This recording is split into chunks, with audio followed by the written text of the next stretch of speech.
Chapter 1651. P.S. Thank you to Bull for your precious monthly votes. Thank you to NXCX and Insta-Killing Potato for their tip. Concubines of officials, brothels, actresses, princesses, crazy women, ugly women, mute women, beggars, orphaned women, mothers of children, and even teachers, bank employees, career women, nurses, doctors, celebrities, prostitutes, university students, mistresses. In short, Li Yingqiong had done all the jobs that were suitable for women. After going through the trials of reincarnation, Li Yingqiong had finally worn away the sharpness in her temperament. She was like a sword hidden in its scabbard. Seeing this, Seito, who was connected to Alea, broke the seal on Li Ning and Li Yingqiong's consciousness. Their eyelids moved slightly, and their consciousness left the sea of consciousness. They opened their eyes and looked at the ceiling of the cave with empty eyes. It was obvious that they had yet to escape from the reincarnation cycle and return to their true self. "Wake up!" Itose shouted in a low voice. His voice rumbled like thunder and lightning, still reverberating in the two's heads. Li Ning and Li Yingqiong's pupils shrunk. Li Ning and Li Yingqiong, who had regained their senses, sat up. They looked at the surrounding cavern and Seito, who was standing in the middle of the cavern and looking at them with a smile. "What are we?" Li Ning asked. "The ancient method focuses on one's temperament. Therefore, I used the 1,000 Autumns reincarnation method to let you experience the vicissitudes of life and understand the mirror of the heart. Only by tempering one's temperament can you cultivate without hindrance," Seito explained. "How do you feel?" Seito asked. "The world changes. It's just like this." Li Ning sighed. "Is all of this real?" Li Yingqiong's eyes flickered and asked seriously. "Is it? Is it not? It's all in your mind," Seito said with an unfathomable expression and smiled. Li Yingqiong seemed to understand something and nodded slightly.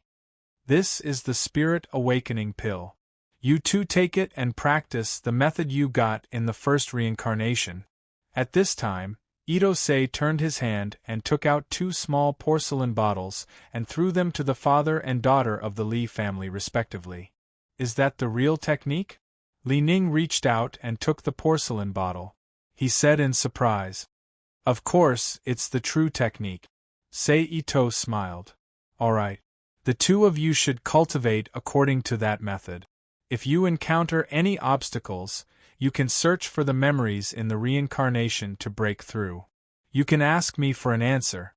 Itose continued. "Yes." Li Ning and Li Yingqiong replied in unison. Seeing that the two of them understood the mission, Seito did not stay in the cave any longer. He left a doppelganger not far from where the two of them lived. After that, he left the world of the Rubik's Cube and returned to the colorful world of Mount Shu.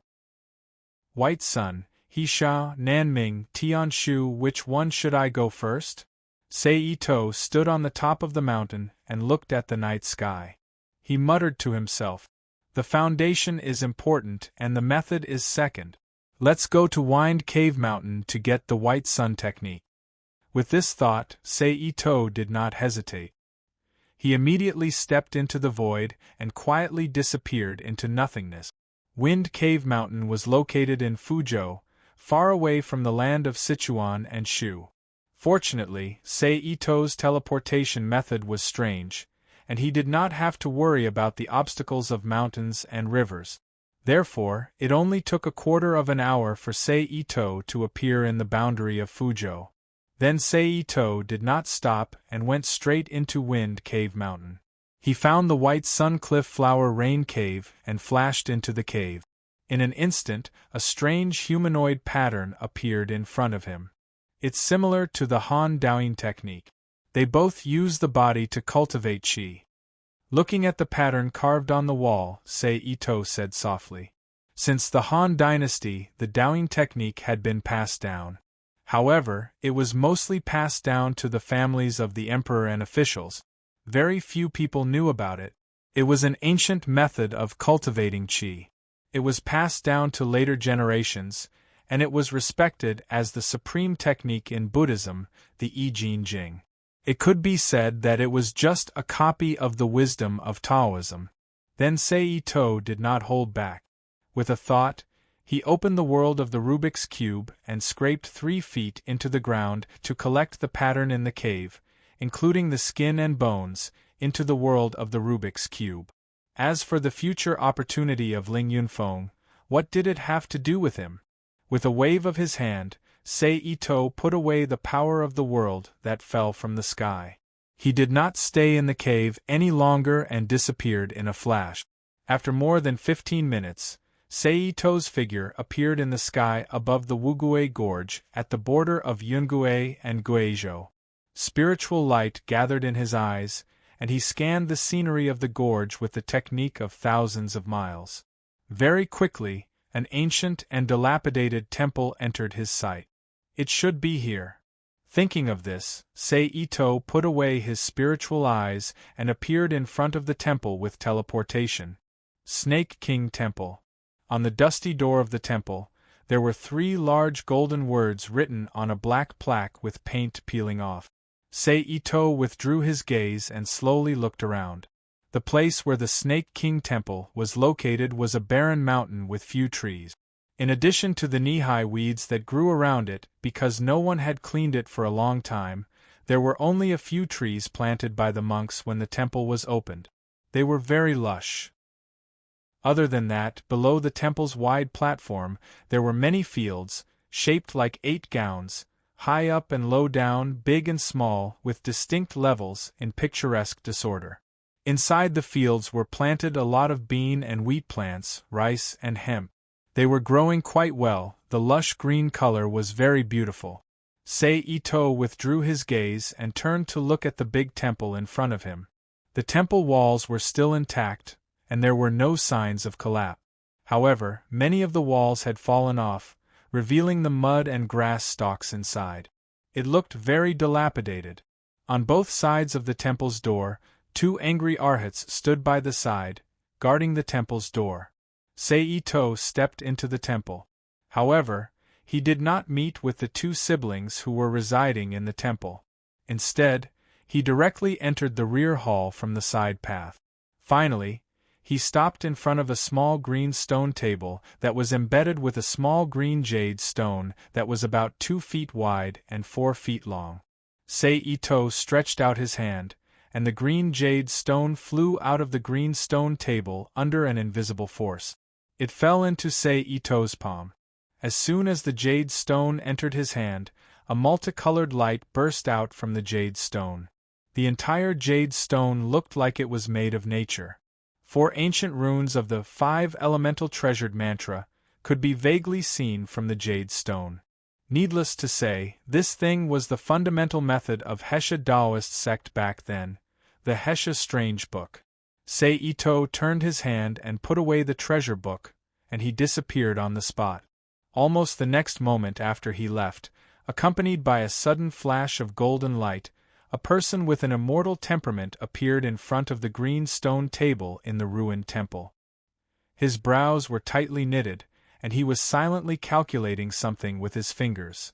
However, under the cover of the Rubik's Cube world, no matter how profound his cultivation was, no matter how exquisite the calculation method was, as long as he did not break through to the Zenith Heaven level, he would not be able to calculate the whereabouts of the Hesha Strange Book, even if he exhausted himself to death. Forget it. Forget it. This kind of thing should be left to the people of Amei. After he finished speaking, the golden light flashed again, and just like when he appeared, he disappeared from the temple. I remember that the Nanmingli fire sword is guarded by Mi Ming Nyang.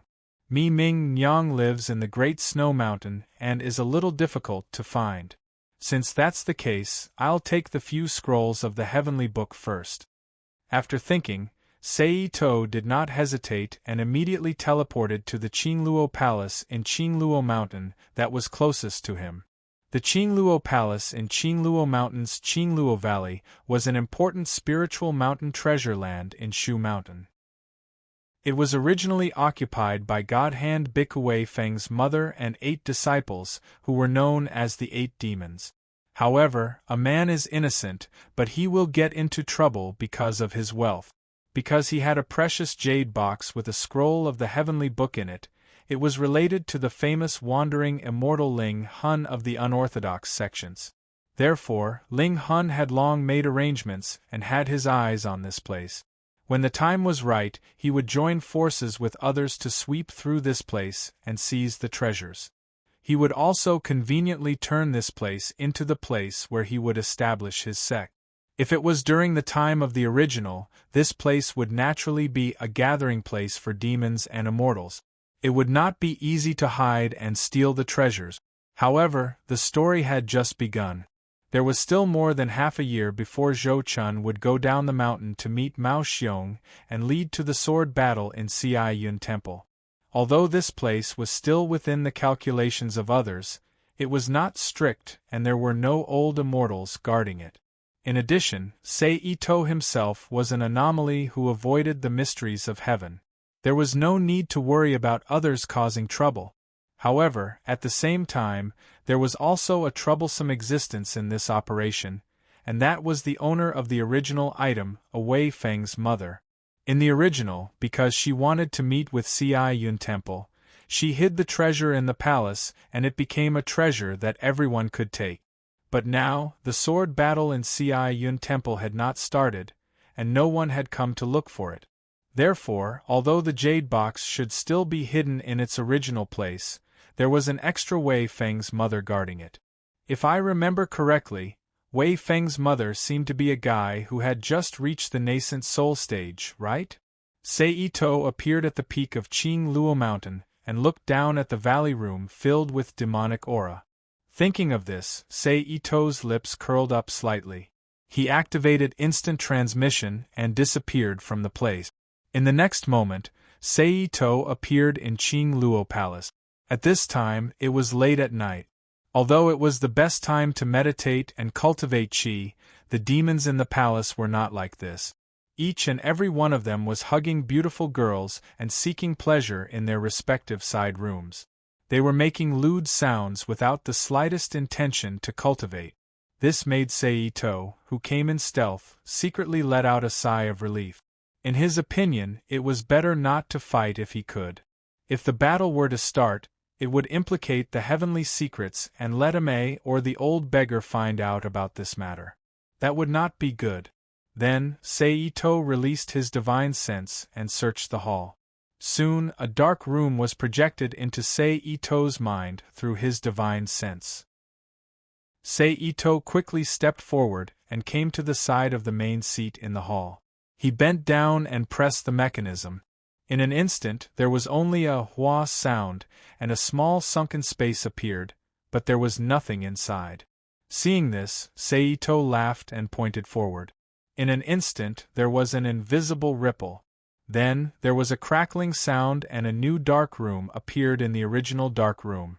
However, it was different from the previous dark room. A new jade box was quietly lying inside, constantly releasing golden light into the sky. However, every time the golden light touched the wall above, distorted runes would appear on the wall, suppressing the golden light. Knowing that he had found the owner, Sei Ito's face lit up. He immediately waved his hand and took the jade box into his Rubik's Cube world. It's done. Then, Sei Ito did not want to stay in the valley any longer. He activated the mechanism and disappeared from the palace. After more than 15 minutes, Sei Ito once again appeared in a mountain range.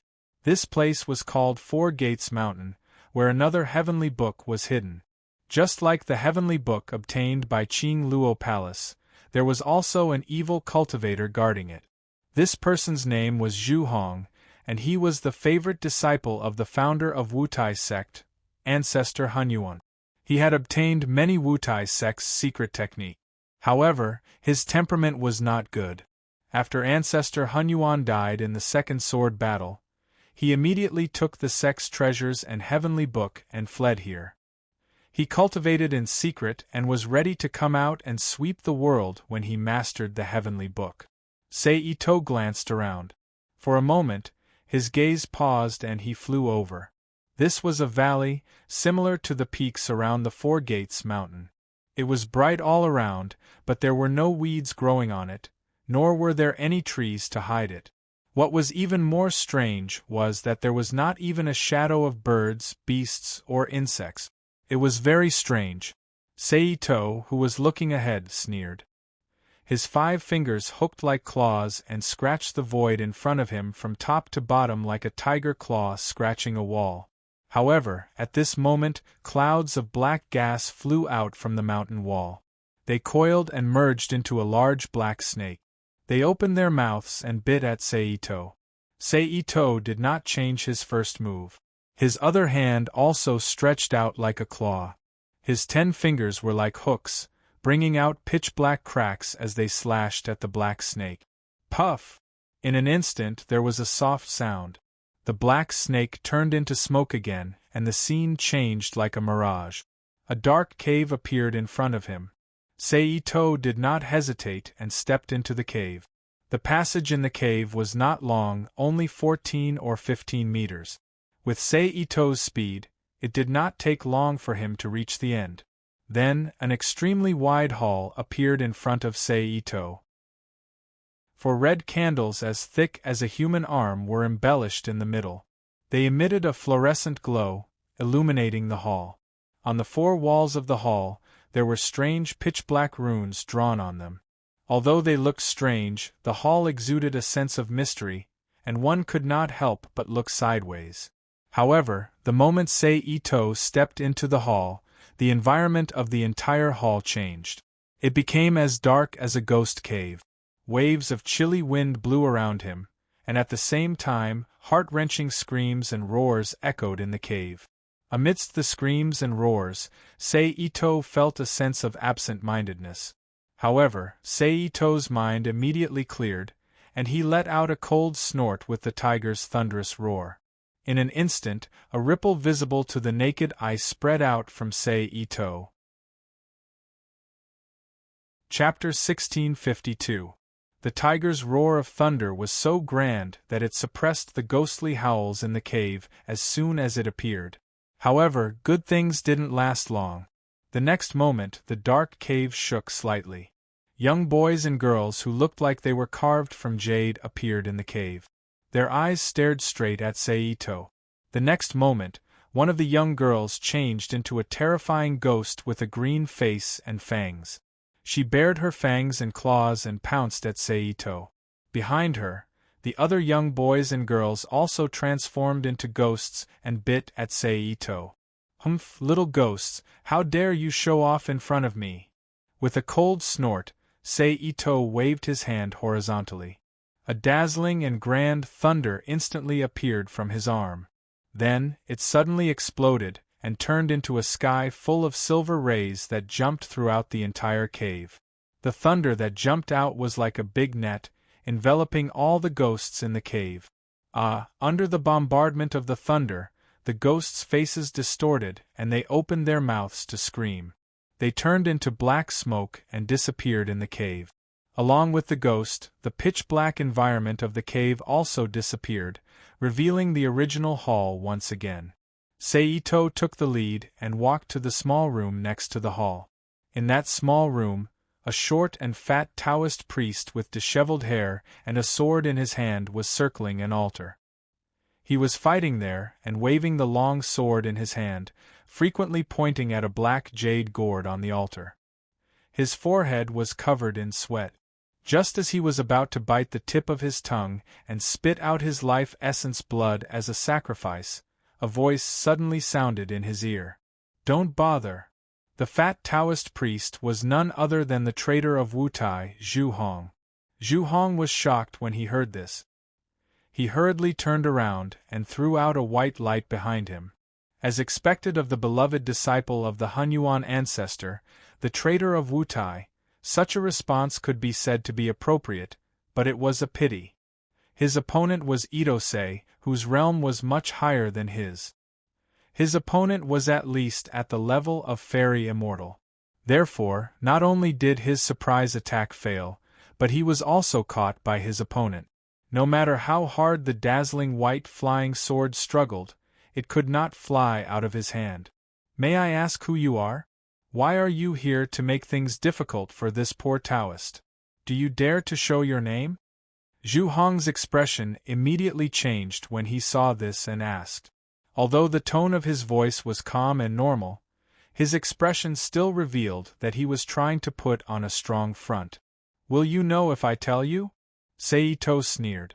Then, without waiting for Zhu Hong's reaction, he slapped the three-origin flying sword with his left hand. In an instant, a crackling sound was heard, and a thunderbolt exploded on the trembling three-origin flying sword.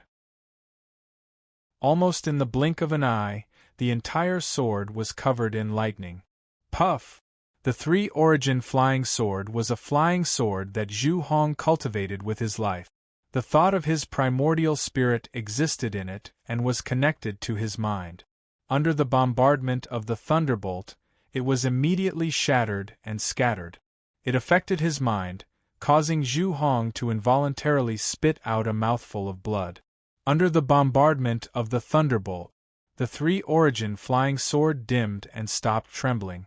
Saito turned his hand and put away the three-origin flying sword. Then, he stretched his hand forward and an invisible force immediately shrouded Zhu Hong's body. Zhu Hong did not bother to wipe off the blood and turned into smoke to escape underground. "Ha!" Saito chuckled and pointed to the ground. "Steel finger! Block!" In an instant only a crisp sound was heard. Zhu Hong's body reappeared in the cave, and a light bruise appeared on his forehead at the same time. "Seal the sky and lock the earth." Saito's mind moved and linked the surrounding space, forming a square invisible coffin. Zhu Hong was trapped in it.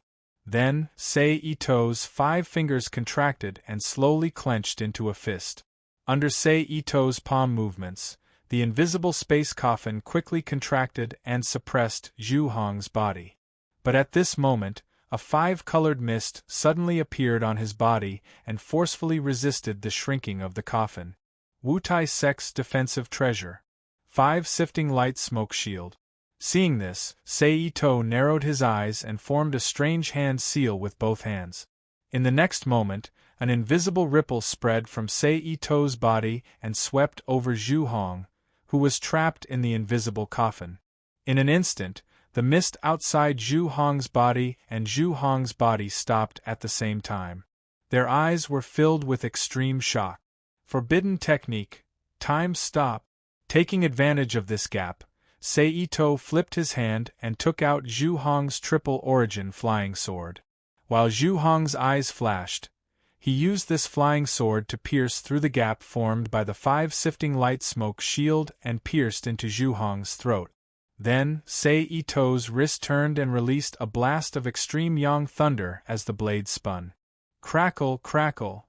A large amount of thunder instantly exploded from the triple-origin flying sword and covered Zhu Hong's body, blasting him from the inside out and turning him into a charcoal corpse. Saito withdrew the sword and waved his hand to collect the 5 sifting light smoke shield that had lost its owner's control. He threw it back into the storage space with the triple-origin flying sword. Then, Saito pointed again and a ball of fire burned from Zhu Hong's body. "This is the famous demonic treasure, the soul-dispersing gourd of Lulu." Saito looked at the black jade gourd on the altar and thought to himself, "It's a pity that I don't know magic and can't refine it. Moreover, this thing is not easy for me. On the contrary, it's a lot of trouble. I don't have the mood to find a virgin boy and a girl to raise this thing. It's better to destroy it again." Thinking of this, Saito did not hesitate.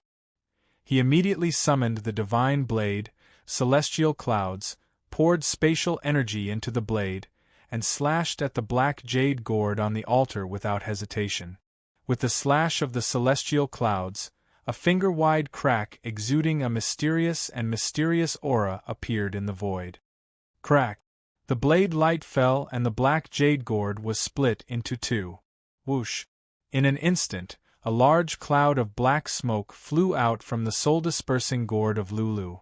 It divided into 36 small clouds of black smoke in the air and flew around the room until it disappeared into the large black flags on the wall. On the large flags, the ferocious demons roared and swallowed the black smoke. They condensed into a tall figure and jumped down from the black flags. With a ferocious look, they pounced on Sei-Ito, the only living thing in the cave. "Reckless things," Sei-Ito said coldly. As soon as he finished speaking, an invisible domain instantly spread out from his body, enveloping the entire house in the blink of an eye. Then, with a flash of fire, reddish-yellow flames spread out and surged toward the 36 ferocious demons like fire chasing after oil. Shrill screams came from the demon's mouth. The demons that were cultivated in the soul-dispersing gourd of Lulu were so powerful that even individual immortals would run away when they saw them. They were a headache for celestial immortals. However, it had not been cultivated, so it was naturally not powerful enough. In addition, it had divided itself into 36 heavenly demons, which caused the demons' strength to decrease again. It was lucky that they had the strength of a gold core. Therefore, it did not take long for the 36 heavenly demons to be burned into nothingness by Sei-Ito's true Samadhi fire. Of course, the altar, formation flags, and other useless things in the cave were also burned into nothingness. After getting rid of the soul-dispersing gourd of Lulu, Sei-Ito put away the divine blade and released his divine thoughts to search the entire cave. Soon, a stone room with a big muscle inside appeared in his mind. Sei-Ito flashed and appeared in the stone room in an instant.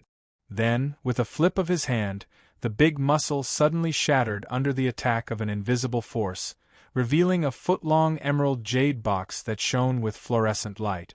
Sei-Ito waved his hand and the jade box fell into his palm. However, at this moment, a ball of black light flashed across the jade box and was about to attack Sei-Ito with a monstrous devil chi. Obviously, there was a defensive restriction placed on the jade box by Zhu Hong. Sei-Ito snorted coldly and used the perfect circle force in his body.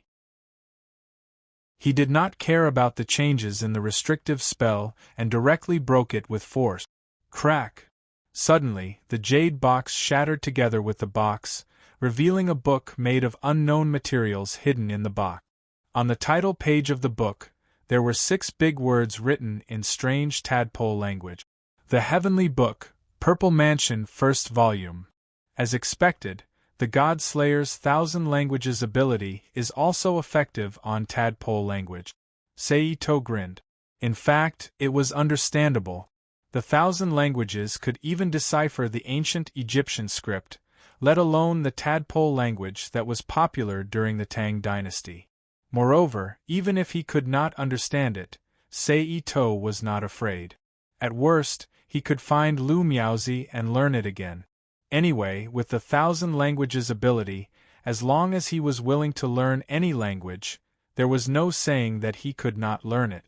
Therefore, even if Ling Hun did not have the first volume of the Heavenly Book that was specially annotated in tadpole language, Sei-Ito could still decipher the 2 volumes of the Heavenly Book that he obtained from the Qing Luo Palace.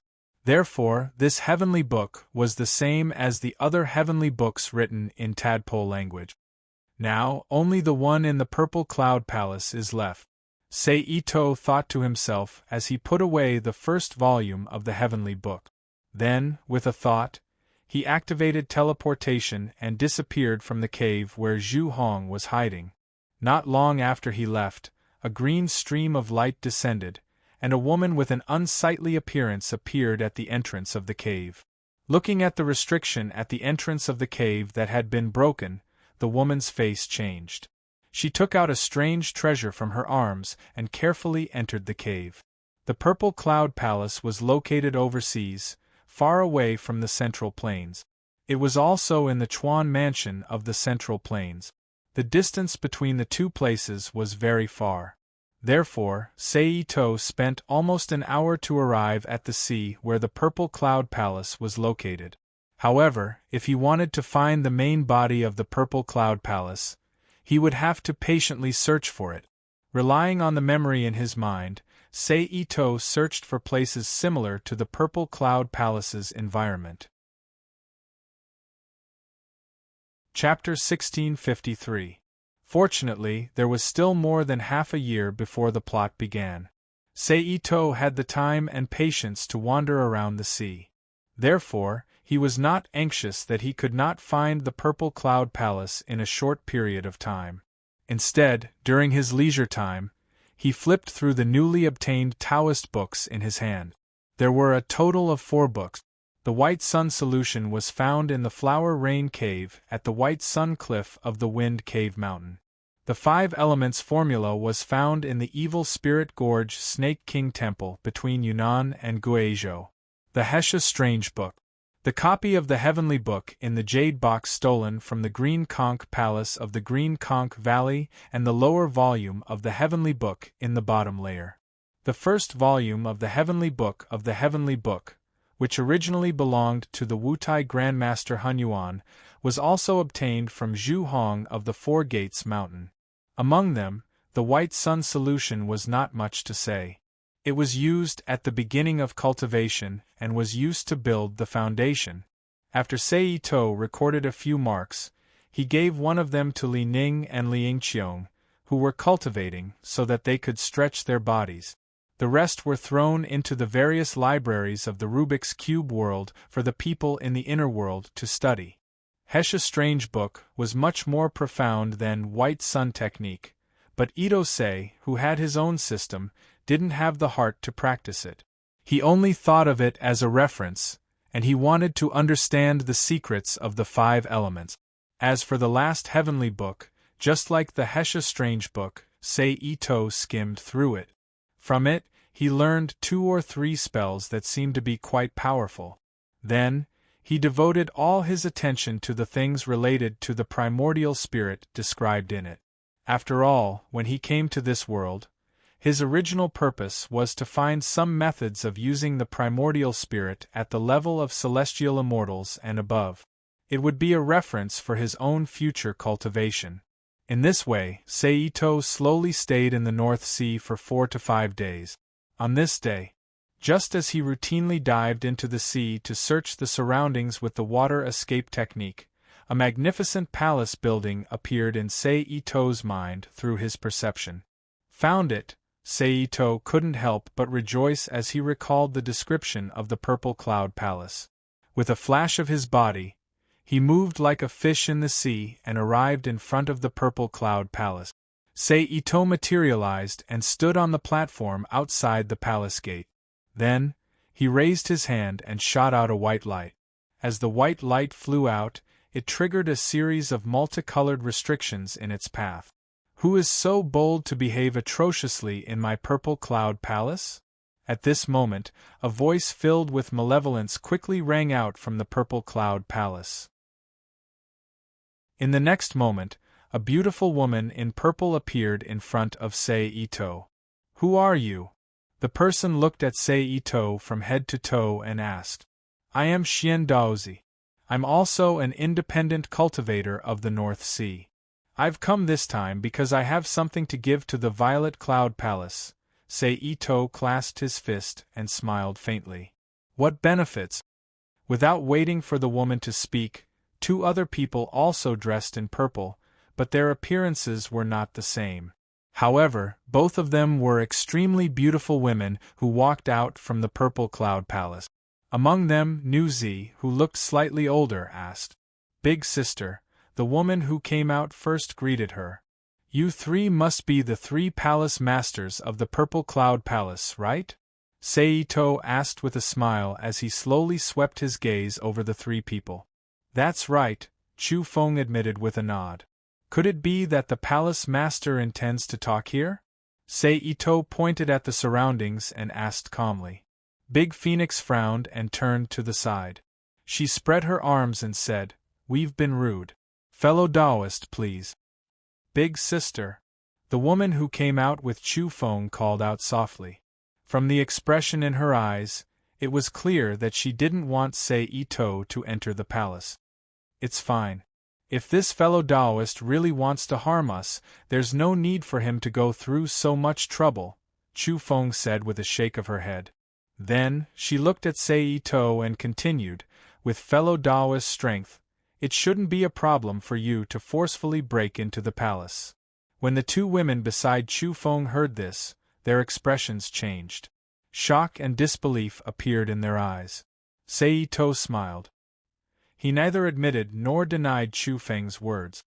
It seems that Chu Feng isn't as bad as the original work described her to be.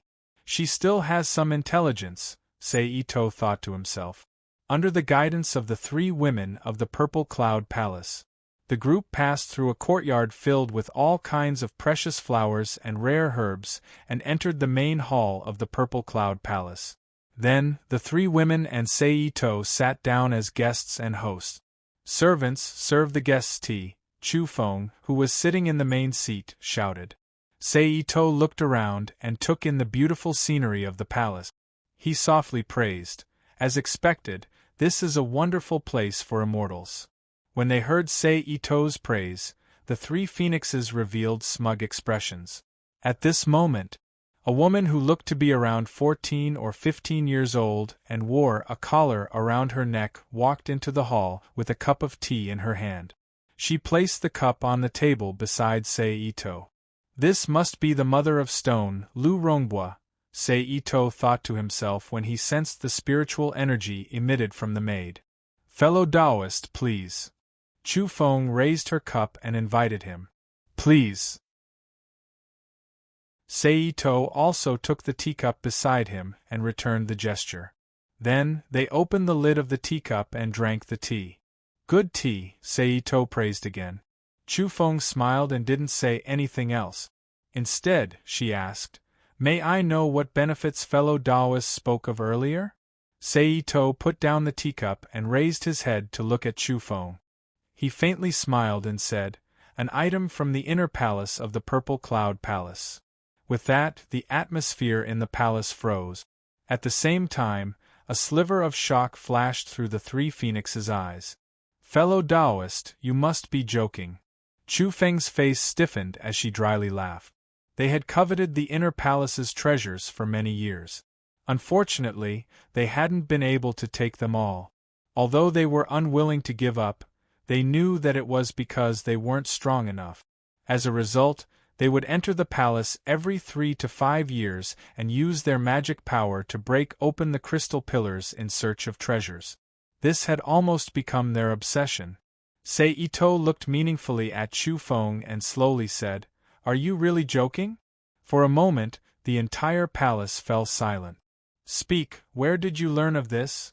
After a moment of silence, the three phoenixes suddenly leapt up from her seat and formed a hand seal. Rays of multicolored profound light shone from her. She glared at Saito and questioned him. Saito chuckled when he saw this. 5-colored light instantly shone from the 5 fingers of his right hand. It merged in his palm and formed a streak of 5-colored light that shot towards the three phoenixes. The three phoenixes let out a delicate cry and sent the streak of light flying out. However, as soon as it came into contact with the 5-colored light, it was shattered by the light and turned into a large amount of light fragments that scattered. The 5-colored light didn't stop there. Before the first and second phoenixes could react, it suddenly landed on the three phoenixes. Immediately after, the light expanded and turned into a human-sized ball that trapped the three phoenixes. Chapter 1654. Fellow Taoist, why are you doing this? Chu Feng's expression changed slightly, but she knew that there was a huge gap between her strength and the newcomers. She couldn't win by forcing herself to be brave, so she could only swallow her anger and ask.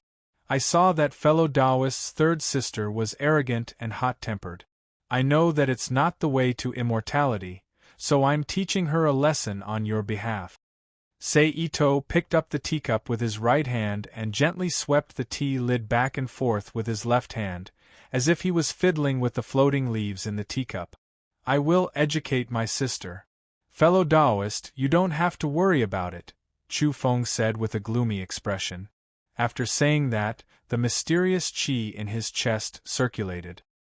He raised his hand and shot a ray of spiritual light at Sanfeng, who was imprisoned by the five-colored light ball. The spiritual light was as bright as a waterfall, shooting toward the five-colored light ball like lightning. Puff! In an instant there was a sound like leather being torn. The two instantly collided. Then, the five-colored light ball trembled slightly and swallowed the white light. It continued to rotate as it had in ancient times. Chu Feng's expression completely changed when she saw this.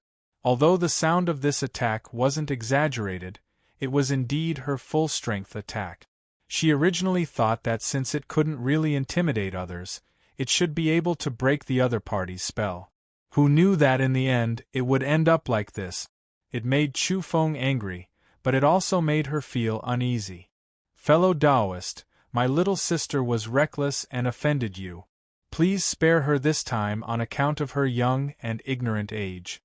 Just as Chu Feng didn't know whether to admit defeat and beg for mercy or continue to hold on, Sanfeng stood up and bowed. Although the three phoenixes were twin sisters, their temperaments were different. Sanfeng was quite dignified. The second phoenix was gentle and did not compete with others.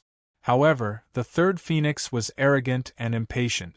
She liked to fight for the first place in everything. She looked like a rebellious young girl. Fine, I'll spare her this time on account of the second princess. Saito looked at Sanfeng and nodded. As soon as he finished speaking, he flicked his finger at Sanfeng. A chaotic star shot out like a meteor and hit the five-colored light ball. Then, the colorful ball shook and suddenly exploded, dispersing into chaotic streams of air. It disappeared from the palace. Once he pounced, he would be able to escape. The third phoenix glared angrily. He pointed at Saito. Third sister, that's enough, Dafeng said in a low voice. Although the three phoenixes had an impatient personality, they were always competitive. However, everyone had always admired him, so they didn't dare to make a fuss after hearing his words. They resentfully retracted their arms and sat back down on their original chairs. Since fellow Taoist is willing to help us retrieve the treasure, I'm sure you must have a request. May I know what you've taken a liking to in my Purple Cloud Palace? Heavenly One Holy Water. Saito raised his head and looked into Xiang Chufeng's eyes. Only the Heavenly One Holy Water? Chu Feng asked in disbelief. That's right. It's just Tianyi Holy Water. Saito nodded. What he wanted was the Heavenly Book, but he remembered the time wrongly. He got the year when the Slave of the Golden Whiskers appeared, so he mistakenly thought that the Slave of the Golden Whiskers hadn't been saved by Chu Feng yet. However, when he entered the Purple Cloud Palace, he discovered that the Slave of the Golden Whiskers had not only entered the palace, but he had also lost his pure yang body. It was obvious that he had become husband and wife with Xiang Chufeng. From this, he deduced that the original 19 Golden Court jade pillars and the items hidden in them must have been obtained by Chu Feng, including the jade spirit case with the Heavenly Book of Multiplication seal. According to the original, after being burned by the Slave of the Golden Whiskers' pure yang Nanming Li fire for 49 days, the seal on the jade case was broken, but the Heavenly Book escaped due to an oversight. Only the Earth Palace golden seal cultivated by Mother Earth was obtained by the two of them. After being cultivated by everyone, it also turned into nothingness. Not even a scrap was left behind. Naturally, there was no way to steal it. Therefore, after thinking about it, the only thing left in the entire Purple Cloud Palace that was worth his time was the Heavenly One Divine Water. As for Lu Rongbua, who was close to becoming a heaven immortal, even if he really saved her, she wouldn't be willing to stay in the mortal world and be ordered around by him. At most, she would stay in the mortal world for 3 to 7 years to nurture her infant body. Then, she would ascend to the celestial realm and obtain the Tao fruit of the celestial immortals. To Saito, the gains didn't make up for the losses. Therefore, he didn't even think about it and threw the idea of saving her out of the sea of bitterness to the back of his mind. How much does Tao Friend want? Chu Feng asked. All of it, Seito said without holding back. Hearing Seito's answer, Chu Feng immediately frowned. However, when she thought about the number of treasures in the inner palace, she didn't feel the heartache anymore. She nodded heavily and agreed. All right, we'll do as you say. Thank you very much, eldest princess. Seito cupped his fists and smiled. Chu Feng smiled in response. After drinking some tea for a while, Chu Feng asked, When do you plan on taking the treasures? Anytime, Seito said confidently. Good. Let's not delay. Let's do it now. Chu Feng's heart leaped. She wanted to immediately fly into the inner palace to take the treasures. I'll do as you say, Palace Master, Seito said with a smile. Soon after, Chu Feng, Air Feng, San Feng, and the three women stood up with Seito. They met up with the golden-whiskered slave, who had been hiding in a corner. The five of them left the main hall and headed into the depths of the palace. The Purple Cloud Palace was located deep under the sea. It occupied a large area. Thus, the distance between the main hall and the inner palace was quite large. It was about 3 to 4 miles. Fortunately, they weren't mortals. Their flying techniques were exceptional. In a short moment, they arrived outside the inner palace. At that moment, Chu Feng stepped forward. She formed a hand seal and removed the restriction on the door.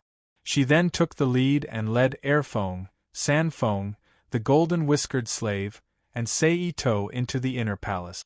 In the blink of an eye, a vast and empty space appeared before Seito and the others. Although there was no light in the cave, it was as bright as day. 19 human-sized crystal pillars flickered with golden light. They were arranged in a picturesque disorder in the cave. They formed a strange pattern. There were empty circular holes on the pillars. It was as if they were describing the richness of the treasures here. After entering the hall, Chu Feng stopped. She closed her eyes and formed a hand seal. Soon after, a series of muffled rumbles were heard. Along with the rumbles, another 18 human-sized crystal pillars flickered with golden light rose from the ground. Together with 18 of the original 19 crystal pillars, they formed a heavenly astral formation. They gave off a heavy and oppressive aura. There were also holes on the 18 new crystal pillars. However, they were different from the 19 crystal pillars. Apart from a few holes that were empty of treasures, the rest of the holes were covered in restriction light. They sealed strange and indescribable treasures. After the rumbling stopped, Chu Feng turned around and looked at Seito. Fellow Taoist. Itose nodded slightly and didn't speak. He walked slowly to the front of the four people. Then, with a thought, an invisible force instantly spread out with him as the center. Almost in the blink of an eye, it covered the entire space of the inner hall. Afterwards, Seito didn't seem to do anything. Pitch-black knives that gave off mysterious and profound auras abruptly appeared above the crystal pillars. They quickly slashed down as if they wanted to cut the pillars in half. Puff, puff, puff, puff, as the black knives slashed down, a series of muffled sounds reverberated through the silent inner palace. At the same time as the dull thuds, images of the restrictions sealing the crystal began to appear. Chu Feng became excited when she saw this. Her heart was filled with joy and excitement from the treasures she was about to obtain. Although Second Phoenix was also delighted, she was much more indifferent. It seemed like she didn't care too much about the treasures. On the other hand, Third Phoenix's excitement was written all over her face. She wanted nothing more than to rush over to the crystal pillars and take the treasures for herself. Under the slashes of the knives from the laws of space, it did not take long for all the restrictions on the 18 crystal pillars to be destroyed, revealing the treasures hidden behind the restrictions. Fortunately, I've succeeded. Seito dispersed his spatial energy and withdrew his domain. He turned to Third Phoenix and smiled. Fantastic! Third Phoenix cheered and rushed over to a crystal pillar. She took out a treasure from it. Thank you for your assistance. Chu Feng forcefully suppressed her excitement and clasped her fist. You're too kind, First Princess. Ito smiled faintly before asking, "But may I ask when I can obtain the celestial purity water?" Chu Feng turned to Air Feng and said, "Air Feng, take fellow Taoist to get the one heavenly chaste water." "Yes, elder sister," Second Phoenix replied. "Please come with me." Second Phoenix extended her arms and invited him. "Second Princess, please," Ito said politely. Then, he was led out of the inner palace by the two phoenixes. They flew along the path they came from and turned to another hall. It turned out that there were many other halls around the path they came from. They were built according to the 8 trigrams, and the entire purple cloud palace was arranged in an orderly manner. Clusters of immortal flowers, exotic herbs, corals, and shellfish were planted in between the halls, embellishing the scenery.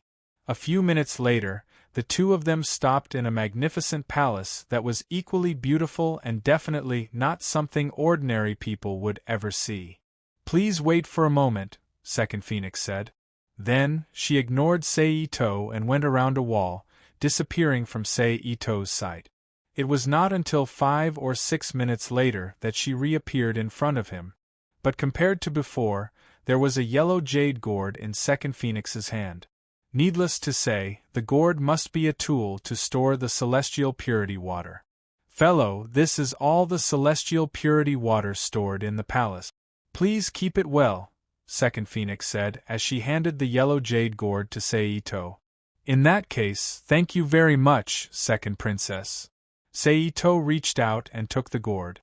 He opened the gourd and looked down at the liquid in the gourd. Then, he closed the gourd again and put it away.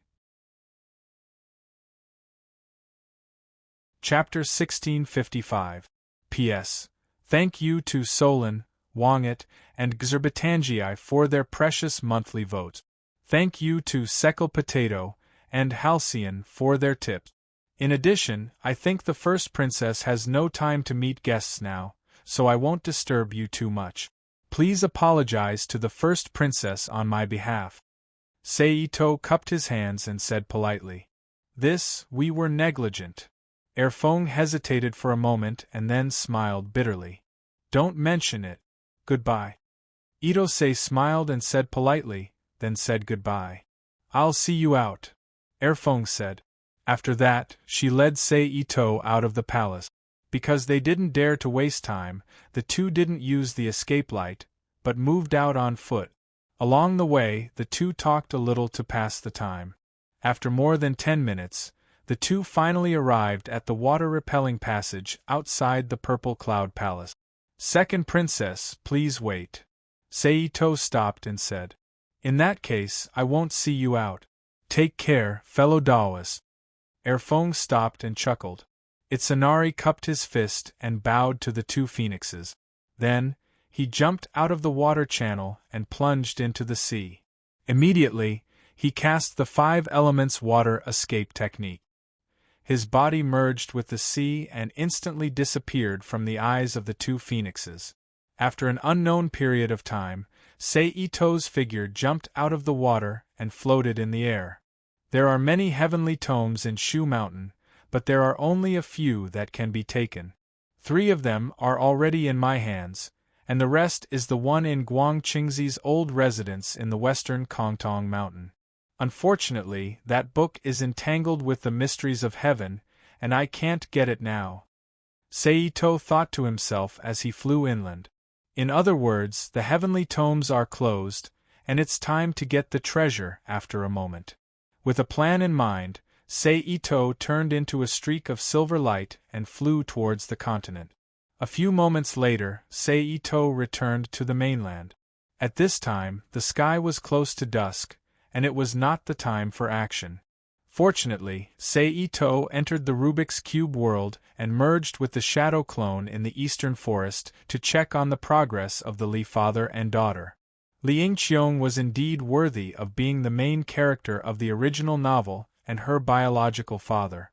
Not even a week had passed, and Li Yingqiong, who had just embarked on the path of cultivation, had already achieved Qi sense. By storing true Qi, one would become a mediocre expert of the Jianghu. As for his father, Li Ning, who had a solid foundation. He had even converted the true qi in his body to the connate stage and began to nurture his soul. He comprehended the Tao of sword kinesis flight and stepped onto the path of a sword immortal. Seeing this, Seito was quite satisfied and encouraged the two of them. He once again separated from his main body, leaving behind a shadow clone to guide the two of them. His main body returned to the southern ecological city to accompany his family. Unknowingly, a day passed in the blink of an eye. On the second day, Seito once again left the Rubik's Cube world and returned to Shu Mountain. However, unlike the previous day, there was one more person by his side this time. She was dressed in Han clothing and had green hair that fell to her shoulders. Who else could it be but CC? Let's go. This time, the two of us will have a good time. Seito smiled. Boring. CC calmly glanced at Seito and replied. Seito chuckled and reached out to grab CC's hand. It was not convenient for him to change directions. He held her hand and slowly walked in a direction. Along the way, the two of them talked and talked, completely ignoring the fact that there was no one around. It was as if they were climbing a mountain on a normal day. They leisurely walked through the mountain path in the forest. With Seito's skills, even if they really encountered some mandrill in the forest, he would not care at all. There was no need to worry about his safety. In this way, the two of them walked for 3, 4, 5 days before finally leaving the forest and arriving at a village. It seems that you need to temporarily change the color of your hair. Seito looked at the strange gazes of the passers-by on both sides of the road and said with a faint smile. No need. CC coldly said. Okay then, as you wish. Seito looked at CC's face and saw that she really did not care about the gazes of the people around her. He also gave up the idea of helping her disguise and nodded in agreement. But thinking about it, as an old witch who had lived for thousands of years, she had endured all kinds of gazes. If she was so easily affected, she would not be the current CC. But since we have seen people, we should get down to business. Seito softly said. I knew it, it's impossible for you to bring me out without a plan. CC said with a dissatisfied face. Well, it's just on the way. Seito chuckled. Humph, CC coldly snorted. After that, the two of them found an inn. After having their meal, they settled down in one of the guest rooms. I want to eat pizza. CC looked at Seito and said. Didn't you just eat? Seito was surprised. I want to eat pizza. CC was unmoved and repeated. Okay, let's eat pizza. Seito helplessly said. Then, with a flip of his palm, a box of pizza suddenly appeared in his palm, and he handed it to CC, who was on the wooden couch. CC reached out and took the pizza box, turned it on, and put it aside. She opened the lid, took a piece of pizza from the cut inside, put it in front of her mouth, and opened her mouth to bite it. I don't know what's so good about that. Seito curled his lips and secretly said. As for pizza, Seito really didn't dare to compliment the taste of the authentic pizza made by an Italian chef. It was as disgusting as it could be, and the taste was very strange. So, since then, he would rather use the China method to bake fake pizza than use the traditional method to make cheese pizza. That was simply asking for trouble. Looking at CC eating happily, Seito, whose appetite was also aroused, turned his hand again and took out a piece of pastry from a pastry shop in the Rubik's Cube world and sat down to eat. Then, after about 10 minutes, CC finally had enough pizza, took some white paper and wiped her fingers clean. Then, CC closed her eyes and breathed deeply, and then a mark covered her entire forehead. A strange V-shaped pattern that emitted a red light immediately appeared on her forehead, causing her emerald green hair to flutter in the air silently. A mysterious and inexplicable aura began to spread from CC's body. Ito's eyes were filled with light as he looked up at the sky. At this time, in the sky, there were strips that were invisible to the naked eye and undetectable to others. The ribbons, which even cultivators could not identify, floated out of the void. Like thousands of streams returning to the sea, they flew to the top of the inn where the two of them were. Then, they turned and descended, passing through the wooden boards and landing on C.C.'s body. At the same time, C.C. raised her head and let out a low moan. Then, the red light on C.C.'s body brightened, emitting an even stronger mysterious aura, and using a stronger method to attract the invisible strips from the sky. Seeing this, Ito withdrew his gaze and closed his eyes. He merged his consciousness with Alea in the Rubik's Cube world, and through a special connection channel with C.C. he extracted the energy of human consciousness that fell on C.C., condensed it, and then projected it back to Ito's body. In an instant, the same mysterious and inexplicable aura was emitted from Ito's body. Fortunately, this aura was not overbearing, so it didn't produce a similar aura explosion. The destruction of the building saved the two of them some unnecessary trouble. After a few hours, C.C.'s hair fell, the red light on her forehead disappeared, and she fell on the wooden bed. Bang! Huff huff. C.C., who was lying on the bed, gasped for breath. How are you? Hearing the sound, Ito quickly returned to his body, opened his eyes, got up and stepped to the side of the bed, looking at C.C. with concern. I'm fine, C.C. said softly. But what kind of world is this? When I was guiding it just now, there were several powerful forces that attacked me. C.C. asked Ito after panting for a while. What? Ito's expression changed slightly. He whispered, Are those forces strong? Then, Ito asked, It's okay. C.C. thought for a while and replied, Otherwise, I wouldn't be in this situation now. Ito frowned and lowered his head to think. Seeing this, C.C. didn't say anything to disturb them and lazily moved his body inside. She let Ito sit down on the bed and closed her eyes to rest. It seems that the complexity of this world is more troublesome than I thought. After a while, Ito exhaled a long breath and sighed softly. The only thing that can fight against Alea's power is Alea's power, the will of the planet, and some kind of force that can drive Alea's power. Needless to say, this world definitely did not have the will of a planet. Otherwise, based on the fact that this group of sword immortals would kill at the drop of a hat and destroy mountains and rivers, it would have jumped out like a huge snake to annihilate them. Then, the only thing left is Alea's power itself, and some kind of force that can drive Alea's power. The former is nothing to say. As long as human consciousness gathers, it will be born. The only difference is whether it will breed a core consciousness and whether it can be awakened. But no matter what kind of Alea it is, as long as it is not strong enough, Ito is not afraid. After all, although his Alea's consciousness is only in the awakening stage, because of his intervention and the influence of the Rubik's Cube world, its state is no worse than a grown-up Alea. At most, there is some difference in the accumulation of time compared to some Alea that has grown for tens, hundreds, thousands, tens of thousands, or even hundreds of millions of years. But these can be surpassed by devouring the world. But the latter is a bit troublesome.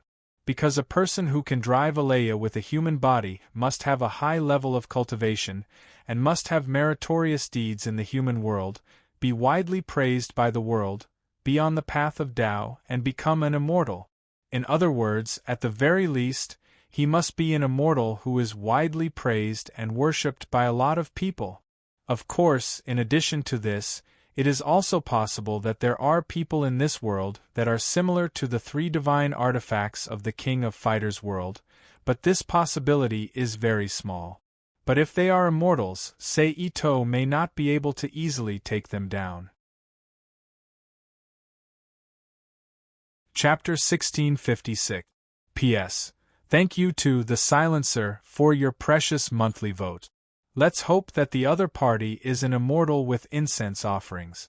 Such people need to be on duty in the heavenly court. Usually, they can't leave the heavenly court to enter the spiritual space immortal realm, let alone enter the realm through the spirit bridge immortal realm.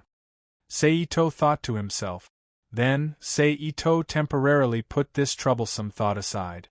He lay down, stretched out his arms, and hugged CC into his arms. Just like that, he fell asleep with her in his arms. The night passed by peacefully and peacefully. In the morning of the second day, Ito-sei and CC took a simple bath and had a light breakfast before embarking on their journey again.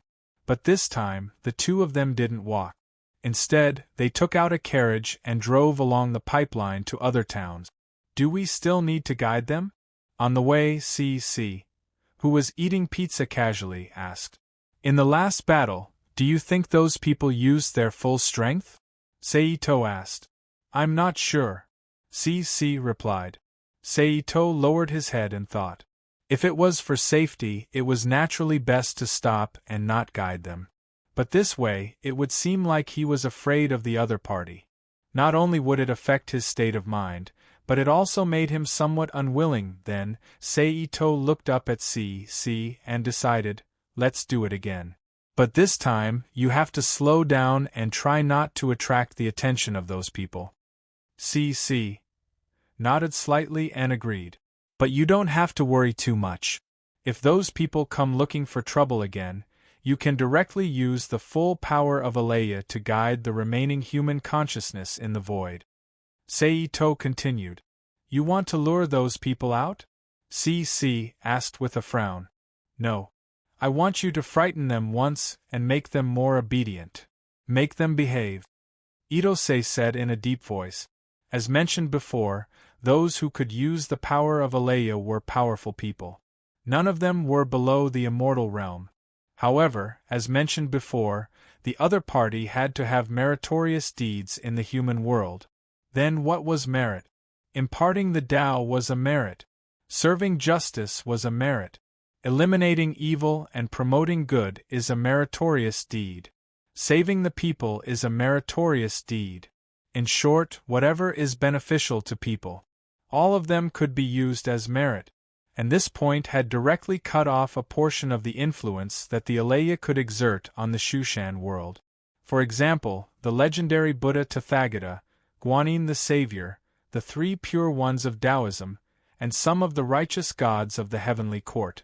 This was because although they had received incense, they had not done anything meritorious in the world of Mount Shu. Thus, although the letter was present, it was different. Alea would not cooperate with them. Moreover, these mighty figures were all people who illuminated the heavens and received the worship of billions of worlds. They wouldn't care about a small change in a single world. They might not even care about it. That was why Seito dared to speak like this. However, Seito had also prepared a way out.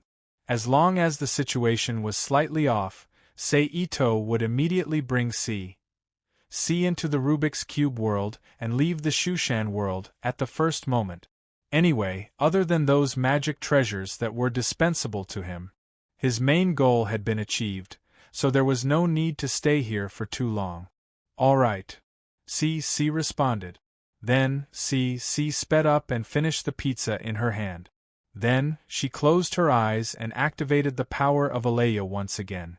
As the strange V-shaped pattern-emitting red light appeared, CC's hair fluttered on its own again. Then, waves of mysterious and inexplicable strange power once again emanated from her body, stirring the void. Then, in the next moment, invisible strips emerged from the void. Under the guidance of an invisible force, they quickly entered CC's body. At the same time, Seito's expression also changed. His face was full of the majesty of an emperor and the indifference of a god. He quietly looked at C opposite him and absorbed the power transmitted from her body. 5 or 6 minutes passed like this. At this moment, an invisible force suddenly shot out from the void and shot towards the Alea power that CC had released. It's coming. Seito and CC thought at the same time. Then, with a thought, they immediately burst out all the power of Alea. In an instant, a ripple of the void that was almost visible to the naked eye quickly spread out from the center of the carriage where the two were in. In the blink of an eye, it left the two's perception and continued to rush into the distance. Boom! An explosion that resounded through another dimension was immediately transmitted to Seito and CC's heart. Amidst this explosion, the incoming attack was like an egg that had been struck by a rock. It abruptly exploded and turned into fragments that filled the sky, quickly disappearing without a trace. "Come on," Itosei said in his mind. Ah! Almost at the moment his words fell, C suddenly raised her head and opened her eyes, letting out a loud cry. An invisible sound wave instantly spread out, shattering the void and creating a thick energy channel. It guided the energy of the human will down and swallowed it into her body. "How dare you!" In the void, an angry roar came. "If you continue to be noisy, be careful that I'll make you fall from the altar and be entangled with karma." Seito shouted coldly. If it was before, it might not be possible. But now, with the connection with the human consciousness of the Shushan world and the dominance of the Alea power, it was almost possible to evolve the power of the people Tao. It was possible to make a god with a single word. It was not impossible to knock down an immortal, let the world curse him, and even let him directly step into the reincarnation cycle. It was just that the price was a little too high. It would consume a lot of Alea power, and there was a possibility of being rejected and suppressed by this world, leading to a terrifying effect like a fatal calamity. After all, no matter what, the other party was an immortal who had meritorious deeds in the human world. He had merits on him and was not easy to deal with. "You!" In the void, the voice said angrily. "Who are you? Do you dare to tell me your name?" At this moment, another voice came from the void. "I don't want to dirty your ears with my lowly name. It's better not to say it." Seito smiled faintly. "You have such a powerful ability, but you hide your head and show your tail. Are you afraid to show your face? Do you have any ulterior motives?" The person said again. "Ha, whatever you say." Seito sneered. Then, Seito's tone changed slightly. He said coldly, "You're really cunning. You want to use this to stall for time and track my position. How can I let you do as you wish?" Break. As soon as he finished speaking, Seito immediately cut off the torrent of human consciousness with his mind. The upper part of the torrent that was entangled with the few immortals was pushed back into the void. "Humph, don't let us know who you are." In the void, the voice of the first immortal said faintly.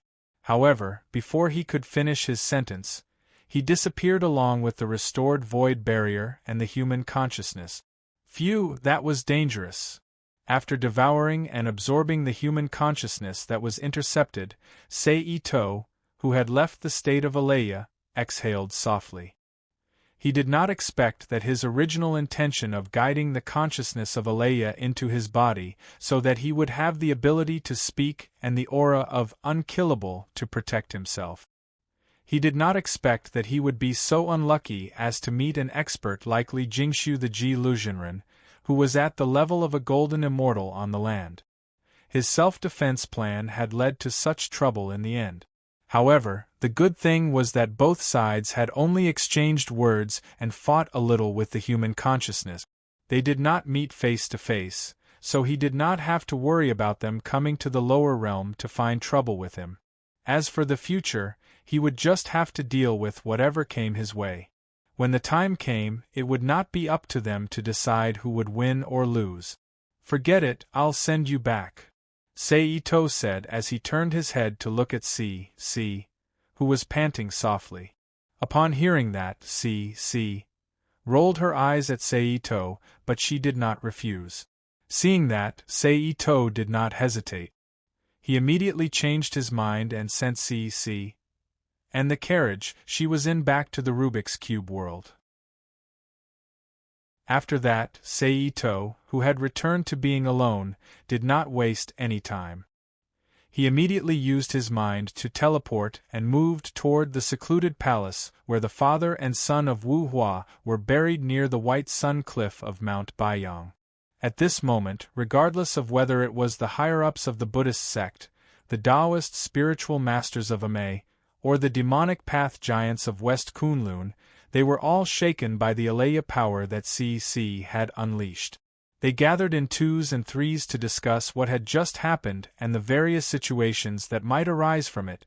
Seito was completely unaware of all this. Even if he knew, he was not prepared to pay attention to it. He had made up his mind to enter the village quietly and try his best not to shoot. After a few minutes, Seito's figure appeared in a graveyard that was covered in weeds. It was as tall as a hill and was surrounded by tall emerald trees. This is the tomb of the father and son of Wu Hua. Seito, who was suspended in midair and looking down at the graveyard below, thought to himself. The so-called Wu Hua was the king of the mountain people in ancient times. He was a kind person. However, his son, Rong Dun, was born from the strange chi of heaven and earth. He had divine strength since he was young. He could fight a flying dragon and kill a rhinoceros. He was very brave. Back then, when Qi Yu and the Yellow Emperor Xianyuan were fighting for the world, Rong Dun was on good terms with Qi Yu. He also led the army of his country to fight against the Yellow Emperor Xianyuan. Later, after Qi Yu was killed, he was also captured by the Yellow Emperor Xianyuan. He was imprisoned for 3 years and 5 months. He was only released after his father confessed and begged. Rong Dun was extremely violent and thought that this was the greatest shame in his life. On the way back, the more he thought about it, the angrier he became. He fell ill halfway and died of anger before he reached the country. When his father, Wu Hua, saw his beloved son die, he was so sad that he wanted to die. He cried and regretted every day. In less than a year, he also died. The new king who succeeded the throne was a powerful minister of the Wu Hua. His name was Beiche. He was cunning and cruel. He used the excuse of remembering the late King Dewei to set up a vicious trap. In this Mount Baiyang, which was known as the Wu Hua Cave in ancient times, a huge tomb was built for the father and son. The manpower used was more than 100,000. The wise and brave people of the country were all working for the king.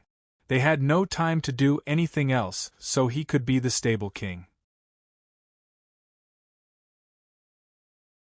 Chapter 1657. After 3 days of work, the tomb was first built. At that time, Beiche locked up all of the former king's close subjects and told the people that they were willing to die for him.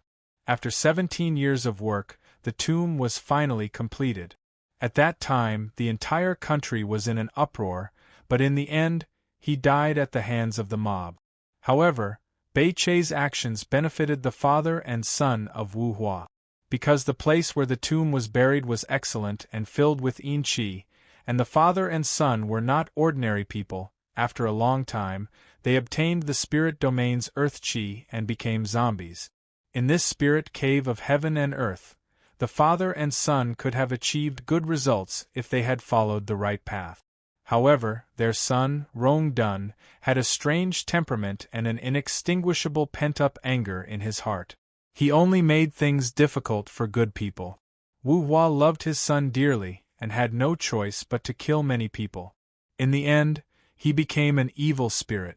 Of course, whether the father and son were good or evil had nothing to do with him, but the 2 treasures in their hands were his goal. Then, Seito spread out his divine sense and scanned the entire tomb. Under the scanning of the divine sense of the true fairy/god level, soon, a cave on the mountainside of the tomb was reflected in Ito-Sei's mind through his perception. Knowing that he had found the place, Seito did not hesitate and immediately arrived in front of the cave. At the entrance of the cave, countless vines hung down, faintly blocking the cave. If one was not close enough, it would be difficult to find that there was a deep place hidden under the lush green. Seito stepped forward, pushed aside the vines, and flashed into the cave. However, as soon as he entered the cave, an invisible force pressed down on his body like a mountain, incomparably heavy. It was like the ordinary cultivators in this world, who only cultivated their nascent soul and did not care about their physical bodies. It was extremely difficult to bear. It would not take long for them to be crushed into a bloody pulp by this pressure. However, for Seito, who already had a divine body and could withstand the radiation of the universe, it was very easy. He continued to walk slowly into the cave as if he did not feel anything. The cave was not long, only a dozen or so meters long. It did not take long for them to reach the end. But just as Seito was about to reach the end, a roar suddenly rang out. Then, a monster rushed out of the cave, bringing with it a strong gust of wind. The monster's head was like a dragon's. It had 2 horns that were as big as tree trunks. It had a bird's body and a pair of wide wings. It was unknown how long it was. Its eyes were as big as a bucket and flickered with black light. It opened its bloody mouth and bit down on Seito's head. However, although it looked ferocious, its aura was extremely weak. It was only around the human immortal stage, and could only rely on its body to commit such atrocities. However, in terms of physical strength, Seito was not afraid of anyone. He immediately let out a low roar. He lowered himself into a horse stance and hooked his feet into the ground. The strength in his entire body condensed into a huge dragon, and he twisted his body to deliver an uppercut to the monster's jaw. Bang! With a loud bang, the monster's head exploded under the explosive force of the fist. The monster's head shot towards the surrounding rock arms, making a crashing sound. Even so, not a single drop of blood splashed out from the monster's head. Seito looked carefully and realized that the monster was a stone statue. It had been in this place where spiritual energy gathered for a long time and gained spirituality, turning into a monster. No wonder its cultivation is so low. Seito suddenly realized. Then, Seito did not stop and continued to walk into the cave. As soon as he entered the cave, a large amount of black and green chi immediately rushed towards him. Seito saw this and flipped his palm. He took out a small stone bottle that emitted a faint cold aura and poured his power into it. A suction force instantly gushed out from the small bottle and wrapped around the black and green chi. Like a whale swallowing water, it absorbed all of it into the small bottle. This small bottle was not something else. It was the small bottle that Ito-sei found in a cave somewhere in the Shenangjia when he first stepped into the A level.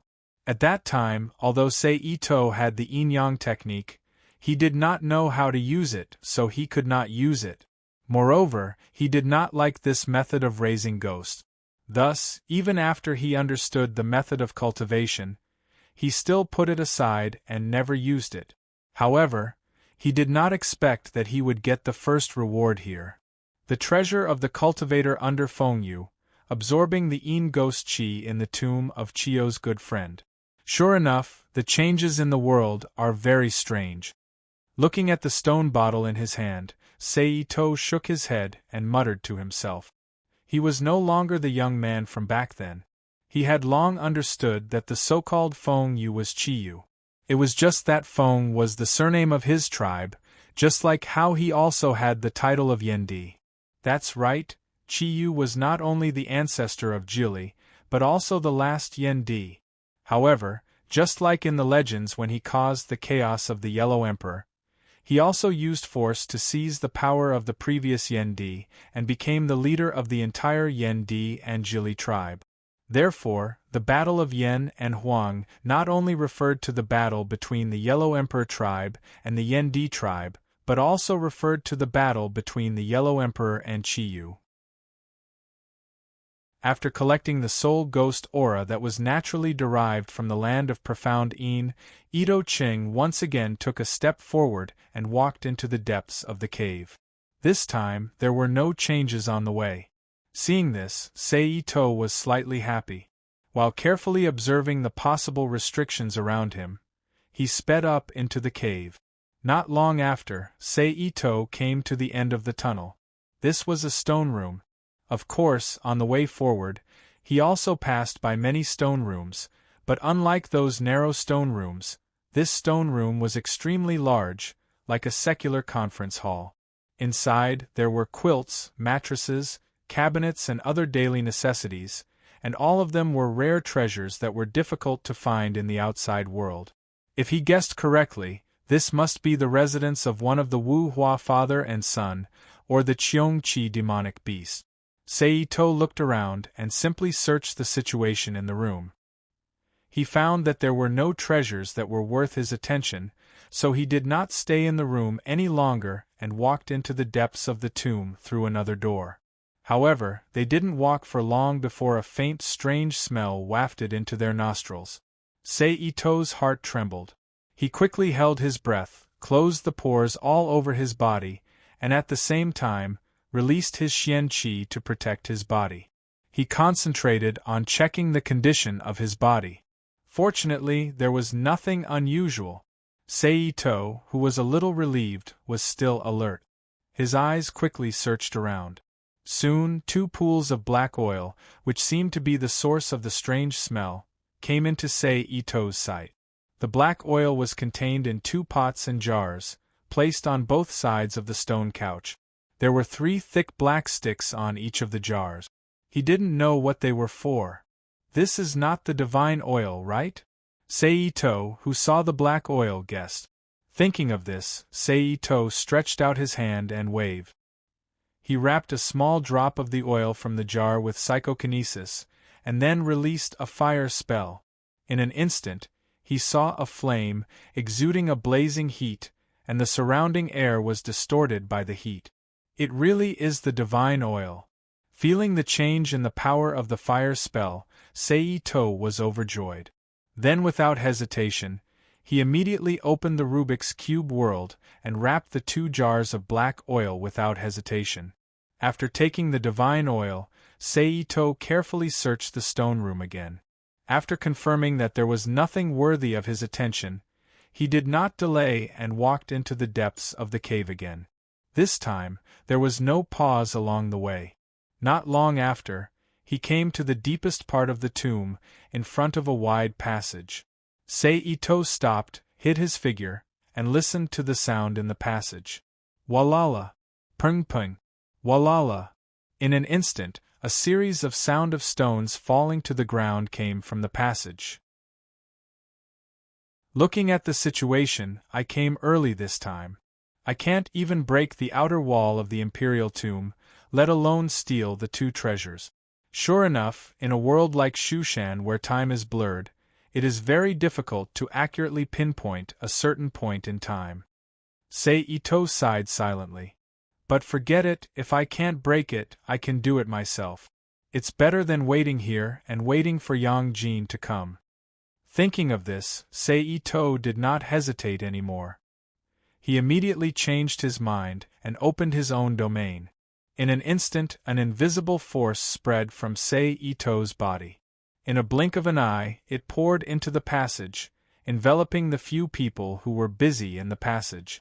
Then, without waiting for the few people to react, Seito quickly raised his hand and made a gesture, mobilizing his power to launch his own attack. In an instant, an invisible ripple spread throughout the entire domain, bringing with it an inexplicable force, descending on the people in the passage. Under the influence of this force, Wu Hua and the others immediately stopped moving, as if they were wax frozen, unable to move at all. Forbidden technique, time stop. Then, Seito's mind moved again, and a pitch-black hole immediately expanded above Wu Hua and the others, swallowing them in one gulp. Phew! After doing all this, Seito let out a long breath. Then Seito stepped back into the passage, and a moment later, he reached the end of the passage. In an instant, a stone wall with a bumpy surface appeared in front of Ito-sei. According to the time mentioned in the original book, although the stone wall had not been broken through, there was not much left. It only needed a few more days of grinding to break through. Of course, this was referring to Wu Hua and the others. For Seito, it was not that troublesome. At this time, a light flashed in Seito's hand, and a pitch-black long sword fell into his hand. It was the divine sword, Celestial Clouds. Seito stirred up the energy in his body, and poured it into Celestial Clouds' blade, causing it to emit a faint black light, and directly pierced into the stone wall in front of him. Clang! Clang! Creak, creak! In an instant there was a crisp sound of metal clashing, and Celestial Clouds' blade heavily struck the stone wall. Then, with Seito's hand pushing, the surface of the stone wall cracked, with the tip of the sword as the center. A small crack line spread out in all directions, and as the blade slowly sank in, it spread outwards at an undetectable speed. Chapter 1658. P.S. Thank you to Reading AI and NXCX for their precious monthly votes. Thank you to NXCX, Instant Potato, and Halcyon for their tips. Purring. The blade was pulled out of the stone wall, leaving behind a trail of sparks. Whoosh! Under the force of friction, the stone wall that was separated from the main body of the stone wall fell down with a whistling sound. It fell heavily to the ground and scattered into pieces of irregular gravel. As it rolled, it made a crashing sound. After a series of forceful cuts, the stone wall in front of Seito finally collapsed, revealing the pitch-black cave behind it. Although nothing strange had happened, from what he understood from his memories, he knew that this seemingly defenseless cave was protected by the Holy Emperor's talisman. It would be extremely difficult to enter without some effort. Seito stepped forward 2 steps, stepping on the rubble. He slowly thrust the divine blade in his hand, Celestial Clouds, forward. Not long after, a resistance was transmitted from the blade. Seito did not stop, continuing to thrust the blade forward. As the blade advanced, a resistance that grew stronger and stronger rebounded. Then, a translucent barrier that flickered with multicolored light gradually appeared in the air. It was like a heavy piece of cloth, with the tip of Tian Songyun's blade at the center as it caved in. After confirming the existence of the barrier, Seito immediately withdrew his sword. Although he was fast, the rebounding force of the barrier was even faster. The moment he withdrew his sword, a strong force acted on Seito's body, forcing him to quickly turn around. Only then was he able to disperse the force. As expected of the Holy Emperor's talisman, Seito sighed softly. However, that was what he said. However, he didn't hesitate in the slightest, thrusting Tian Songyun over once more. Without a sound, a black shadow flashed and instantly pierced the transparent barrier, striking a finger-sized dent on it. At this moment, Seito twisted his palm, and an indescribable force spread out from the tip of Celestial Clouds. Fixed point domain, forbidden spell, time stop. Under the influence of this ping-pong ball-sized force, even though Seito slightly moved the tip of his sword away from the barrier did not immediately rebound like before. Seeing this, Seito smiled. Then, his arm instantly turned into a shadow, bang! Pooh! Then, 2 different muffled sounds suddenly echoed in the mausoleum. With the final sound of leather tearing, the invisible barrier formed by the Holy Emperor's talismans in front of Itosei was instantly broken, and an inch-wide hole appeared. It turned out that in that moment, Seito took advantage of time stop. He continuously stabbed the same spot on the barrier dozens of times. Only then did he remove the effect of time stop. He let the accumulated attack erupt at the same time, forming an attack that exceeded the upper limit of the spiritual talisman's defense to break the spiritual talisman barrier. And the result was just as he expected. The spiritual talisman barrier was broken. With a hole, the rest of the matter was much more convenient. First, he followed the same pattern and created a few holes in the barrier. Then, he connected these broken points with the first broken point, forming a small path for the blade to move. Then, he used this small path in combination with the time-stop technique to cut to both sides, expanding the length of the seam until he created a hole that could allow people to pass through. About 15 minutes later, a door appeared in front of Seito. Seito stepped forward and walked in. However, before he could travel for long, another invisible barrier stopped him. Seito did not hesitate and continued to use the previous method, just like that. After breaking through 9 invisible barriers, Seito finally stepped into the Sage Emperor's tomb. And because he entered through a special passage opened by the father and son of the Wu Hua family, he directly passed through the front mausoleum and the seals set by 16 celestial immortals. He arrived at the middle section of the Sage Emperor's tomb, which was the main mausoleum. He walked forward slowly for another 2 or 3 minutes. A door appeared in front of Seito. Seito walked to the door and stood still. He raised his blade and gently thrust it forward. Clang! Unexpectedly, the saber was not obstructed at all. Instead, it directly slashed the stone door, causing a crisp sound to burst out. Seito raised his eyebrows. He withdrew his blade and stood in front of the door. He pressed his hand against the door and pushed it forward. But even with the strength of his body, he could only push the stone door open slightly. If he wanted to push it open completely, he would not be able to do so. I am the strongest and the one who holds all victory in my hands. No matter if it's man or demon, I am the one who defeats all enemies. I will defeat any enemy that stands in my way. O bull with a shining golden horn, give me your aid. Seito's murmured chant echoed in the silent mausoleum. It was the spirit of the voice of the mighty bull, one of the 10 incarnations of the Eastern Army's divine power. As Seito chanted the spirit of the voice, a powerful force instantly emerged from his body and poured into his arms. It gave him strength that was several times stronger than before. Finally, Seito moved and acted on the stone door. Hum hum hum hum, under the push of the monstrous force, the stone door was slowly pushed open. Phew! Fortunately, I don't have the same restrictions as the grass shaving hall.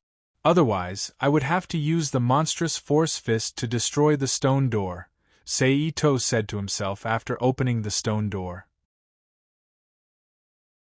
He withdrew his arms and sighed. Then, he raised his eyes and looked at the space behind the door. It was a long stone path. Like the rest of the mausoleum, it was pitch black and empty. However, when Seito saw this, he could not help but frown.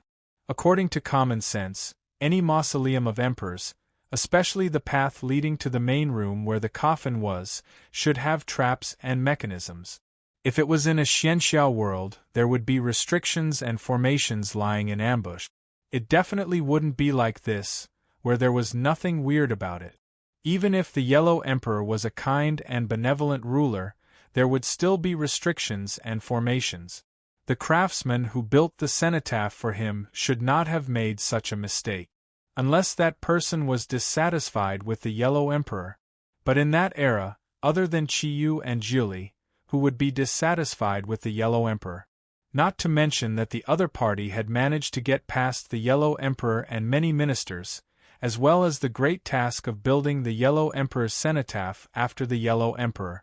Thinking of this, Seito flipped his hand and produced several pieces of broken stone. He raised his hand and threw them into the passage. Walalala! The broken stone fell to the ground and rolled along the passage. However, even after 2 or 3 minutes, he did not see any signs of the restrictions being activated. Is there really nothing? Seito raised his eyebrows and said. There was no other way. Seito really did not know much about the situation inside the Yellow Emperor's sacred mausoleum, because in the original work, Yang Jin killed the demon and stole the treasure after the Wu Hua father and son stole the treasure from the Yellow Emperor's mausoleum. The location of the battle was also in the Wu Hua father and son's mausoleum, Yu Palace, and not inside the Yellow Emperor's sacred mausoleum. Thus, even Shu Mountain's description of this place was not complete, so it was almost impossible to use it as a reference. Moreover, this was not a novel, but a real world where all the worlds in the Shu Mountain books written by the Huanzhou Manor's lord were combined. There were more changes, and Sei Ito needed to be even more careful. Otherwise, if he used his small body to test the power of the Yellow Emperor, one of the three ancient emperors, it would be no different from early death. Then, without seeing Ito Sei make any movements, a piece of wood that looked dry protruded from his back and changed into his appearance at a very fast speed. It jumped down from his body. Wood release, wood clone technique. The wood clone nodded at Seito. Without hesitation, it stepped into the passage. The first two steps did not change at all, but when the wood clone took the third step, it suddenly paused, and then quickly transformed from a humanoid form back into a humanoid wooden puppet, falling heavily to the ground. Seeing this, Seito frowned and once again released a shadow clone. This was because when the wood clone died, it did not send back any information at all. However, the shadow clone was different. If it died, it would immediately explode. At that time, no matter what happened, it would send back information about the passage. The shadow doppelganger did not hesitate either. It walked into the passage. Just like before, after 3 steps, the shadow clone exploded and disappeared from the tunnel as expected. So that's how it is. At the same time, Seito, who had received the information from the shadow clone, showed a look of understanding. From the shadow clone's information, the reason why it and the wood clone died was because of a strange sealing power in the passage. It would seal energy, so the wood clone, which was powered by energy, would turn back into a wooden puppet, and the shadow clone, which was completely made of energy, would explode on its own. However, this kind of sealing passage is appropriate in this world full of immortals. After all, without true yuan, those guys who only cultivate nature arts and not life arts are no different from ordinary Jianghu heroes. When the time comes, a few slightly stronger traps will be enough to keep them in the passage. Seito, who understood the possible problems in the passage, thought to himself. Thinking of this, Seito's mind moved and took out a set of Black Sphere Technologies' second-generation black clothes from the Rubik's Cube world. It was the black clothes that had been added with spiritual technology. You can seal true yuan, but I don't believe you can seal the energy of biological cells and bioelectrons. Seito, who had changed into the black clothes, held the celestial clouds in his hand, and stepped into the passage, thought to himself. Sure enough, just as he thought, although the perfect force in his body was suppressed to a certain extent, the energy and various functions of the second-generation black clothes on his body were still working normally. With them, he could fully display an S-rank battle strength. Although he might not necessarily win against celestial immortals or earth immortals, he could still easily defeat human immortals. Most importantly, he did not know if the quality of his perfect round force was high enough or if there was a certain level of exalted immortals in the channel that sealed his mana and vital essence. He was still able to use a small amount of the sealed mana and vital essence like an ordinary person. In this way, even if he encountered some danger, Seito had enough power to deal with it. The passage was very long, more than 300 meters long. He walked straight for 3 to 4 minutes before he reached the end. But at this moment, 4 armored and armed mud dolls suddenly appeared in front of Seito and stood side by side, blocking his way. Looking at the stone dolls in front of him, Seito could not help but recall the mud dolls that stopped him from exploring the pyramid in the depths of Shinong. But compared to the dolls at that time, these 4 dolls were obviously much taller and looked like giants. Just as Seito's clone was recalling, the 4 dolls moved together and slashed the wide stone swords in their hands at him. They were as fast as lightning, bringing with them a biting cold wind and explosive whistling sound. Before the swords arrived, they were 1 step ahead of Seito. Ito's figure flashed and activated the space movement function of the armor, instantly escaping from under the 4 dolls. Boom! The 4 stone swords fiercely smashed to the ground. Ito's right leg was half bent, and the black armor around his leg instantly twisted into lines that looked like muscle lines. The wrinkles on the armor expanded slightly, then suddenly straightened, pushing Ito back to the front of the puppet like the wind. He stepped on the stone sword with one foot, jumped up, and slashed at the puppet's head. Clang! The crisp sound of metal clashing could be heard in the tunnel. Looking at the white mark left on the puppet's head, Ito's expression changed slightly. What a hard puppet! At this moment, another puppet once again waved its hand and attacked him. Ito moved his mind to put away the divine blade, celestial clouds, and activated the space movement function again. He escaped from the puppet's attack by a hair's breadth and reappeared on the ground of the passage. Then, Ito waved his hand to his waist and took out a fist-sized, oval-shaped black object that looked like a duck's egg. He pressed the tip of his thumb down and threw the black duck's egg out. The duck's egg rolled along the ground and stopped at the feet of 2 of the puppets. Then, a black light burst out from the duck's egg, and in the blink of an eye, it expanded into a sphere with a diameter of about 3 meters, enveloping the 2 puppets. Antimatter grenade.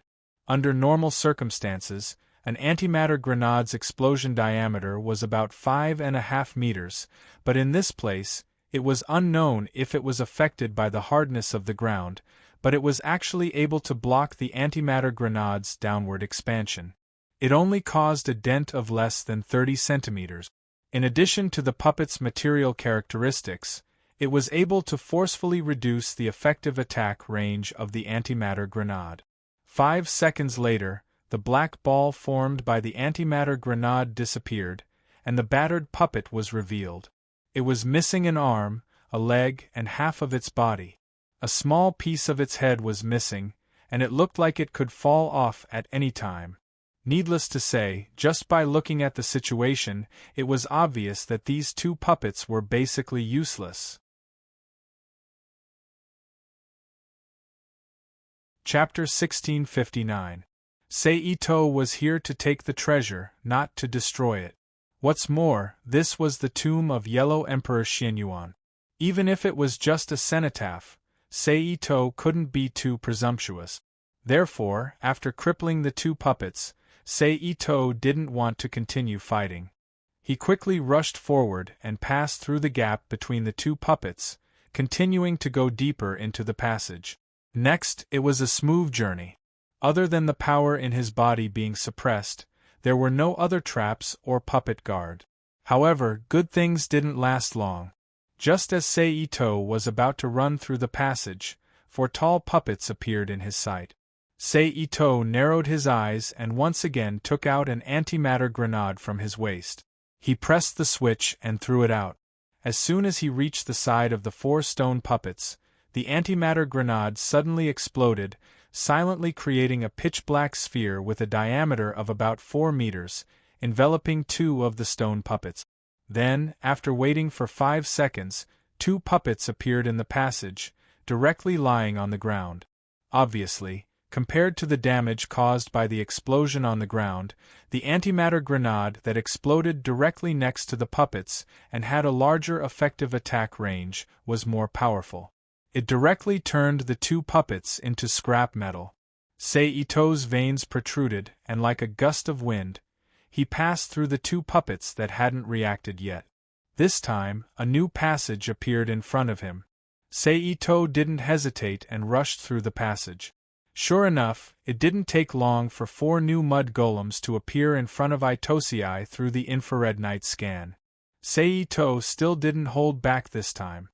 He took out an antimatter grenade from his waist and threw it out. The result was needless to say. Without any surprise, the 2 puppets were paralyzed, and it could be said that it was an unexpected gain. There was also a puppet that had half of its arm and the weapon it was holding destroyed by the antimatter energy, turning it into a toothless tiger. Seeing this, Ito chuckled and sped away from the puppet. A moment later, Seito arrived at the end of the tunnel. This time, there were no more crossroads or mud puppets in front of him. Instead, a huge stone door stood in the middle of the passage. It blocked his path. Seito slowly walked in front of the stone door and pressed his hands against it. The black clothes on his arms bulged, and the veins on his muscles bulged. It also seemed like it hadn't been washed properly. Full of wrinkles like a garment. It maximized the strength of his arms. Then, Seito pushed the door open. Unexpectedly, the stone door wasn't as heavy as he had seen before. Instead, it was unusually light, and an ordinary person with a little bit of strength could push it away. Therefore, Seito, who was completely unprepared, immediately lost his center of gravity and fell forward. Fortunately, Seito's reaction was quick. He took the opportunity to turn around and stabilize his body, so he didn't fall flat on his face. Then, Seito raised his head and looked at the space that appeared behind the door. Behind the stone door was a large hall. It was the size of a football field and a half. There was nothing inside and it looked abnormally deep, as if he was in front of the mouth of a giant beast. But what was strange was that the floor of the hall was a full 50 to 60 meters lower than the bottom of the door. It was like a bottomless pit that made people feel cold. Seito, who was standing at the edge of the door, frowned. He took out a large piece of gravel from the Rubik's Cube world and threw it into the hall. Boom! A few seconds later, a dull sound echoed in the empty hall. Clang, clang. But in the next second, a series of mechanical sounds were heard.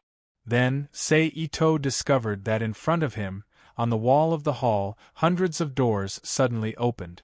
Mud puppets holding axes, daggers, swords, halberds, spears, shields, and other weapons ran out. But they were different from the previous mud puppets that looked like giants. Although these puppets were also very tall, they were generally within the range of a normal person. They were no different from the puppets that Seito had seen in the depths of Shinnong. Looking at the puppets gathered in the hall, Seito couldn't help but narrow his eyes and think, could that pyramid also be the tomb of some great emperor from ancient times? Trespasser of the emperor's tomb, die! The 1,000 puppets shouted in unison. In this empty mausoleum, such a loud shout was like a thunderclap, shocking everyone's ears and eyes. Seito, who came back to his senses, did not hesitate. He immediately moved his hands, took out 2 antimatter grenades from his waist, opened them, and threw them at the puppet soldiers in the hall below. The grenades fell, exploded, and silently expanded into 2 huge black balls.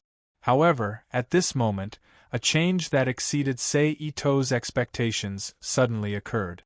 The moment the antimatter grenades exploded into antimatter balls, a large amount of dark green clouds erupted from the puppet soldiers, forming a tidal wave of clouds that shrouded all of them, resisting the invasion of the antimatter.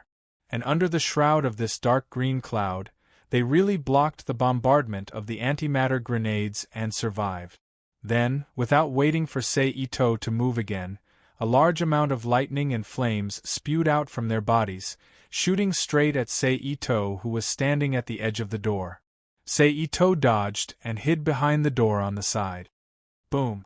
The lightning and fire that missed their target immediately exploded with a loud bang. Then, Seito reappeared, and without waiting for the puppet soldiers to attack, he immediately jumped into the hall and rushed into the middle of the puppet soldiers like a fish. Then, Itsunari treated the puppets around him like how he treated the moving wooden puppets when he was practicing martial arts. He used his palms to push and kick, shoulder to shoulder and arm to throw. He used all kinds of martial arts to send the puppets around him flying into the group of puppet soldiers one by one. He used them as meat bombs to bombard the other puppet soldiers, hindering the operation of their battle formation. Under this method, a small safe space appeared in the middle of the puppet soldiers. However, Seito knew that this was only a temporary way to protect himself. If he did not find a way to escape as soon as possible, he would be in danger sooner or later. Therefore, during the process of attacking, Seito used various detection tools on the battlesuit to search the room. His efforts paid off, and soon, a door was reflected in Seito's sight through the detection equipment. Of course, at the same time, he also saw nearly 100 puppet soldiers standing there like an iron wall. Under the protection of the other puppet soldiers around them, they stood there firmly, guarding the door. Seeing this, Seito immediately understood that it was a way out. He immediately kicked the puppet soldier in front of him with all his strength, causing it to hit 4 or 5 other puppet soldiers, then raised his head and opened his mouth, letting out a shout. Amidst the sharp and high-pitched sound, a visible sound wave rippled out rapidly with Seito as the center, shaking the surrounding puppet soldiers and pushing them back. In just a few seconds, an empty space about 3 meters in diameter appeared. Then, Seito looked straight ahead and opened his mouth again to shout. But this time, the sound wave did not spread out horizontally like before. Instead, it gathered into a beam and blasted straight in the direction of the door. Under the impact of the sound wave beam, the puppet soldiers' bodies were shattered one by one, creating a small unobstructed path for Seito. Seeing this, Seito did not dare to hesitate. He immediately rushed forward and once again cleared the puppet soldiers on the path with his fists and feet. Then, when the surrounding puppet soldiers gathered to a certain extent again, he once again released the sound wave attack. After repeating this several times, Seito finally broke through all the obstacles and rushed in front of the door. At this time, Seito did not consider the problem of whether to leave the door open or not. He directly swung his arm and punched the stone door in front of him fiercely. Boom! In an instant there was a loud noise, and the stone door was immediately smashed by Itosei's fist, creating a hole as thick as an arm. Then, Seito waved his arms and hurriedly smashed the stone door. After 4 to 5 seconds, a hole just big enough for a person to lower their head to pass through appeared on the stone door. Seito ignored the puppet soldiers behind him and quickly rushed through the hole in the stone door. As soon as he arrived behind the stone door, the suppression force that had been there before suddenly disappeared, causing the energy in Seito's body to become active again. Itosei rushed forward 2 more steps, then turned his head to look behind him, at the position of the stone door. For some reason, the ferocious puppet soldiers did not chase after him. Instead, they blocked the door again and stared at Seito's face. Seeing this, Seito laughed and turned his head to look at the stone room. The stone room was very large, about the size of a bird's nest stadium. It was square in shape, and the surrounding walls were carved with countless portraits and records. Looking at the situation, it was similar to the legend of the Yellow Emperor's battle with Chiyu in ancient times. In the center of the stone hall there was a stone table about 10 square meters. On top of it there were ancient sacrificial tools. On both sides of the stone table there was a large oil cauldron. In each cauldron there was a 10,000-year-old eternal lamp.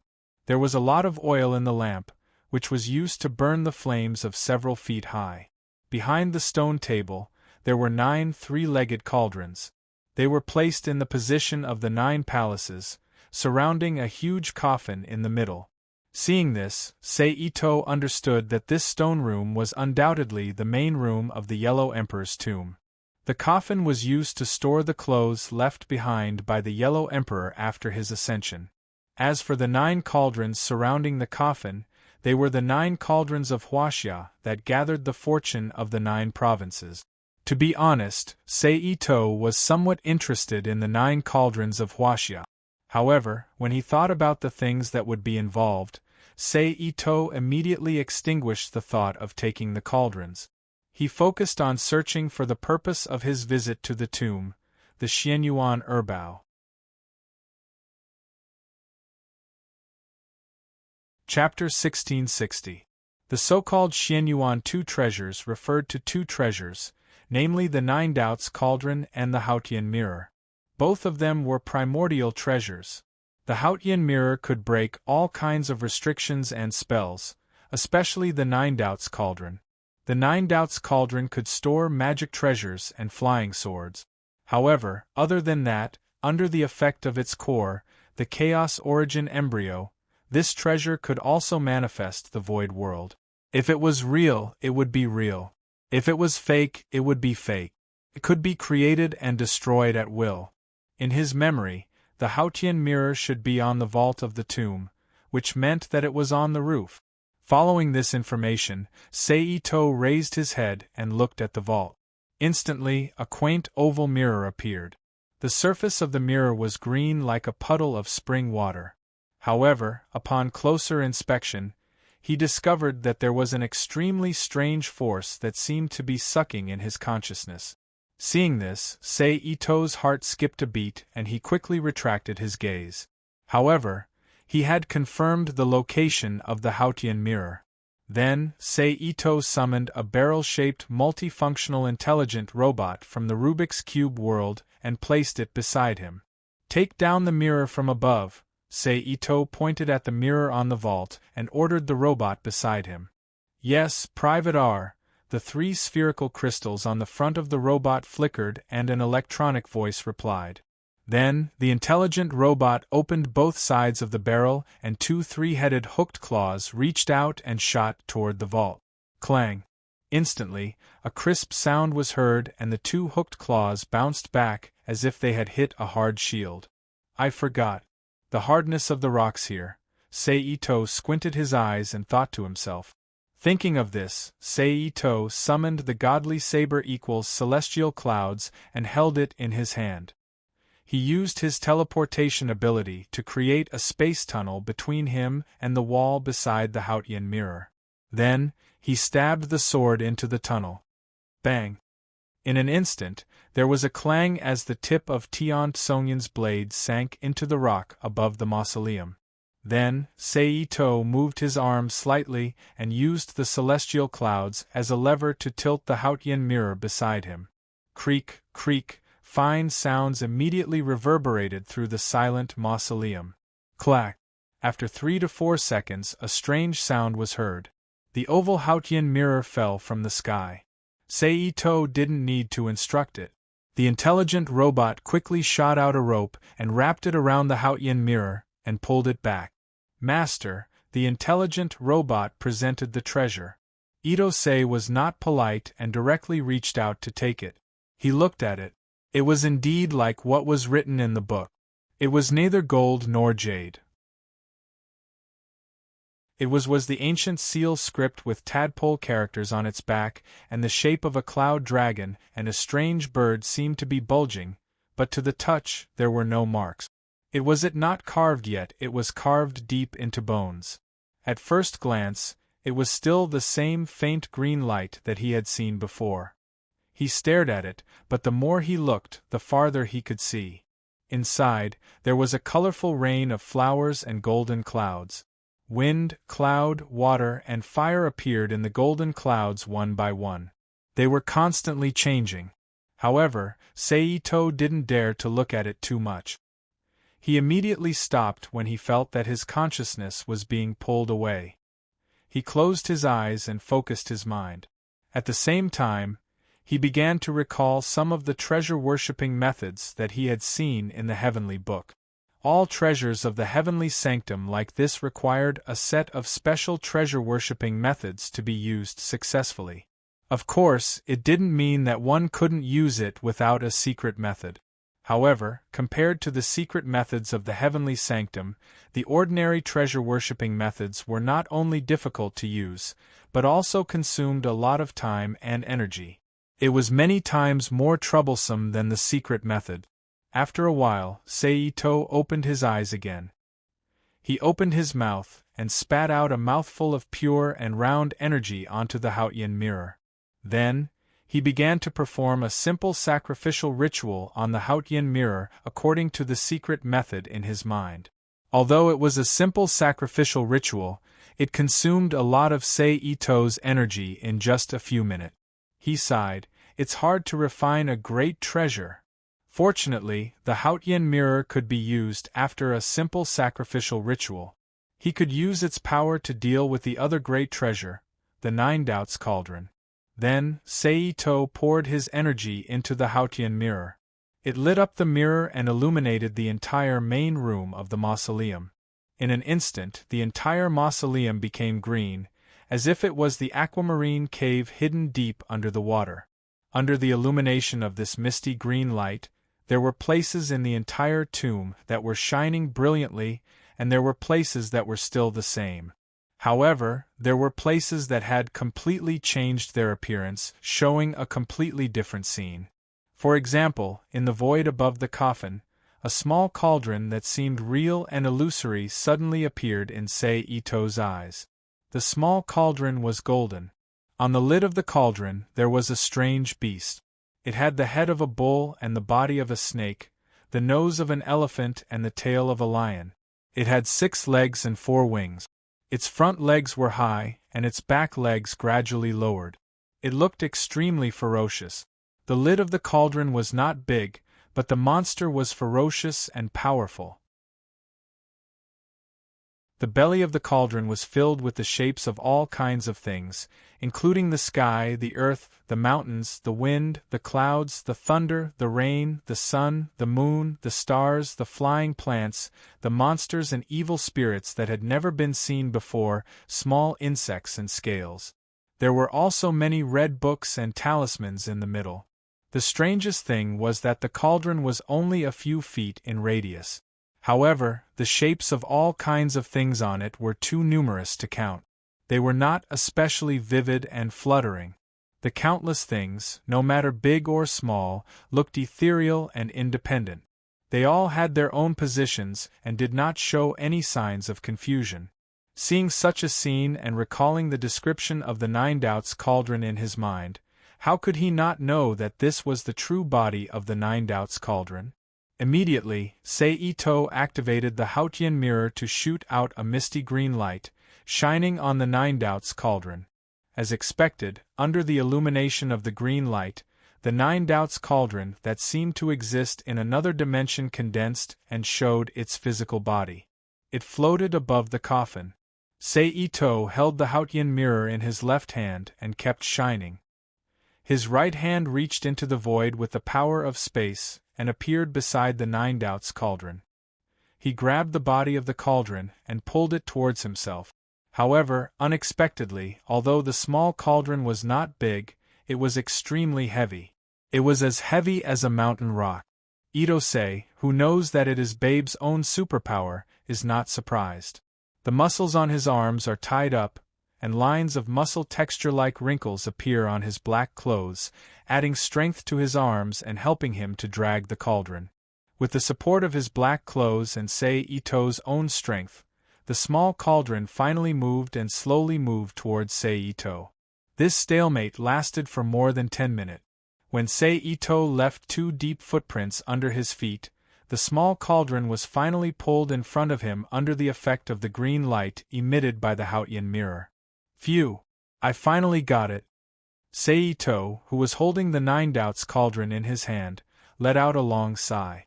Without refining it, he directly threw it into the Rubik's Cube world. However, at this moment, Seito's expression suddenly froze. No way. Are you sure you want to eat it? Seito thought in shock. That cauldron has something that the Rubik's Cube world needs. The Rubik's Cube's information naturally appeared in Seito's mind. I feel that eating it will benefit me. The world tree in the center of the Rubik's Cube world borrowed the power of the Rubik's Cube to transmit its thoughts into Seito's mind. After hearing the Rubik's Cube's information, Seito understood that it was definitely the chaotic origin embryo in the Nine Doubts Cauldron that had caused this. However, after thinking about it carefully, it was normal. After all, the chaotic origin embryo was an item of chaotic origin.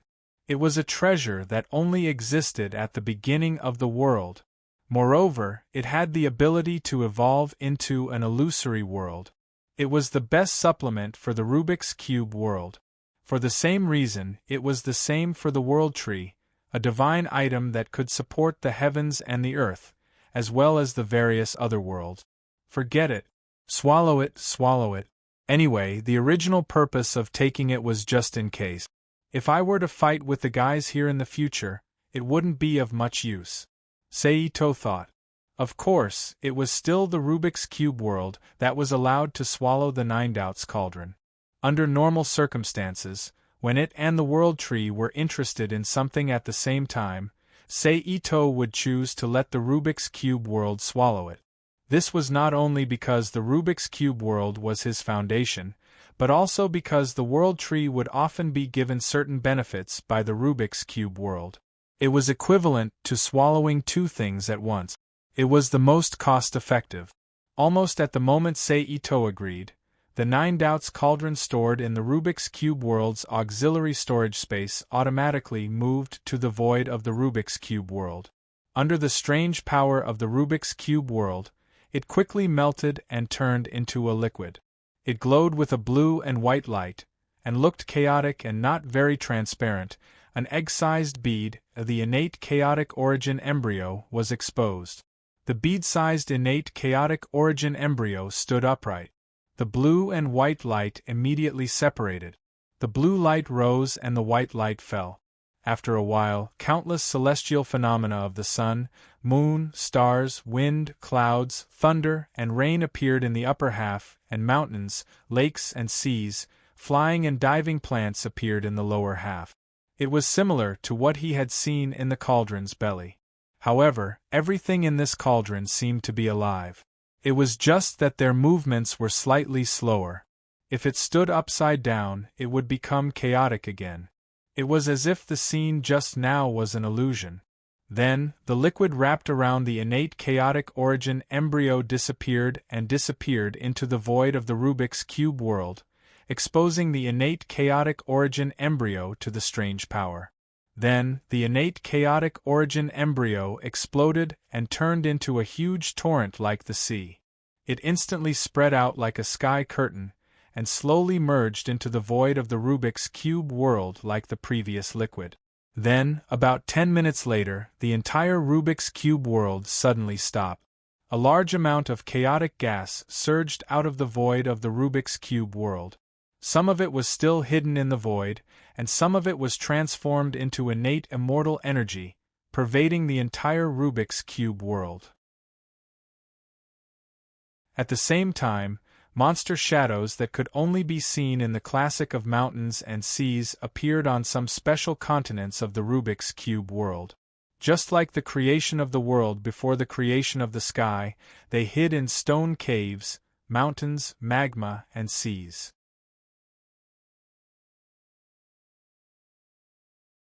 Chapter 1661. P.S. Thanks to Boring Saint for his precious monthly votes, and thanks to Instant Potato for his tip. The change lasted for nearly an hour before it completely calmed down. However, just as the change outside of Saito ended, a green-white light shot out from the void of the Rubik's Cube world and went straight into the World Tree planted in the center of the Rubik's Cube world. In an instant, the trunk of the World Tree lit up slightly, and a green light immediately appeared. It was like blood flowing through the veins of the World Tree. It climbed up along the lines of the trunk of the World Tree and flowed to the tip of the branches. Finally, it entered the green sphere that had been nurtured for an unknown period of time, and the shape of a human could be vaguely seen inside. As soon as the light entered, it was as if a person in a vegetative state was about to wake up. The figure inside immediately moved slightly, and even the entire body trembled slightly, as if it was about to fall off the branch. However, this situation didn't last for long. After a while, it returned to normal, but a breath of life faintly emitted from the figure wrapped in the fruit's skin. However, the change didn't stop here. At this time, the Wu Hua father and son, Cheongqi, Zhongong, and Zhonggan, who were thrown on an isolated island in the endless ocean of the Rubik's Cube world, all stopped in their movements. Then, they uncontrollably rose from the island and flew straight into the sky. During this process, no matter how the five of them struggled and roared, they couldn't break free from the inexplicable confinement force. A minute later, the five of them appeared in the void of the Rubik's Cube world. Then they saw a flash of fire. Suddenly, a few faint purple flames appeared around the 5 Wu Hua clanmen, burning them ragingly. Ah! Miserable screams immediately rang out from the mouths of the 5 Wu Hua clan members. Upper Immortal, spare us! Spare us! Qiongqi, Zhongong, and Zhonggan screamed as they begged for mercy. Qiongqi, an ancient monster with a fierce reputation, was personally suppressed by the Yellow Emperor Xianyuan. Because the Wu Hua dug a deep tunnel to break the seal, it was able to escape from the cage and mix with the Wu Hua father and son. Zhongong, the leader of the Golden Flower religion. However, his sect was destroyed by Amei in the name of enforcing justice on behalf of the heavens. Only he and Zhonggan were left alive. He was good at using a set of spirit stone escape technique, which allowed him to shuttle between all kinds of mountain rocks. In addition, he also knew a kind of stone softening technique. It could turn hard stones into ordinary stones. It was precisely because of these two unorthodox secret techniques. Only the Wu Hua father and son, who wanted to break into the holy mausoleum, would have the patience to interact with him and conspire with him. Zhonggan, son of Zhongong. Same goes for the rest. These three were the unexpected gains Sei Ito obtained when he sneaked into Wu Hua's tomb and ambushed the Wu Hua father and son. However, no matter how they screamed and begged for mercy, the purple flames continued to burn, quickly depleting the mana in their bodies, destroying the flesh they had tempered for thousands of years, refining their primordial spirits, and calcining them into a spinning ball of mysterious liquid the size of a ping-pong ball. Then, the flame disappeared, and the liquid ball shot into the tree of world like a shooting star. The world tree that had swallowed the elixir was like a person that had drunk a cold drink on a hot summer day. The tree trembled slightly, making the tree rustle in the night. At this point, all the changes caused by swallowing the innate chaos embryo in the Nine Doubts cauldron had been completed. Sei Ito, who slowly withdrew his mind from the world of the Rubik's Cube, thought to himself with a face full of surprise, "I didn't expect that a primordial spirit close to the level of a celestial could be used as fertilizer." In fact, it was not surprising if he thought about it carefully. After all, although celestials were celestials and not gods, their levels were the same. Therefore, the primordial spirit of a celestial who had some similarities with gods was also one of the fertilizers that could be used. It was not much different from the Eva, Apostle, and Nova that he had fed to the Tree of World in the past. They were all dimensional creatures that were one or several levels higher, which met the needs of the Tree of World. Isn't this forcing me to kill celestial immortals, steal their primordial spirits, and raise the Tree of World? Sei Ito muttered softly. Of course, he would not recklessly kill people for a toy like the Tree of World that he had no idea how many years it would take to raise it. Otherwise, it would not take long before he became a wanted criminal in the world, a sinner rejected by the world. He would be scurried by the Earth Immortals, Celestial Immortals, and even some Golden Immortals all over the world. Then, he would be killed in exchange for merit on some unlucky day. Then, Sei Ito straightened his body and cupped his fist. With a solemn expression, he bowed to the Yellow Emperor's cenotaph in front of him. Then, he turned around abruptly, holding the Hautian mirror in his hand. With a thought in his mind, he shot a ray of misty green light at the puppet soldiers at the entrance of the cave. Under the illumination of this green light, all the puppet soldiers that came into contact with it paused in their movements, as if they had become puppets that had run out of electricity, truly stopping in their tracks. Seeing this, Sei Ito did not hesitate. He immediately expanded his clothes and exerted his strength. Like a fish in the tide, he swam through the gaps between the puppet soldiers and returned to the edge of the hall. Then, he bent his knees and jumped back into the passageway that had the ability to seal mana. Right, I remember that in the world of Mount Shu, other than the innate chi talisman in Amei's hands, there is another treasure called the innate chi talisman in the Emperor's mausoleum. Just as Seito was about to leave, he suddenly remembered something. Thinking of this, Seito stopped in his tracks and began to search the Emperor's mausoleum again. This time, because of the existence of the Hautian mirror that specialized in breaking all kinds of spells and restrictions, the various restrictions and puppets in the Emperor's mausoleum were no longer a hindrance. Therefore, it didn't take long for Seito to find the treasure he was looking for: the innate chi talisman crossbow and the 49 arrows that came with it. Seito used the Hautian mirror to break the restriction and waved his hand to put it into the Rubik's Cube world. Sure enough, as Seito expected, as soon as this treasure entered the Rubik's Cube world, the Rubik's Cube wanted to devour it. Devour it! Seito sighed. After saying that, he ignored the changes that were about to happen in the Rubik's Cube world and turned his head to look at the other treasures in the treasury. But after thinking about it, he gave up the idea of leaving the treasury. In the end, he gave up on the idea of taking the entire treasury. He turned around and left the treasury. He followed the original path and rushed out of the tomb. In less than a quarter of an hour, Ito-sei reappeared in Mount Byakuyo. Standing at the entrance of the cave, Seito turned around to look at the cave entrance in front of him and smiled lightly. He flipped his hand and took out several palm-sized jade talismans, shooting them out one by one. He set up a compound array at the entrance of the cave that had 3 functions: concealing, confusing, and attacking.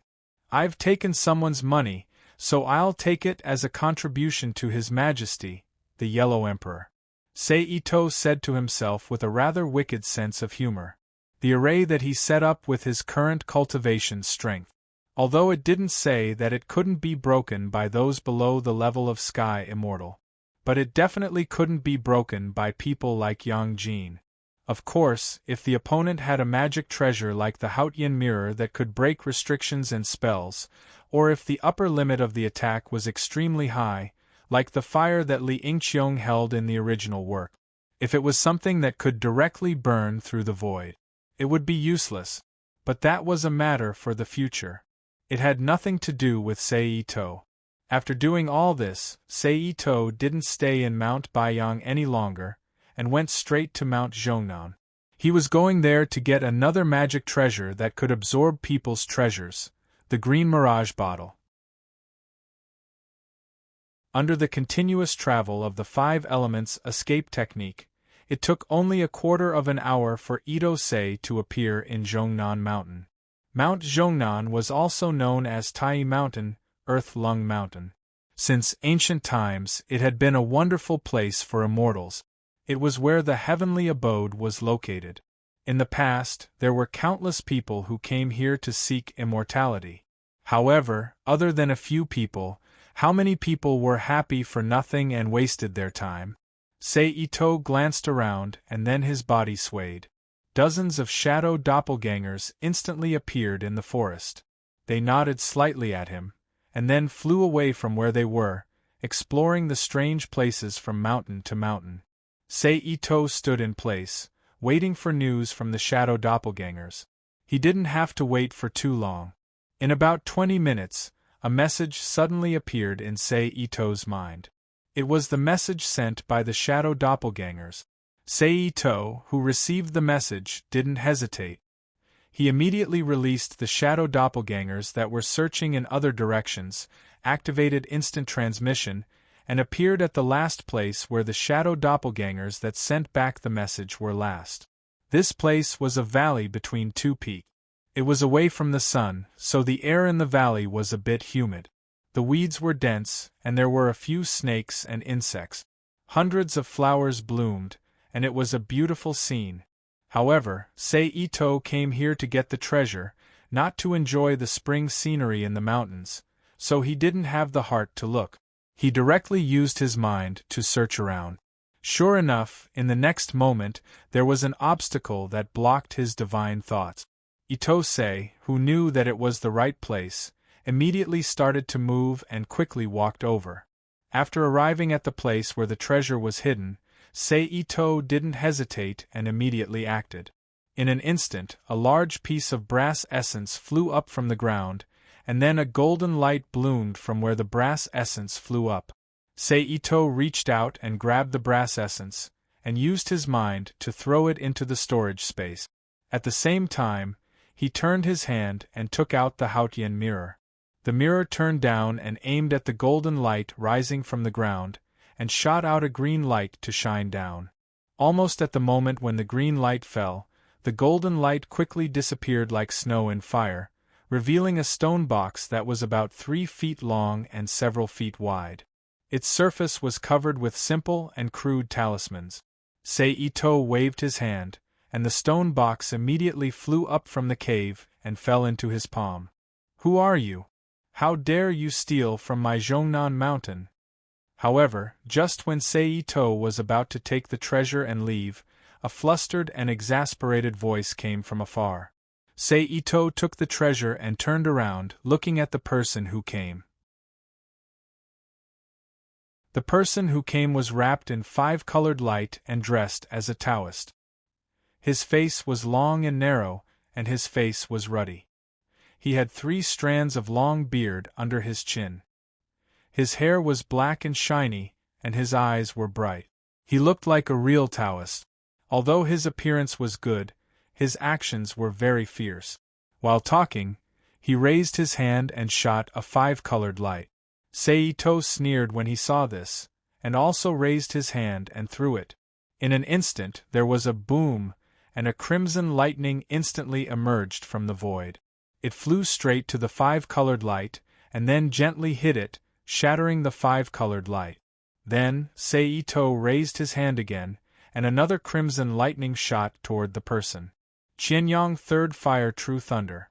Wayayaya, you are a monster, see how I will take you. With that, the Taoist shouted angrily, and once again met the lightning with the 5-colored brilliance. Boom! The 2 bolts of lightning and fire collided in mid-air, bursting forth with a deafening boom. However, at this moment, a bright white streamer instantly passed through the white clouds and smoke caused by the thunder and fire, and it went straight to the neck of the person. The person's expression changed when he saw this, and he hurriedly threw out a blooming yellow light to meet the white light. The white light seemed to be intelligent. It circled around the yellow light, rubbing the bottom of the yellow light, and continued to shoot toward the person. The person's expression changed drastically. He hurriedly raised his hands and threw out a series of 5-colored lightning. The lightning exploded into a group, turning into a sea of lightning, trying to block the path of the white light. However, at this moment, a figure suddenly appeared behind the person. The black blade in his hand slashed across the person's neck with a "pu" sound. How could it be? The person's head was spinning, and his face was full of disbelief. His mouth was slightly open. Then the person's head lowered, and an illusory figure floated out of his head. The figure was the person who was beheaded. Seito sneered silently. He stretched out his hand and grabbed the weak, primordial spirit of the person. He put several seals on it and threw it into the magic cube world. Then, Seito put away the divine saber in his hand, celestial clouds, and let the white light enter his body. He raised his hand and threw a ball of crimson fire on the lifeless body of the person. Whoosh! The raging flames burned instantly, and in a while, the person was burned into nothingness. It could be seen that the temperature was high. After doing all this, Seito waved his hand to flatten the entrance of the cave. He launched an instant movement and disappeared from the place. Almost at the same time he left, far away in the land of Sichuan, on Mount Amei, in a simple and unadorned hall, a beautiful woman frowned and silently began to calculate. However, no matter how fast her fingers flew, she could not understand the reason for the throbbing in her heart. It's time to get the Nanmingli fire sword. Seito, who appeared out of nowhere, said softly. As soon as he finished speaking, his figure vanished from the world once again. Then, after a few minutes, Seito's figure appeared in the big snow mountain, not far from the land of Sichuan. Seito, who was suspended in the air above the snow mountain, shook slightly. Dozens of shadow doppelgangers, who were wearing the same clothes and appearance as him, instantly appeared beside him. Then, they flew apart at the same time and disappeared into the big snow mountain. However, this time, Seito did not wait in the same place as he did in Mount Zhonan. Instead, he chose a direction and jumped down, searching for the ugly woman Mi Mingyang's whereabouts within a radius of hundreds of miles.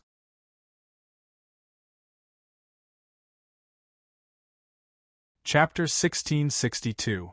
This search lasted for more than a week. There was no other way. Compared to Zhongnan Mountain, which was only as big as a fart, the Great Snow Mountain could be said to stretch for thousands of miles. It was deep and wide. There were many mountain spirits, ghosts, and evil people hiding in it. Under the premise that they did not want to alarm them, it was very troublesome to search properly. Fortunately, Seito was strong and proficient in all kinds of strange skills. Therefore, after more than a week of searching, he was finally able to determine Mi Mingyang's general location. Of course, during this process, he would inevitably have a conflict with some evil cultivators. For them, Seito's usual method was to kill them, then seal their primordial spirit and throw it into the Rubik's Cube world to be refined later. Finally found her, Seito, who had just retracted his divine sense, lightly exhaled and chuckled. As soon as he finished speaking, his figure flashed and disappeared from where he stood. In the next moment, in a cave hidden in the depths of the snowy mountain, Seito's figure suddenly appeared. Who? Feeling the light change in the cave, the woman in the cave fiercely turned around and looked at Seito. This woman's appearance was very ugly. Her skin was dark and her lower jaw protruded forward. She looked like an ape in the mountains, but also like a native of Africa in the main world. She had a few loose strands of yellowish hair on her head, and a single eyebrow on her forehead that was thick and long like a hairband, tightly binding her forehead. Coupled with her short stature that was only about 4 feet tall, she really looked like a strange monster. Behind her, there was a large piece of mud and rock with the words South Ming Self-Opening engraved on it. It stood tall in the middle of the cave, and became the only strange object in the cave. Seito looked past Mi Mingyang and his gaze fell on the large piece of mud.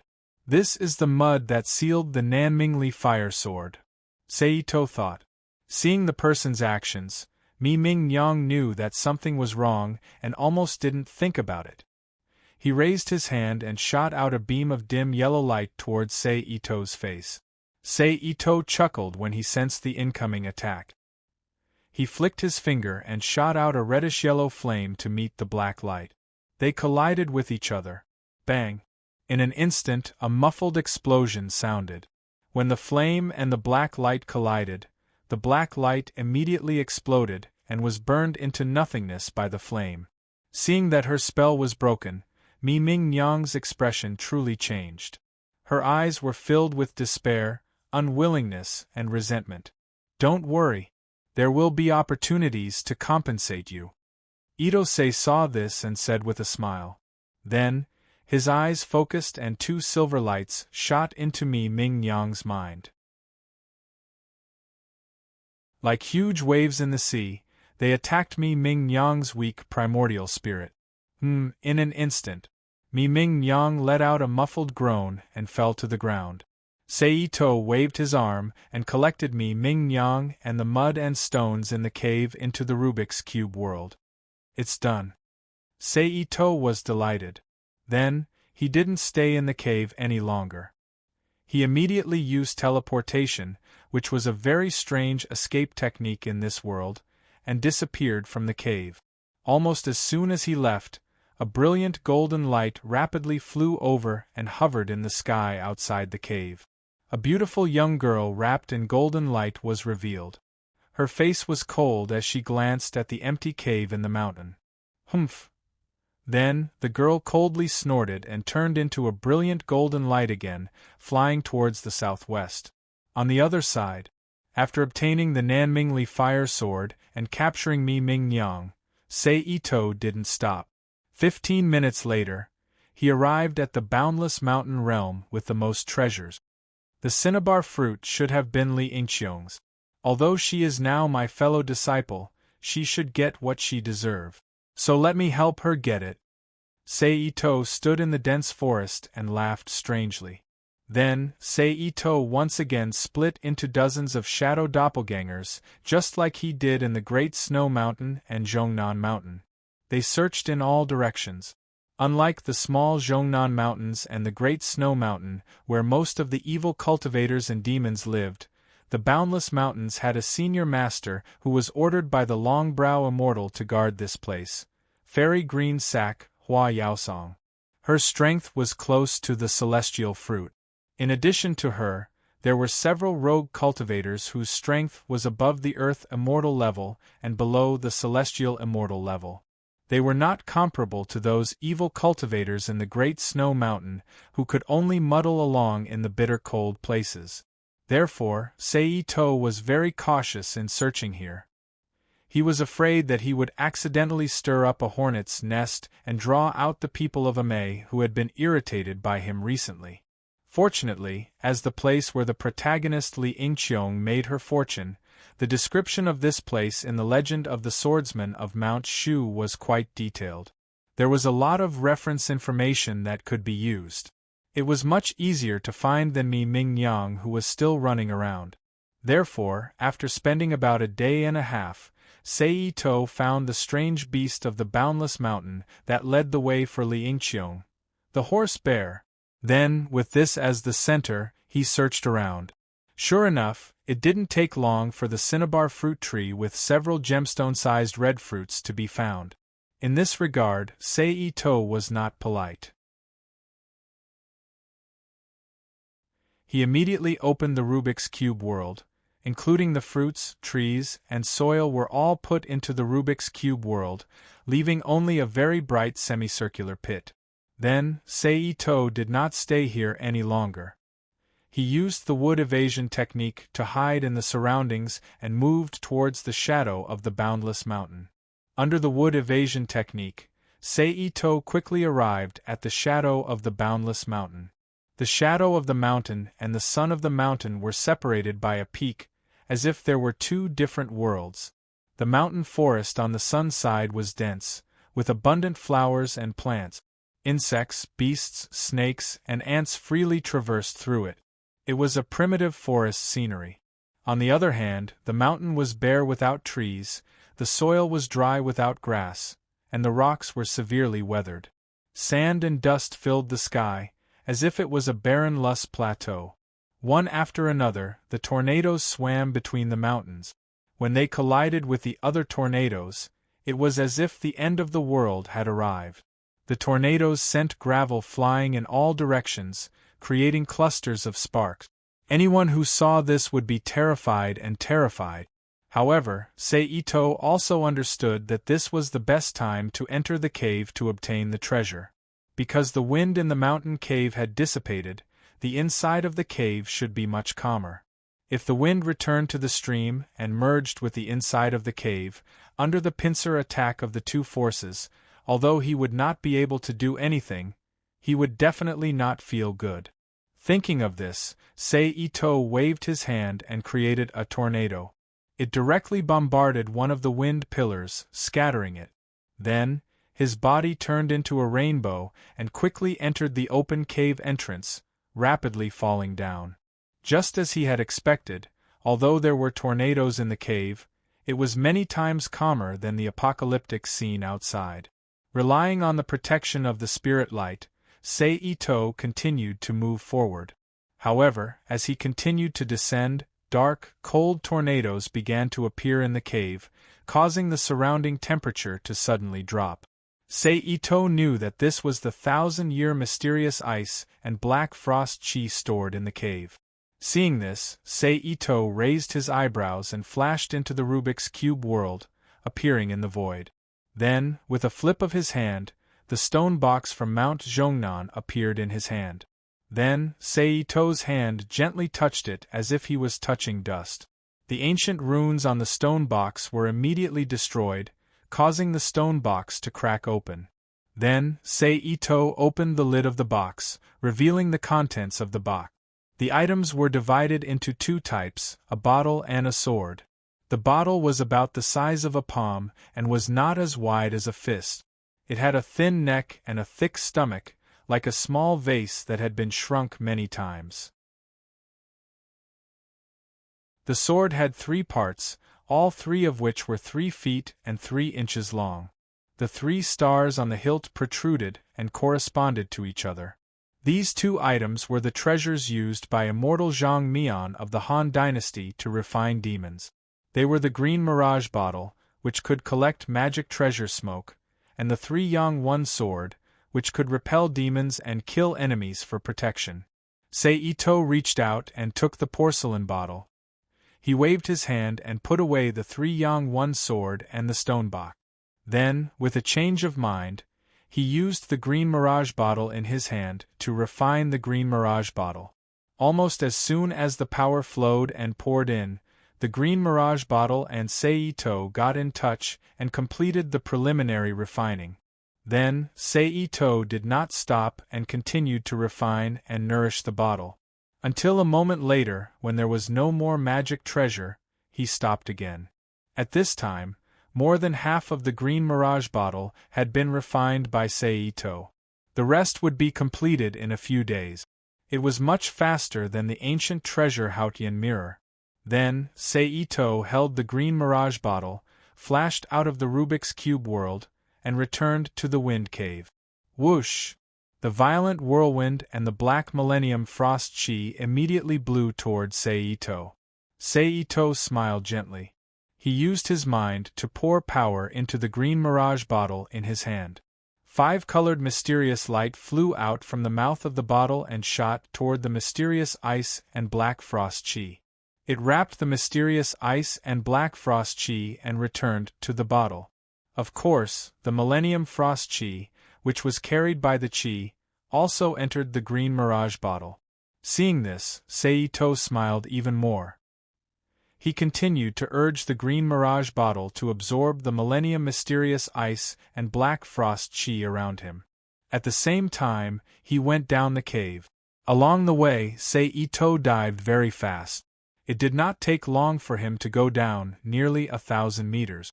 But at this time, Seito could no longer rush, because from this moment on, the suction force in the cave was getting stronger and stronger. If he did not resist, it was very likely that he would be completely pulled into the abyss by this suction force. Therefore, Seito adjusted the way of going down. On one hand, he resisted the strong suction force from the deep cave below, and on the other hand, he continued to go down slowly. After going down for another few thousand meters, Seito saw a chubby white silkworm that was 1 foot long. It was the treasure that he came here to take, the Millennium Ice Silkworm. As for the reason why he said it was on the way, it was because other than being able to breathe in cold air and spit out some 1,000-year silkworm silk, it really did not have much use. However, since he had come to this boundless mountain, there was no reason to let it go. Thus, he decided to collect it. Immediately, Seito urged the green mirage bottle in his hand again. A long 5-colored waterfall shot out from the mouth of the bottle and shot toward the ice silkworm. As a demon that had lived for 1,000 years, how could ordinary things be compared to it? It immediately opened its mouth and spat out a long crystal silk at Seito.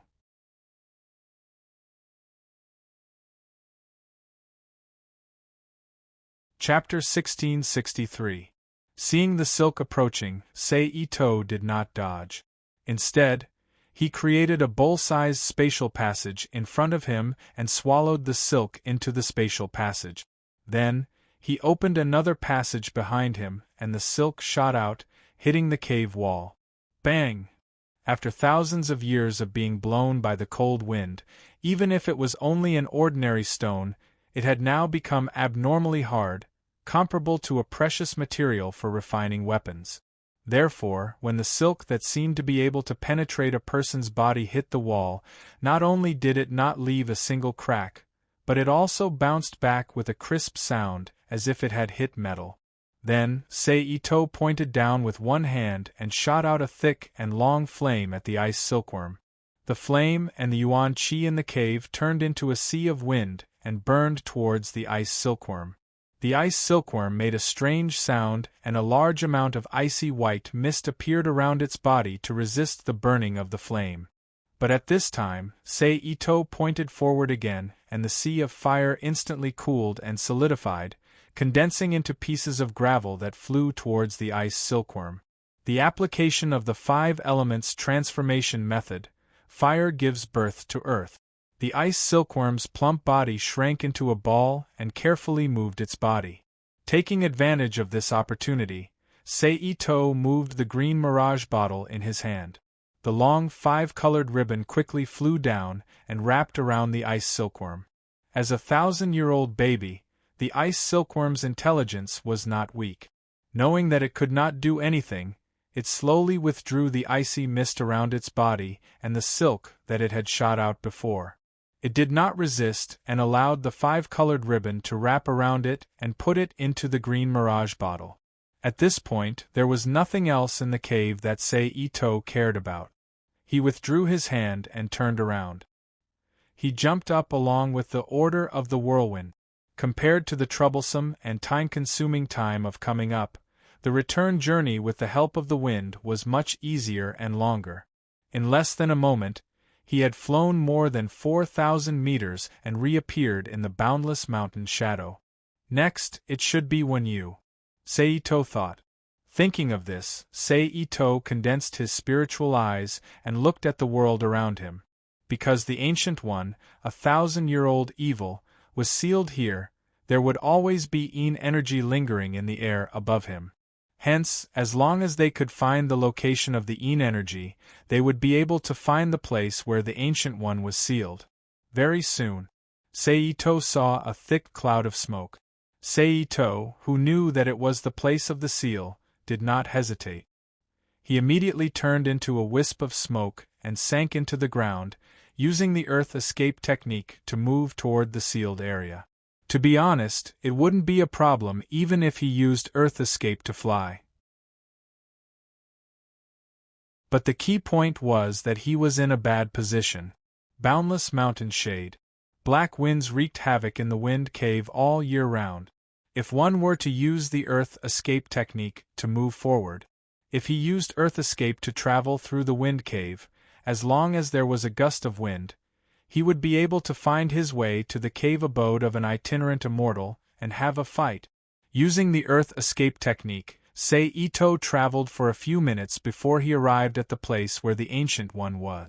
Are these two the people who were imprisoned by the Ancient One? Seito muttered to himself as he looked at the two people who had just flown over. The two of them looked like Mi Ming's mother. They were like freaks.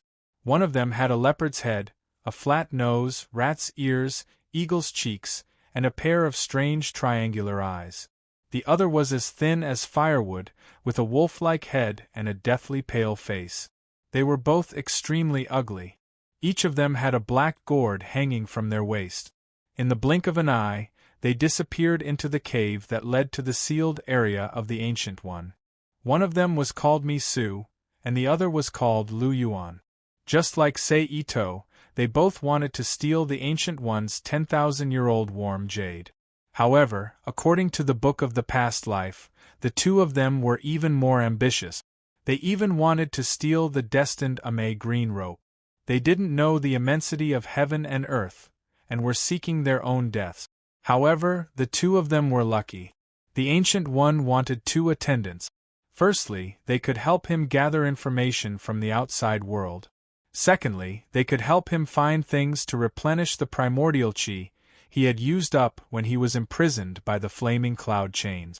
Therefore, the Ancient One didn't kill the two of them. Instead, he captured them alive and placed restrictions on them to make them his servants. From the looks of it, they had just obtained some tonics and were on their way to deliver them to the Ancient One. If that's the case, I'll just wait a little longer, Seito thought to himself. With that thought, Seito turned around and disappeared. He used the wood elemental technique to hide in the branches of a nearby tree. After about 15 minutes, the two of them flew out of the cave at the same time. They cursed and swore as they flew towards the boundless mountains where the monkeys and horse bears were gathered. It seemed that they were still going to pick up the tonics. After the two of them had left, Seito reappeared from the tree. Then, Seito's body shook and a clone of himself appeared. At the same time, he used the transformation technique to change himself and his clone into Lu Yuan's and Mi Su's appearances. Of course, their appearances were exactly the same. After that, Seito and his clone looked at each other. Then, they flew to the entrance of the cave and walked into it. But soon, a restriction appeared in front of them. Looking at the black smoke lingering around the spell, it was obviously an evil spell. Needless to say, it must have been set up by the Ancient One. I forgot about it, Seito sighed. Then, he and his clone went out of the cave and returned to the outside. If that's the case, I'll borrow those two. After that, Seito cancelled the shadow doppelganger technique. Then, he jumped up and chased after Mi Su and Lu Yuan. Seito had already known the location of the horse bears and monkeys when he was searching for the scarlet fruit. Therefore, it didn't take long for him to find Lu Yuan and Mi Su, who were hiding in the dark. The two of them were standing behind the gourd. They were making gestures and chanting spells. At the same time, hundreds of black gossamers, which were as thin as hair and emitted a faint stench, flew out of the gourd. They fell from the sky into the group of horse bears and monkeys and pierced into their brains. Then, the horse bears and monkeys stopped moving. They turned around with dull eyes and walked toward the place where Lu Yuan and Mi Su were hiding. Then, they were captured by the two of them. The Xianin method is really mysterious. Although it's an evil spell, this kind of beast-controlling skill is really unique. Seito praised secretly. However, Ito-sei didn't hesitate to attack. First, he appeared beside the two of them with instant transmission technique, and then, before the two of them could react, he quickly attacked and captured the two of them. Plop! The two of them, whose true spirit was sealed, fell to the ground awkwardly. Senior, why did you make such a joke with us? Compared to Lu Yuan, who was so scared that his face turned pale, Mi Su was much calmer. She asked in a trembling voice, "Do you want to live or die?" Seito looked at the two people on the ground indifferently and asked in a low voice, "Live." Lu Yuan and Mi Su looked at each other. Then, they knelt down one after another and said in a hurry, "Live." Seito said in a low voice. Then, he turned over his palm and took out a test tube bottle with purple liquid. He flicked the cork with one finger and the liquid in the bottle disappeared instantly. Then, at the next moment, Lu Yuan and Mi Su screamed together. They covered their chests with their hands and rolled on the ground. The pain in their voices was as if they had been severely punished. "Senior, please spare our lives. Senior, please spare our lives." Lu Yuan and Mi Su shouted in unison. "Stop!" Seito shouted in a low voice. Then, Lu Yuan and Mi Su felt that the previous pain in their hearts disappeared and their bodies relaxed. "How did it feel just now?" Seito narrowed his eyes and asked in a low voice. "It was better to die." Lu Yuan and Mi Su looked at each other and said in unison, "Very good. I can make it clear that the two of you have a restriction placed on your bodies. No one can remove it without making a move, so whether you two live or die now depends on my thoughts," Ito Ching said coldly. Lu Yuan and Mi Su's faces turned pale as if they were about to die.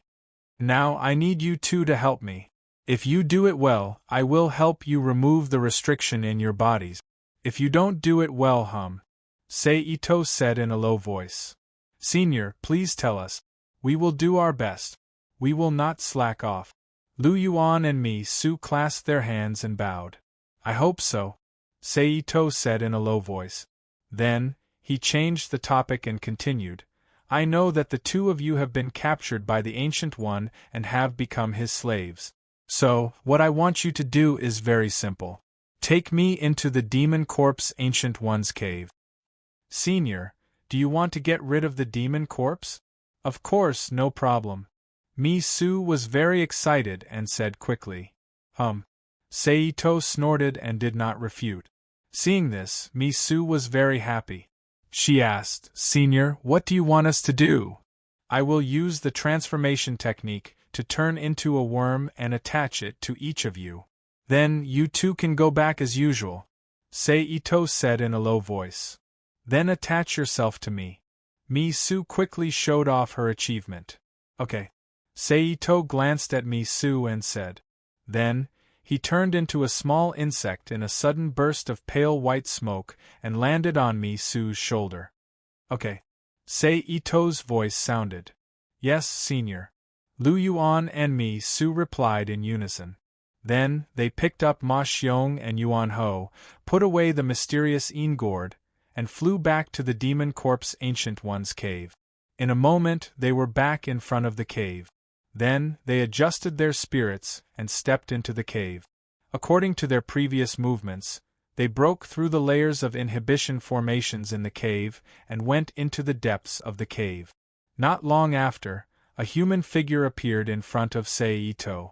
It was like a skeleton with a thick skull, a fleshless face, a flat nose and sunken eyes. It was as thin as a dead tree with very little flesh. There was no need for Itose to guess. He knew that this was the 1,000-year-old demon corpse, the Ancient One.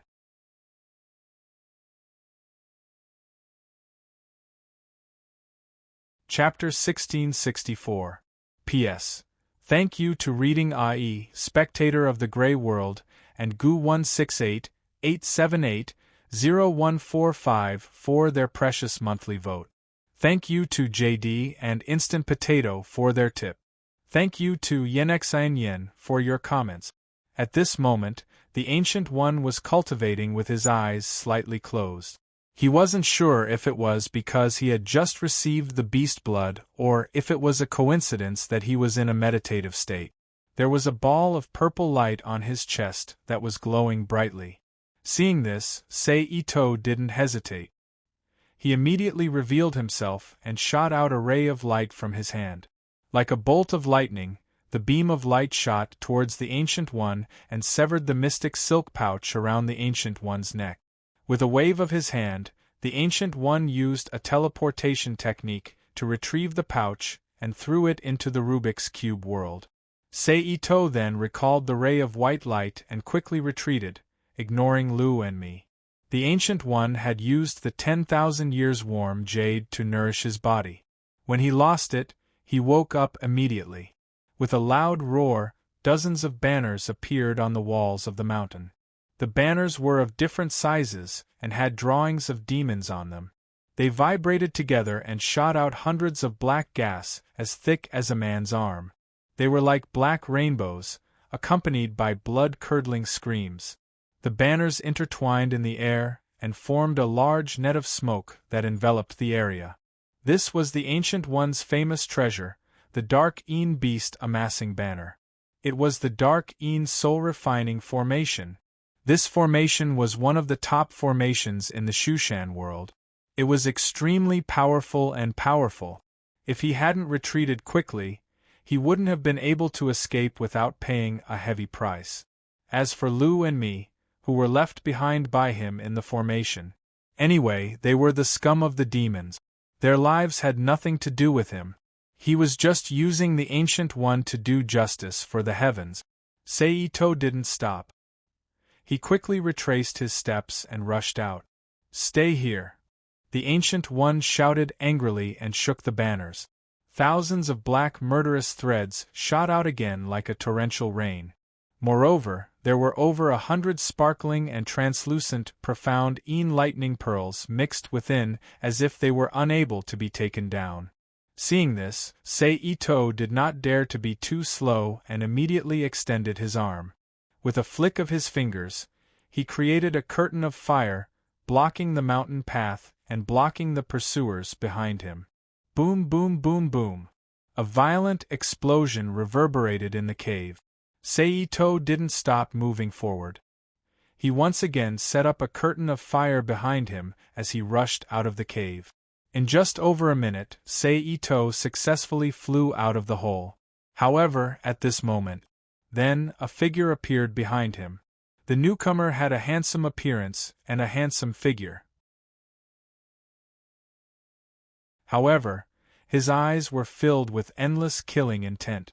Coupled with the strange aura emanating from his body, how could Ito-Ching not know that this was the primordial spirit of the Ancient One? Saito knew that if he didn't fight with the Ancient One, he wouldn't be able to leave. Therefore, he didn't hesitate. He immediately turned around and raised both his hands. A reddish-yellow lightning bolt appeared in the sky and struck towards Gu Chen's primordial spirit. It was the Qianyang Fire Divine Lightning and the First Wood Divine Lightning. The reason why he used these two lightning bolts was that they were of the extreme Yang attribute. They were the bane of Gu Chen's profound Yin demonic aura. Furthermore, they were mutually reinforcing and could be combined to strengthen one's primordial spirit. Even if his primordial spirit had turned into Yang, it would still be difficult for him to escape the pain of being struck by the divine lightning. As a cultivator, Gu Chen knew the power of these two lightning bolts. His expression changed. He raised his hand and shot out several black and green profound Yin lightning balls towards the lightning bolt. Boom! In an instant, a violent roar resounded in the air. However, right at this moment, a streak of white light suddenly shot over, heading straight for Gu Chen's soul. Gu Chen snorted. He waved his hand and created a dark cloud in front of him. It exuded a sinister aura and enveloped the white light. However, at this moment, the front of the white light disappeared. The entire beam of light suddenly disappeared from under the dark cloud. In the next second, it drilled out from the top of Gu Chen's head and shot towards Gu Chen's primordial spirit. Gu Chen's expression changed slightly. He forcefully turned his body to the side. However, the white light appeared too close to him. It was less than a finger's width. It was also very fast. Even with his primordial spirit's speed, he couldn't dodge it completely. The white light brushed past his primordial spirit's arm. Gu Chen's primordial spirit felt a searing pain. Seeing that the surprise attack worked, Ito-Sei was even more unforgiving. He waved his arms again and again, shooting out strange red, blue, white, black, and yellow thunderbolt. Together with the rain of flowers in the sky, they shot towards Gu Chen. 5 elements divine thunder. Gu Chen, who knew how powerful it was, didn't dare to hesitate. He escaped from the bombardment of the lightning bolt. Boom! The missing lightning bolts collided with each other. There was an earth-shattering roar and a dazzling white light. However, in the next moment a little chaotic color was born from the white light. It quickly evolved into a thick lightning bolt and shot towards Gu Chen, who had just stopped. Heaven 5 Thunder Technique. Heaven 5 Thunder Technique was righteous. It was the beginning of the heavenly way. 5 Thunder Technique was the law. It oversaw the good and evil of all creatures in the world and educated them. When the two were combined, it was the power of heaven and earth. It was the master of killing and upholding righteousness. Gu Chen, who felt that he was locked by a brilliant heavenly power, narrowed his eyes. He moved his 10 fingers and made an inexplicable gesture. Then, he threw it forward. An area formed by the dark Yin Thunder Technique appeared in front of him instantly. Then, Gu Chen didn't dare to hesitate. He immediately dispersed his primordial spirit and returned to the cave. Boom! The primordial 5 lightning technique collided with the restricted area formed by the dark Yin lightning technique, causing a huge explosion to erupt. After that, it continued to fly forward without losing any momentum. Boom! Boom! Boom! Boom! It was not until the dark Yin thunder restriction was completely destroyed that it could be considered to be free. However, at this time, the Heaven 5 Thunder technique had no power to speak of. After 2 vague flashes, it completely disappeared between heaven and earth. He actually ran away? Seito said in surprise. In fact, it was understandable if one thought about it seriously. After all, the current Guchen was the Guchen who used to run amok in the world. All of his magic treasures and weapons were destroyed by the White Brow spiritual master. His body was sealed, so he could be said to be poor. He could only use the Dark Een spiritual power. However, it was suppressed by the brilliant Yang Thunder technique. He didn't even have a magic treasure or weapon to block the disaster. How could he fight with the enemy? In addition, no matter how one looked at it, Seito's spiritual power realm was not lower than his. He was even more difficult to deal with. Only a fool would want to continue fighting with him. However, was Gu Qin willing to give up the 10,000 years warm jade that could nourish his body? The answer was, of course, no. At this moment, a stinky black cloud filled with a sharp whistling sound that made people dizzy rushed out of the cave and attacked Seito. Moreover, Seito, who had sharp eyes, also noticed that in the black cloud, under the encirclement of the banners, Gu Qin, whose primordial spirit had merged with his body, was hiding and staring at him with cold eyes. So he took the magic treasure, Seito said secretly. Then, Seito laughed in a low voice. He shook his body and dozens of shadow doppelgangers, which were exactly the same as him, spread out quickly and formed a big circle. The black cloud was completely surrounded by the black cloud. Shadow doppelganger? Gu Chen's expression changed greatly. What was shadow doppelganger? Once one became a divine immortal, one's primordial spirit would be condensed and could be divided into thousands of doppelgangers with a thought. They could wander around the world and accumulate merits to pass on Dao.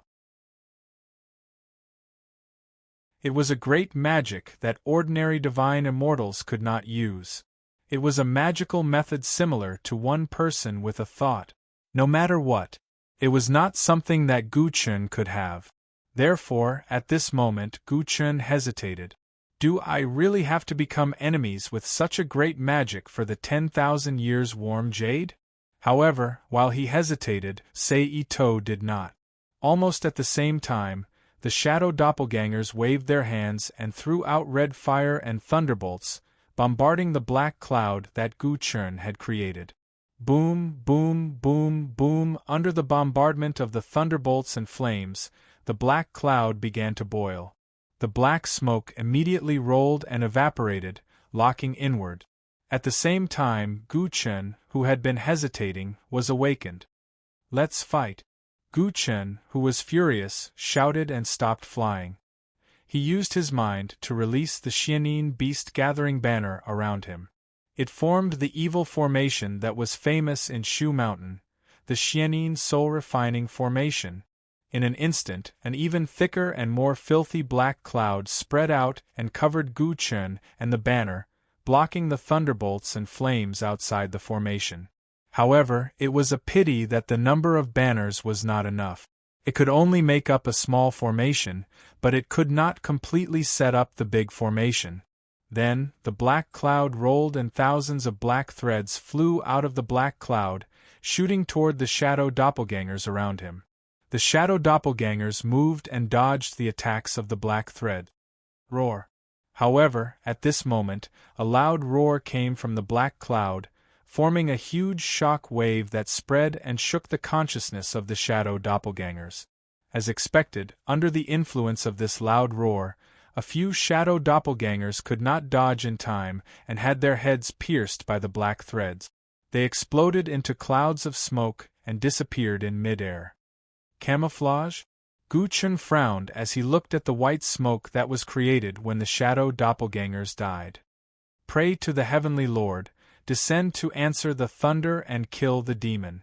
Divine thunder of the 9 heavens echoing origin, pardon. At this moment, a prayer that was originally very small, but in the blink of an eye, resounded between heaven and earth. Then, heaven and earth lit up and a blazing white thunderbolt that was as thick as a man fell from the sky and hit the black cloud that Gu Chen was hiding in. Boom! There was a loud boom and the thunderbolt exploded. The black cloud was like snow under the sun and disappeared quickly, exposing Gu Chen who was hiding in it. However, at this moment, Gu Chen's demonic corpse was charred black and full of traces of being hit by thunderbolts and flames. Then, Sei Ito did not wait for the aura in his body to connect. He forcefully activated his energy and rubbed his hands together to create a chaotic 5 elements divine thunder. He raised his hands and attacked the exposed demonic corpse Gu Chen.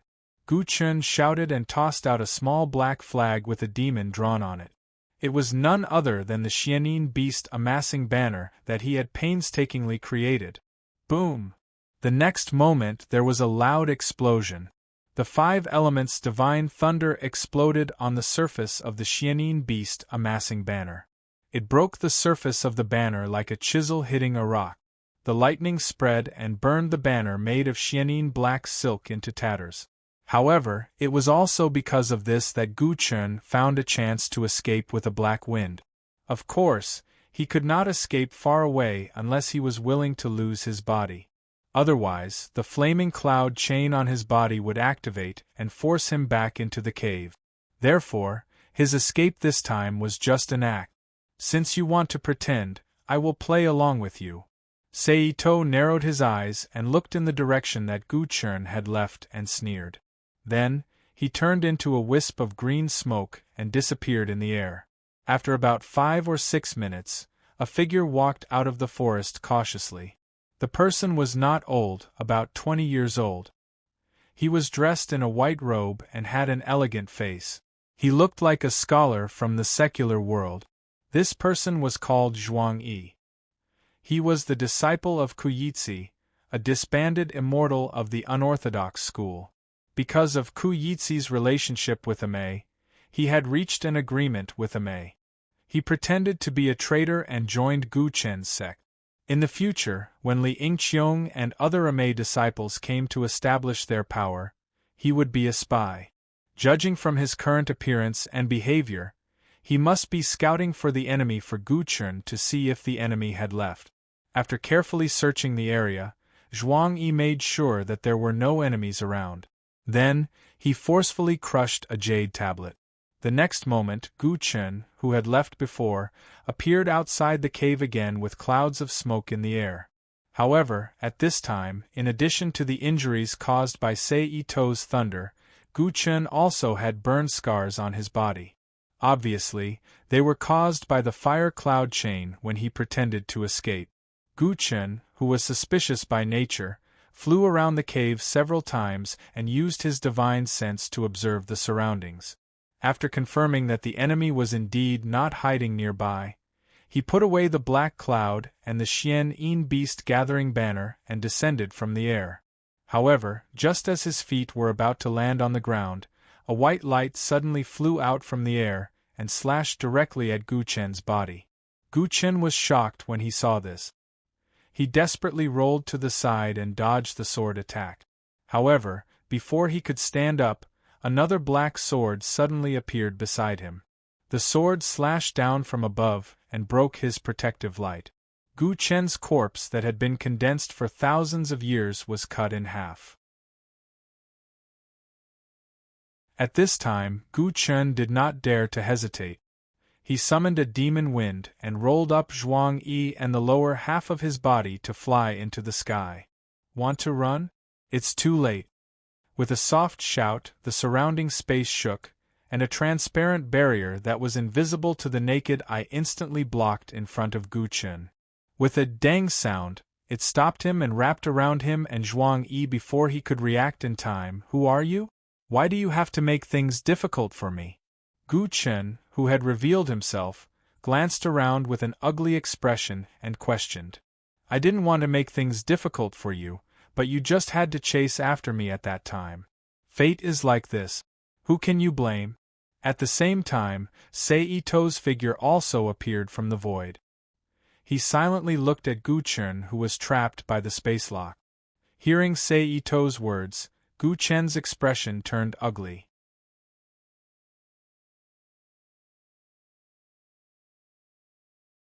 Chapter 1665. P.S. Shamelessly ask for a subscription. Although I know I'm not good at writing ors, but I'll still ask for it. Looking at the data dropping, I felt a little helpless. After chatting for a while, Ito-sei ignored Gu-chen and Zhuang Yi, who was imprisoned by him. He directly activated the rules of space and compressed the space that imprisoned them into a black ball the size of a baseball. Then, he threw it into the Rubik's Cube world. Needless to say, it was also waiting to be extracted and refined into tree fertilizer. After that, Sei-Ito didn't stay in this dangerous place any longer. He flew in the conveyance light to find the sky's silkworm collar in the boundless mountain. He was ready to go there to get the last two treasures he wanted, 10,000-year empty purity and heavenly fire spirit pearl. Among them, the 10,000-year empty purity was something he must get on this trip. As for the other heavenly fire spirit pearl, he still needed to wait for a while. He could only get it during the Dragon Boat Festival next year. However, at that time, he would have to compete with the Amei disciples. Fortunately, the Boundless Mountain was one of the few treasures in the Shushan world. The description in the book was quite detailed. The various sceneries could be compared. In addition, the book emphasized the description of the surrounding foreign objects, so it wasn't too difficult to search. In less than half a day, Sei-Ito successfully found the sky silkworm collar. Then, Sei-Ito flew down and landed in the collar. He released his divine sense to search for the cave. Because according to the book, the 10,000-year empty purity was hidden in a certain cave. Soon, he felt the pain of several caverns, and his divine sense perception entered his mind. Sei-Ito memorized the space coordinates one by one and teleported there. The first cave was an empty space. The environment inside the cave wasn't big. It was the size of a small house. The air was still dry, but the smell wasn't good. There was a fishy smell of animals. However, it was a pity that there were no square stones inside like what was written in the book. Knowing that the 10,000-year empty purity wasn't here, Sei-Ito didn't hesitate and teleported to the second cave. This cave was the same as the previous one. It was also an empty space, but the area was much bigger. At least it could accommodate a black bear. The fishy smell was also strong. Obviously, animals often came here to piss, and claim the right to use. It was also a pity that there were no square stones inside like what was written in the book. Then, Ito-sei's mind moved again, and he arrived at the third cave. This time, there was finally something different. First, there were living things in this cave. It was a nest of fox-like animals. Secondly, the situation in this cave was different from the other two. The interior was filled with rocks, and the top of the rocks occupied the space, compressing what should have been a very large cave into a small one. It was just enough for the nest of fox badgers to live in. Ito-sei looked around and finally stopped at the back of the fox badgers. It was 6 feet square, with a flat surface, and the outside was about 3 feet above the ground. It is similar to what is described in the book, Ito-sei said. It to touch to say it. The one hung in his hand was completely different from ordinary stones. Seeing this, Sei-Ito did not hesitate. He clasped his 5 fingers on the surface of the blue stone, instilled his inner chi, and went down the stone wall. He broke through the hard soil and pulled the long blue stone out of the ground. Looking at it again, the blue stone was tall, wide, and thin. It was like a cube carefully polished by a master.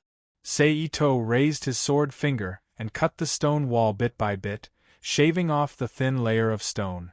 Not long after, the original 6 feet square blue stone was cut into a cylinder about 8 inches thick and 6 feet tall. Traces of light green light were faintly reflected from the cylinder. Looking at the cylinder in his hand, Seito smiled and threw it into the Rubik's Cube world. Then, he closed his eyes and waited for the change. Sure enough, in the next moment, a strong desire to devour came from the world tree. Just as he had guessed, the E-Wood essence, Tai Vitality essence, and 10,000-year hollow azurite were all powerful nutrients that could supplement the world tree's foundation. Swallow it. I got it for you, Seito said with his mind. As soon as he finished speaking, a thought full of joy emerged in his mind. Then, the 6-foot stone pillar, he threw into the Rubik's Cube world move. With the help of the Rubik's Cube, it instantly appeared in front of the world tree. Then, in the green light radiating from the world tree, it slowly disappeared into the body of the world tree as if it was sinking into a quagmire. After about 3 or 4 minutes, the entire world tree lit up, blooming with a bright green light and strong vitality. Taking advantage of this time, Seito controlled the Rubik's Cube to move the evil demon's primordial spirit that he had killed and captured in the Great Snow Mountain, as well as the demon's corpse that he had just captured, Guchen, and his fake disciple Zhuangyi, into the void and burn them with the purple heavenly fire. Ah! Mournful and painful screams echoed in the void of the Rubik's Cube world. The evil demon's primordial spirits were not stable enough, so in less than a minute, they were easily refined into a black liquid that floated in the void. On the other hand, the demon's corpse, Guchen, was still firmly not refined, either because he was used to being burned by the flaming cloud chain or because his body was strong enough. He continued to howl in pain.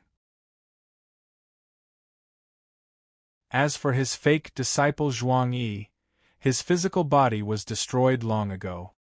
His primordial spirit was refined into a black liquid just like the evil demon's. After about 10 minutes, the demon's corpse, Guchen, was no longer able to resist the purple fire. His physical body was destroyed, revealing a primordial spirit that was close to that of a celestial being. After about 10 minutes, he followed in the footsteps of the evil demons and Zhuang Yi's footsteps and turned into a clear black liquid. He mixed with the other black liquids and turned into a clear stream that shot towards the world tree. Almost instantly, the black liquid entered the world tree. It flowed along the veins of the tree, to the tip of the branches, and into the body of the person that was still being nurtured. Another near-God tier nourishment. I wonder what level you will be when you're born. Seito thought to himself as he scanned the fruit with his mind. Perhaps sensing Seito's mind, the person in the fruit trembled slightly when Seito's mind swept past. Seito then withdrew his thoughts and threw a wave of spiritual energy into the fox badger's body. He then activated teleportation and disappeared from the cave, appearing in the sky above the boundless mountains.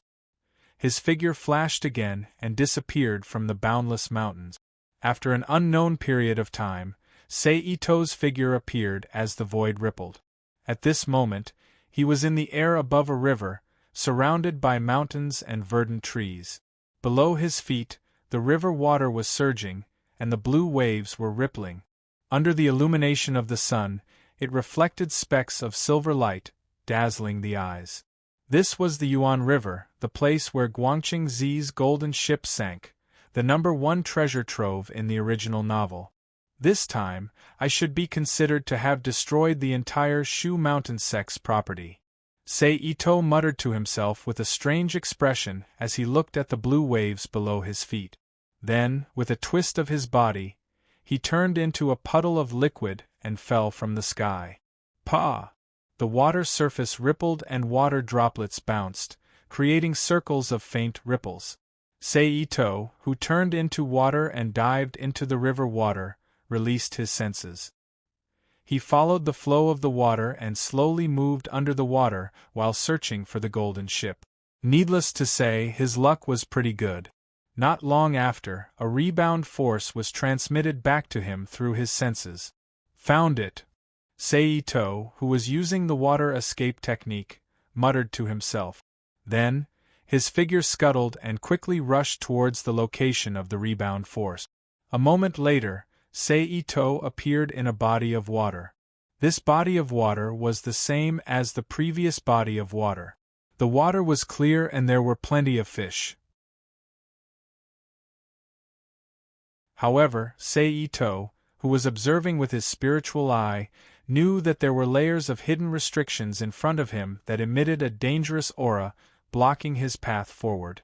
The reason why there were restrictions here was very simple. First, it was to prevent others from using their water techniques to steal the treasure. Second, it was also to prevent others from taking the treasure. However, the goal was to prevent the golden ship from appearing in the world and to make it stay in the water forever. This was because for some people, the treasure hidden in Guangchengzi's golden ship was their nemesis. They set up the restrictions with the intention of not letting their fatal points be grasped by others. However, it was precisely because of the different intentions of both parties and the influence of the conflict between good and evil that this place was full of restrictions. Unless one's cultivation had reached a certain level, it would be extremely difficult to break through the layers of restrictions and rush to the place where the golden ship sank. One could only wait for the right time to retrieve the golden ship using normal method. However, all of this had no effect on Seito. He flipped the bowl in his hand and held a small oval mirror in his hand. It was the ancient treasure that specialized in breaking restrictions, the clear sky mirror. Then, he infused power into it and shot out a ray of green light towards the body of water in front of him. Under the illumination of the azure light, the restrictions were like snow under the sun, and they quickly disappeared, revealing a passageway that was completely unobstructed. Seito held the glowing clear sky mirror in his hand and used the water escape technique to travel in. As Seito went deeper and deeper, waves of suction came from the body of water not far away, pulling in the surrounding water and filling the body of water with chaotic torrents. The torrents formed whirlpools and blocked his path. Seito maintained the activated state of the clear sky mirror. Then, he waved his hand and stirred the water, creating visible ripples that quickly spread out. Bang, bang, bang, bang. Under the impact of the ripples, the water and whirlpools seemed to have been hit by a heavy object and suddenly exploded. White water surged out and filled the entire body of water. Then, Seito's arm once again spread out another ripple. Under the influence of this ripple, the white water retreated and the water became calm. A safe path appeared in front of Seito. At this moment, the black shadow of a huge ancient ship appeared in front of Seito's eyes. Seito knew that it was Guangchengzi's golden ship.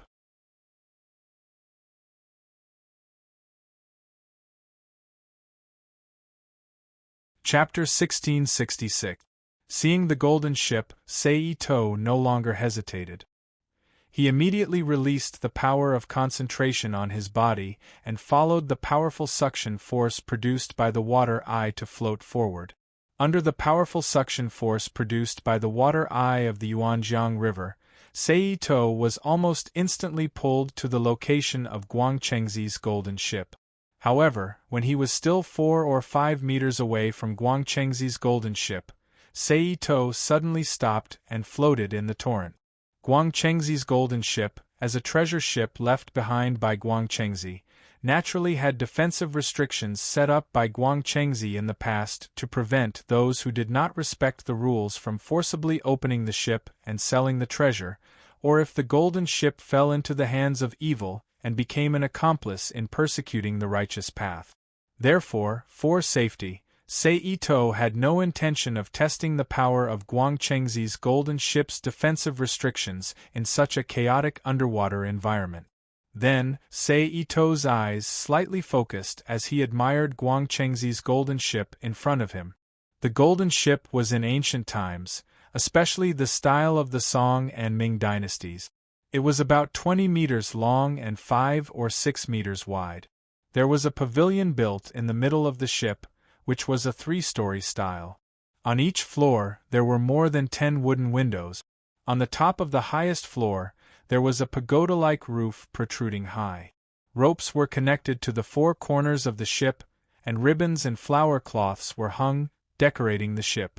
In terms of appearance, it was very similar to the flower boats on the Qinhuai River in the TV series. Seito could not help but have a strange thought that perhaps Guang Chengzi was also a romantic character. Seito shook his head and threw away this somewhat absurd thought in his mind. He used his mind to open the entrance to the Rubik's Cube world. In an instant, a dark hole appeared 6 meters above Guang Chengzi's golden ship, and then quickly expanded into an elliptical black hole with a central length of about 30 meters. It shone down on Guang Chengzi's golden ship. Because it did not touch the restriction, Guang Chengzi's golden ship also lost the power to resist, so it was absorbed into the Rubik's Cube world without any resistance. Bang! At the moment when the golden boat disappeared, due to the suction force of the water eye and the force of the water flow, the surrounding water instantly surged and fiercely collided with each other, bursting out with a muffled explosion. White flowers tumbled. The water surged. Like an undercurrent, it surged out in all directions, sweeping away everything that could be moved in the surroundings. With this push, Seito immediately activated the water escape technique. Under the green light of the Haotian mirror, he quickly left the area of influence of the water eye. Next, Seito quickly swam outwards for a short distance before he completely escaped from the underwater restriction formation. Seito stopped and turned around. Looking at the restricted area behind him, he let out an inexplicable chuckle. Then, his figure flashed and disappeared from the bottom of the Yuan River. Almost at the same time as he left, the 3 Ame immortals, who were practicing their swordsmanship in the distant East Sea, frowned at the same time. They felt like they had lost something important. Here we go again. The white-faced old man sighed. We can't go on like this. The yellow-faced middle-aged man dressed as a monk with a sad face said. Indeed, we can't go on like this. The black-haired man, who was wearing a plain Taoist robe with a base of golden thread and had a ruddy face and a dignified expression, said with flickering eyes. Junior brother, what are you going to do? The white-haired old man asked. I'm going to invite all the Buddhist masters to work together with us to deduce the heavenly mystery and find out the whereabouts of that person. The man in the luxurious robe said faintly. Good. The white-haired old man nodded slightly and replied softly.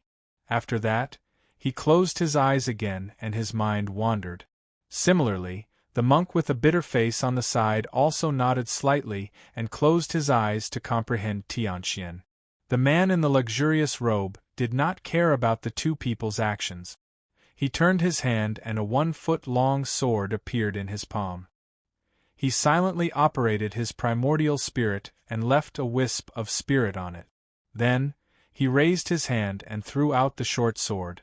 The next moment, a golden light flashed on the short sword and it disappeared in front of the 3 people's eyes like a meteor. Half an hour later, in a large hall on the golden peak of Mount Ame in Sichuan, a charming woman who was meditating with her eyes closed had a change in expression. She withdrew from the state of meditation and opened her eyes to look at the front door of the hall. Then, in the next second, a golden light flew in from the door and gently fell on the woman's gently opened palm. The woman held the sword silently for more than 10 seconds. Then, she turned her hand and several small exquisite swords of the same length appeared. She silently operated her mind and focused on them. Then, she raised her hand and threw out the golden short sword that she had previously obtained. In an instant, several golden and silver lights flashed and disappeared from Mount Ame. Not to mention the actions on Mount Ame, Seito, after leaving Yuanjiang, did not have the mood to wander around and returned to the land of Sichuan. He stopped at a place called Qiujiaba in the middle of Sichuan and rented an idol house from a rich man. He moved in and then flashed into the world of the Rubik's Cube. The first place he appeared was in front of Guang Chengzi's treasure boat that he had just obtained. Rubik's Cube, ban the air within a radius of 100 meters. Seito stood in front of Guang Chengzi's golden boat and ordered. As soon as he finished speaking, the surrounding void trembled slightly and suddenly solidified. It was as if a transparent barrier had enveloped an area with a radius of 100 meters, making the people within it feel as if they were looking at the scenery through a glass. The reason why he did this was that he remembered that when the restriction of Guangchengzi's golden boat was activated, the treasures hidden inside would fly around like elves. Although they could not leave the world of the Rubik's Cube, they would still be captured in the end. It was better not to let them escape from the beginning and forcibly suppress them. Then, Sei-Ito took out the restriction-breaking weapon, Haotian Mirror. He faced the golden boat with the mirror and poured his power into it. Then, a green light shot out from the mirror. Under the green light, dense and crisscrossing restrictions emerged from the void and appeared in front of Sei-Ito. According to the normal procedure, it was time for the people of Mount Ame to take out the restriction-breaking bronze talisman. Because that thing was left by Guangchengzi before he ascended, the purpose was for his successors to take the treasures hidden in his boat. It was a pity that Sei-Ito did not have that kind of skill, but he had the Haotian mirror that specialized in breaking restriction spells in his hand. Under the illumination of the light, even the defensive restrictive spell set up by Golden Immortal Guangchengzi did not last much longer than the other restrictive spells. It was also penetrated and eliminated, revealing the main body of the golden ship. Just like before, as the restriction was broken, balls of golden light immediately flashed out of the ship, and flew out of the ship like fairies.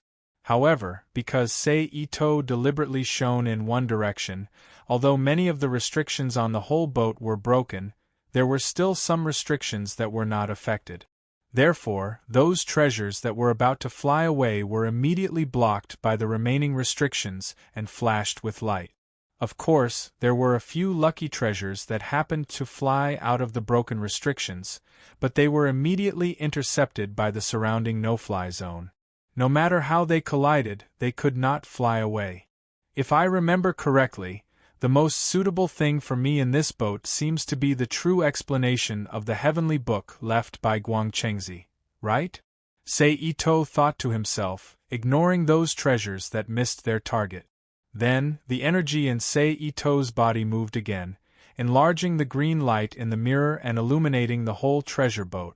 Under the magnificent illumination of the green light, no matter how the restrictions changed, they still could not escape from being broken. In the end, all of them disappeared, revealing the body of the treasure boat. However, it was also because of this that the magic treasures that were originally blocked had to break free and fly in all directions before being blocked by the space restriction. Seeing this, Sei-Ito smiled gently. While maintaining the green light, he walked onto the treasure boat, crossed the deck, and walked into the middle of the building. In an instant, a spacious space was reflected in Sei-Ito's eyes. The furnishings in the space were very simple, just like the legendary flower boat. Round tables were arranged separately from each other, surrounded by 4 or 5 round chairs. The two sides of the room were covered with pink gauze, showing a quaint and elegant feeling. However, hanging on the walls on both sides were not calligraphy, paintings, or simple decorations. Instead, there were long and short spears, dagger axes, swords, and other ancient weapons. They emitted a cold light, and after sensing Sei-Ito's aura, they trembled incessantly, as if they were about to fly away at any time. Sei-Ito covered the mirror in his hand, and an invisible barrier appeared in an instant. Then, it quickly disappeared, releasing all of these weapons. Sei-Ito didn't care about those weapons that flew away on their own. He continued to walk forward, and used the green light to illuminate the surroundings of the pavilion. Dangerous invisible restriction formations appeared, destroyed them, and found those precious treasures that might have been hidden. Among them, he didn't leave those that would fly away on their own. He only took those that stayed where they were. In this way, it took him more than half an hour to walk through floor after floor. Finally, he walked through all the pavilions and rooms of Guangchengzi's golden ship and came to the core of the golden ship. Here, Seito obtained the Zifu enlightenment left by Guangchengzi that was sealed in a jade box. It was recorded in the Tadpole language, and several golden elixirs of Guangchengzi that were refined by Guangchengzi, which was equivalent to 1,000 years of cultivation. Seito put away these two important items, and then turned around and walked out of the ship along the original path. Along the way, he continued to use the green light emitted by the Hautian mirror to search for any missing treasures in the cabin. At the same time, he suppressed those treasures that didn't fly away even if they hit the wall, and sent them away to be stored. In this way, Seito spent almost an hour walking out of the ship and returned to the outside world. At this time, a large number of golden lights were flashing in the no-fly zone within a radius of 100 meters around the ship. Needless to say, these lights were the treasures that flew out of the ship but couldn't escape from the no-fly zone.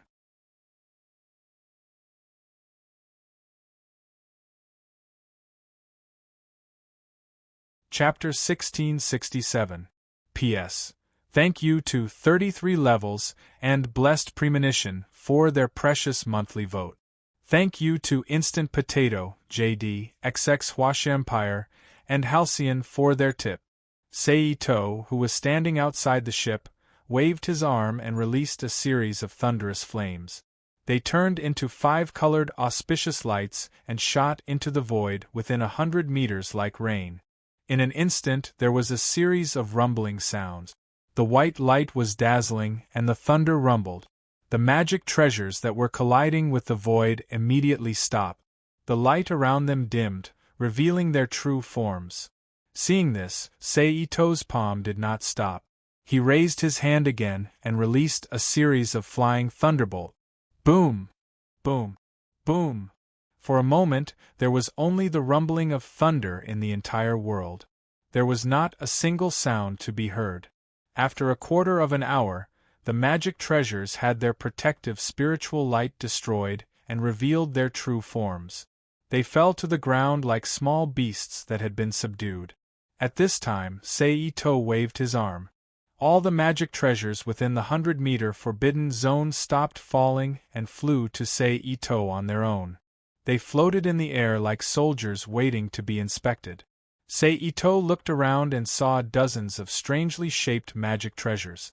These magic treasures included sets of long swords, simple daggers, ancient spears, ancient knives, and all kinds of strange objects like jade tablets, needles, chains, basins, balls, and needles.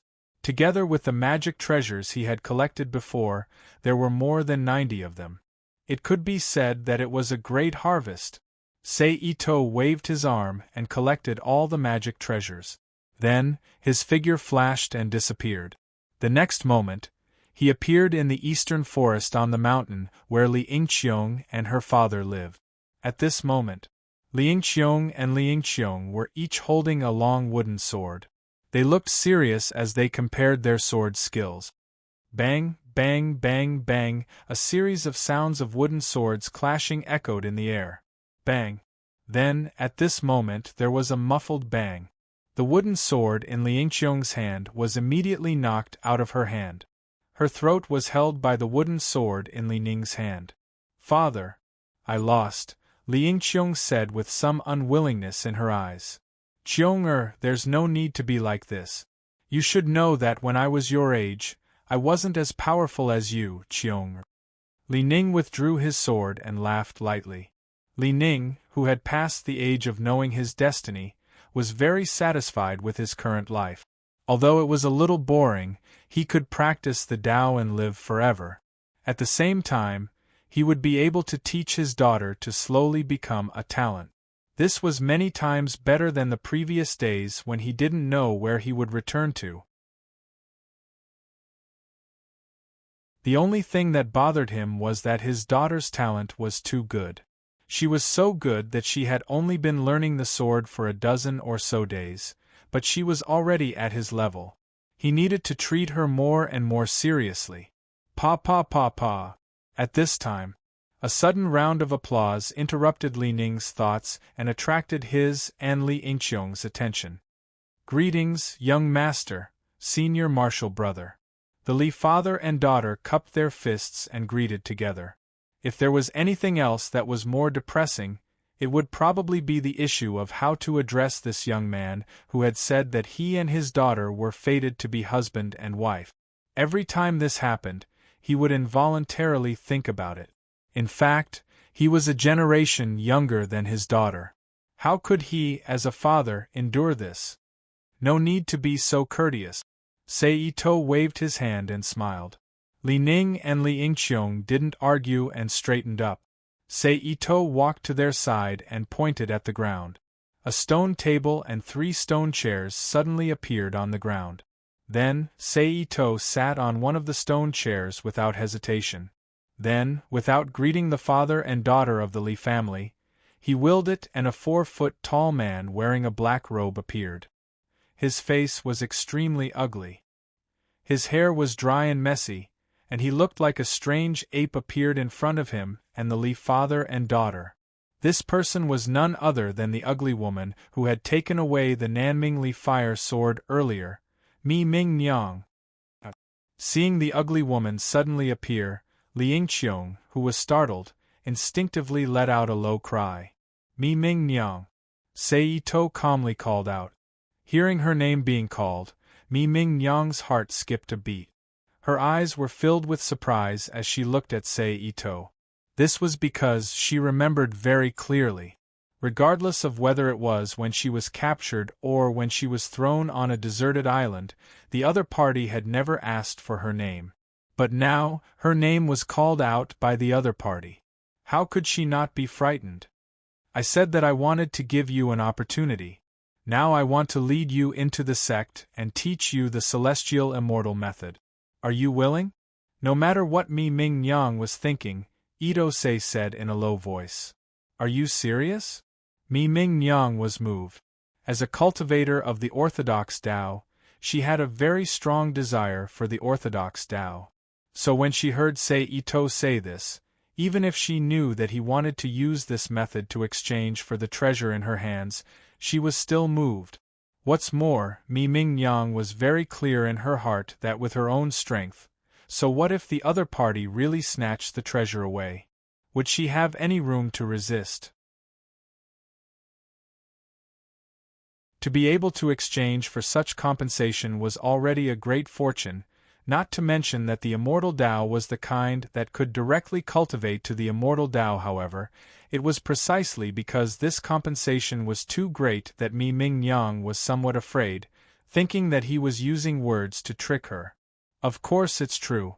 And do you think that I need to lie to you? Seito chuckled. Yes. He really has no reason to lie to me. Mi Ming Yang mocked herself in her heart. What kind of person was Mi Ming Yang? She was a rogue cultivator of the orthodox Tao with no roots and no foundation. The immortal Tao she knew was a mainland product that she had obtained by chance. She was also ugly. Unless there was something wrong with his head, he would not covet her body. As for the treasure, since it had already been taken by him, was it still considered her treasure? Thinking of this, Mi Ming Yang did not hesitate. Her knees immediately went weak and she knelt on the ground, bowing her head. Disciple Mi Ming Yang greets master. Your master is not me but her, Seito said lightly. Mi Ming Yang raised her head in surprise. Her gaze just happened to meet with the beautiful girl Li Yingqiong, who was sitting on a stone chair with her shoulders pressed down by Seito at some point. She was at a loss as to what to do. Senior brother, Li Yingqiong cried out in panic. Young master. Li Ning also frowned slightly and called out. It's fine. Seito said lightly. Seeing Seito say so, Li Ning and Li Yingqiong could not say anything else. They could only accept it. Even though she felt very strange, Mi Ming Yang, who had already accepted her fate, did not care. She knelt down again and kowtowed to Li Yingqiong. Only after 9 kowtows did she get up. Now you need to make a choice. Which path to take? Seito looked at Mi Ming Yang and said lightly. Mi Ming Yang frowned, her eyes filled with confusion. My sex techniques can be divided into 3 types. First, ancient technique. Secondly, there are different methods in the world, and thirdly, there are methods that can be passed down in the world. Ito-sei told Mi Ming Nyang what he had told Li Ning and Liang Qiong. After hearing Sei Ito's explanation of the three paths, Mi Ming Nyang could not help but lower her head in thought. Seeing this, Sei Ito and the Li family's father and daughter did not say anything. They silently waited for her to make her choice. A moment later, Mi Ming Nyang raised her head and replied with a serious expression, "I choose a different method in this world." As a loose cultivator of an unorthodox sect, Mi Ming Nyang knew very well that with her temperament, she was not worthy of the ancient method. This was because she considered her own situation, but also because of her lack of confidence and inferiority. Mi Ming Nyang was even more uncertain about the aptitude that was mentioned in the teachings of the present age. She had been cultivating the evil sex techniques for so long and had yet to see how far she had progressed. Therefore, after a calm and practical comprehensive consideration, Mi Ming Nyang made the current choice. She chose what Ito-sei said, which was that there were different methods in the world that were not powerful enough. However, for Mi Ming Nyang, who was not even sure if she could cultivate to the sky immortal realm, would there be a difference? "All right, I'll teach you contemporary techniques." Seito nodded and agreed. Then, he pointed at Mi Ming Nyang's forehead and sent a message. "White sun diagram?" Mi Ming Nyang first felt dizzy, then a large number of images suddenly appeared in her mind. They were like movies that had been downloaded to a computer's hard drive, constantly playing in her mind. This is a righteous technique that is specially used to polish one's Tao foundation. Use it to polish the essence in your body, then I'll teach you the specific cultivation method. Seito's voice sounded in Mi Ming Nyang's ears. "Yes." Mi Ming Nyang came back to her senses and replied. "Also, this is the Three Yang One Sword.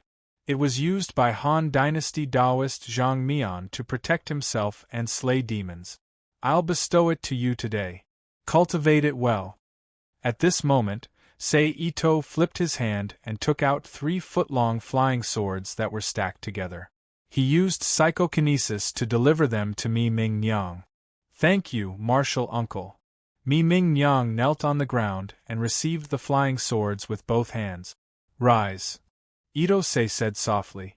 Then he reached out and touched Mi Ming Nyang's forehead again, imparting the secret sacrificial refining method from the Tianfu book to her.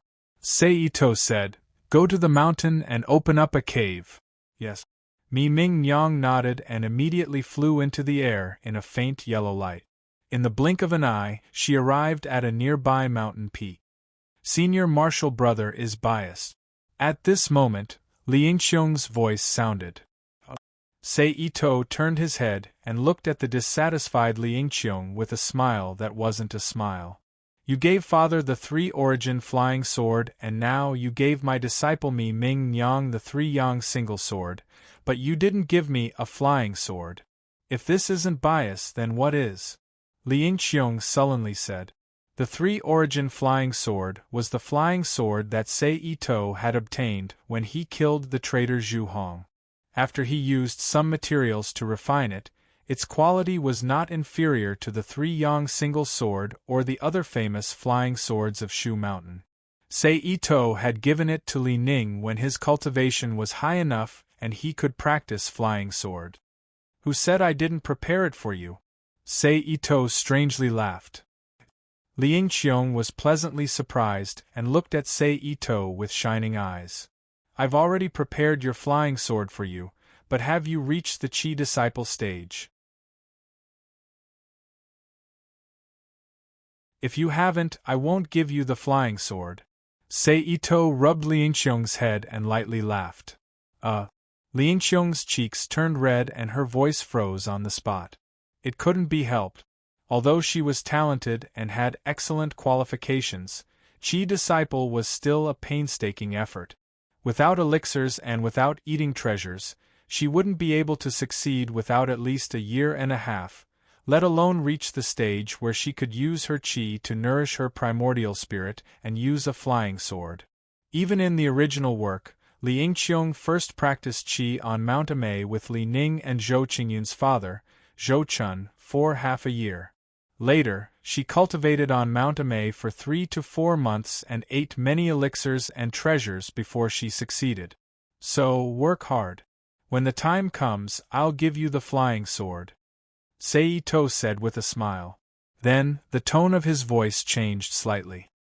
He moved his head close to Li Yingqiong's ear and whispered, "And I can tell you that the flying sword is better than the flying swords given to your father and mother Ming."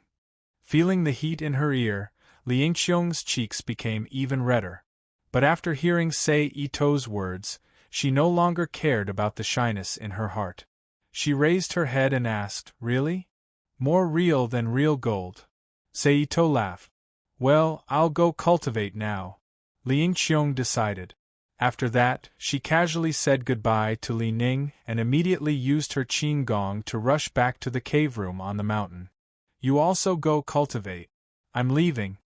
Seito turned his head and said to Li Ning. After that, he didn't wait for Li Ning's reply and directly disappeared from the place in a flash. Li Ning, who stayed in the same place, sighed softly. With a flash of light, he turned into a bright white to golden light and flew back to the cave room on the mountain.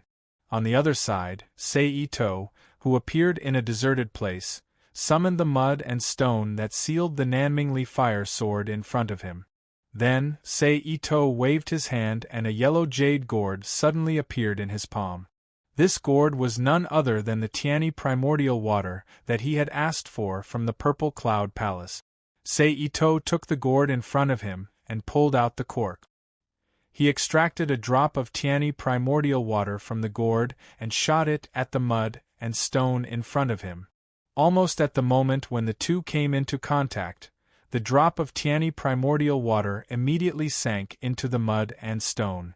At the same time, a misty and mysterious brilliance emerged from the mud and stone and wrapped the whole stone. At this time, although the shape of the mud and stone didn't change, it felt like it had softened. Then, Seito stretched out his hand and grabbed at the air. A loose ball of mud immediately fell into his palm. Then, a blazing red brilliance shot up into the sky, illuminating Ito Sei's face and everything around him with a bright red light. It was very bright. Because they were in the Rubik's Cube world, they were isolated from the outside world. There was no need to worry about the treasure light shooting into the sky and causing trouble. Therefore, Seito didn't use any restrictions to stop it. The sword light flew all over the sky like a cloud pillar.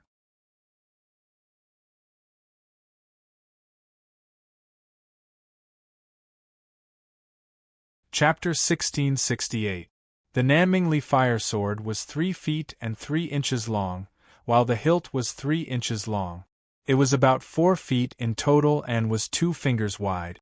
Its entire body was white and clear, emitting a cold light. Occasionally, a bright light flashed across the sword, emitting the scorching heat of the Li fire. Seito, who felt that it was about time, reached out and grabbed the hilt of the Nanmingli fire sword. In an instant, a scorching hot feeling was transmitted from the sword to his hand. "Humph!" Seito snorted and activated his elemental energy, pouring it into the sword. Buzz! The sword vibrated and buzzed slightly, as if it was unwilling to give up. Soon, it quieted down again, and the red light on its body disappeared, revealing its original appearance. "Don't worry, I won't bury you," Seito said faintly. Buzz! The sword vibrated slightly, as if it was responding to Seito's words. Seito smiled gently and put it away. Then, his gaze fell on the mud ball in his hand. This mud ball seemed to be used to seal the Nanmingli fire sword. It was black and ugly, but its origin was not small. It was the divine mud from the bottom of the 8 merit ponds in the western Pure Land. It had endless magical uses and great power. It was not inferior to a top-grade magic treasure. Seito's 5 fingers moved with flowing light, exerting force to compress the divine mud.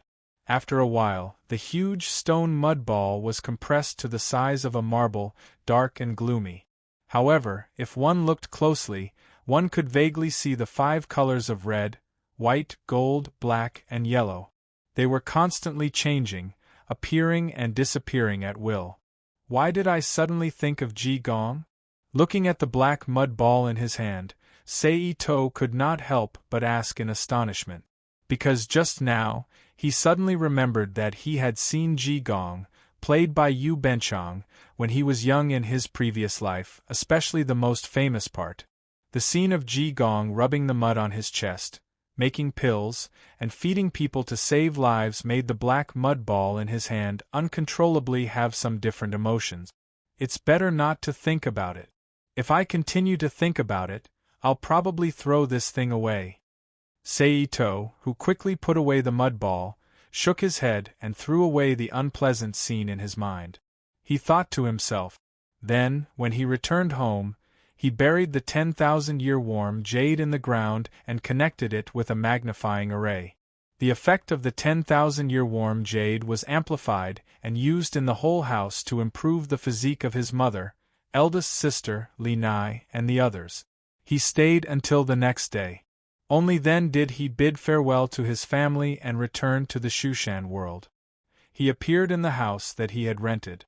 Itosei walked to the wooden bed in the bedroom, sat down, crossed his legs, and closed his eyes. He began to deduce the cultivation method in his mind. Of course, it was not the cultivation method he wanted to cultivate. Instead, he wanted to use the flying celestial sword manual he created in the Tang Dynasty world as the core, combined with all the cultivation methods he saw in the Qishan, Lushan, and Mingfeng mountain sects sutra pavilions in the main world, as well as the various secret methods in the heavenly book in his hand, to deduce a cultivation method that could reach the celestial realm. After all, since he had already accepted her as his disciple. Even if she was not his disciple, she was still one of his people. There was no reason to give her the secret methods of the 3 sects, which he found to be problematic, and to hinder others. At the same time, he also sorted out the knowledge system in his hand again, so that he could extract the essence from it and add it to his own cultivation method to increase his strength. In this way, Sei-to silently deduced, and a few days went by smoothly. On this day, on the golden peak of Mount Amei in the center of Shu, in a large hall, there were dozens of monks, Taoists, men, and women. Unsurprisingly, all of them were celestial immortals who were close to reaching the level of celestial immortal. They sat silently on the chairs. In the center of the hall, on the main seat, there was a Taoist with a red and black face, wearing a luxurious Taoist robe with golden embroidery. His expression was full of majesty, and he wore a green spiritual crown on his head. Qi Shuming, the headmaster of Mount Amei, sat on the high seat. His eyes were half open, and there was a faint light flashing in them. Everyone, let's begin. At this time, Qi Shuming opened his eyes slightly, and his gaze swept over everyone in the hall. Good! All the Buddhas, Taoists, and individual immortals in the hall responded in unison. Then a light flashed. Gold, silver, or green light bloomed in the hall instantly, and intertwined with each other to form a bright light curtain, enveloping all the people in the hall. At the same time, an extremely strong pressure, which made the disciples guarding outside the hall turn pale and tremble, suddenly burst out, turning this area into a forbidden area where birds and beasts were extinct. Almost at the same time, in the middle of Shu, in a house in Qiujiaba, Sei-to, who had been sitting cross-legged and silently practicing the martial arts, frowned and instantly opened his eyes. At this time, outside his body, a thick layer of clouds and mist wrapped around him, like a sea of clouds in the mountains, churning endlessly, as if something was stimulating it. This cloud of clouds and mist was not anything else, but the camouflage barrier that Sei-to created every time he entered a new world, which was used to deceive the world's consciousness. And it was the first time that he saw a camouflage like this, except for when he first entered a new world. Then, Seito frowned and said to himself in a low voice, "Someone is tracking me." Then, he immediately closed his eyes and moved his hands, using the calculation method recorded in the 3 scriptures of Yi Shui, Lianshan, and Guizhong that he mastered, as well as the method of investigating the mysteries of heaven in the Qimen Duanjia, to track in reverse.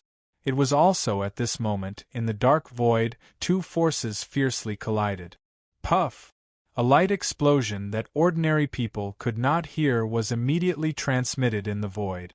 Although this sound was inaudible to ordinary people, at this time, it was like a thunderclap that suddenly exploded in Seito's mind, shaking his head, his chest, and his face became pale. What a strong force! This is definitely not the means of a divine immortal, it's more like a golden immortal. Seito silently operated the mysterious martial arts to clear the abnormalities in his body and mind. Then, Seito opened his eyes again, turned his hand, and took out a dozen top-grade white jade. Chi blades turned into needles, piercing the skin on his fingertips, and using his own blood, he quickly wrote a mysterious and strange blood-colored rune on these jade talismans, and then ejected them in the Qimen Duanjia's Lu Ding and Lu Jia positions, and used a trace of the world's power to activate the jade talismans. In an instant, a Duanjia formation that could disturb heaven's secrets to a certain extent suddenly emerged with a bright green light, and enveloped the entire room. As soon as this formation was formed, the rolling clouds and mist outside Seito's body immediately became much calmer, but they were still rolling incessantly, obviously still resisting the mysterious force. Seeing this, Seito did not hesitate. He turned his hand again and took out a dozen jade pieces, using his blood as runes, and threw them out, setting up a new Duanjia formation in the room. Immediately, the rolling of the clouds and mist decreased by a lot. Seito's movements did not stop, and he continued to do the same thing. It was not until more than a minute later that Seito, who had set up a full 6 layers of formations, finally calmed down the clouds and mist outside his body. At this time, all that was left was to wait for the other party to stop. Fortunately, Seito did not have to wait too long. After a little more than 3 minutes, the clouds and mist that had calmed down disappeared again, revealing Seito's figure. Obviously, the other party had stopped calculating. "Who is it?" Seito frowned and pondered. The first person he thought of was Chang Mei, who had already ascended. He had enough power to cause all this, and he was also related to Amei Sisi, who he had broken many opportunities and fate. However, he immediately ruled him out. "I didn't touch Amei's foundation, the purple and green twin swords. Also, it's not like I didn't obtain Fu Jie's treasures and secret manuals. It shouldn't alarm him." Then, Seito thought of the few people that he had fought a while ago through Alea. Could it be them?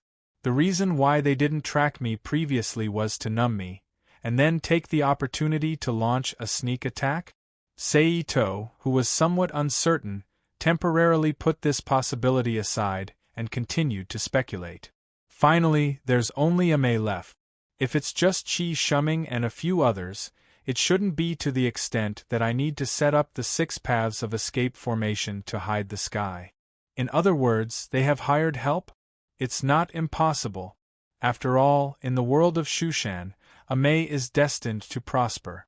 In order to cling to this golden thigh, the group of rogue cultivators, unorthodox sects, and heavenly immortals of Buddhism in the original work are all extremely shameless. It's really possible that they came together at Amei's invitation. The more he thought about it, the more Seito felt that this speculation was the most likely. However, this was only his speculation, and the real situation was another story. Therefore, Seito did not forget the first 2 possibilities and silently remembered them in his heart. I hope it's not the worst-case scenario. After all, I'm still preparing to use the evil sex and unorthodox sex here to train my troops. Seito sighed softly. Then, Seito closed his eyes again and silently deduced the cultivation method. Then, after about 14 or 16 hours, the cloud formed by the power of the world emerged from Seito's body again, rolling slightly to protect him. At the same time, a large expanse of azure light appeared in the room, illuminating the entire room. Here it comes again, is it not finished yet? Seito frowned and muttered to himself with a cold light flashing in his eyes. Then, with a thought, he flashed into the Rubik's Cube world. Seito decided that before the cultivation method was completed, he was not going to enter the world of Shushan.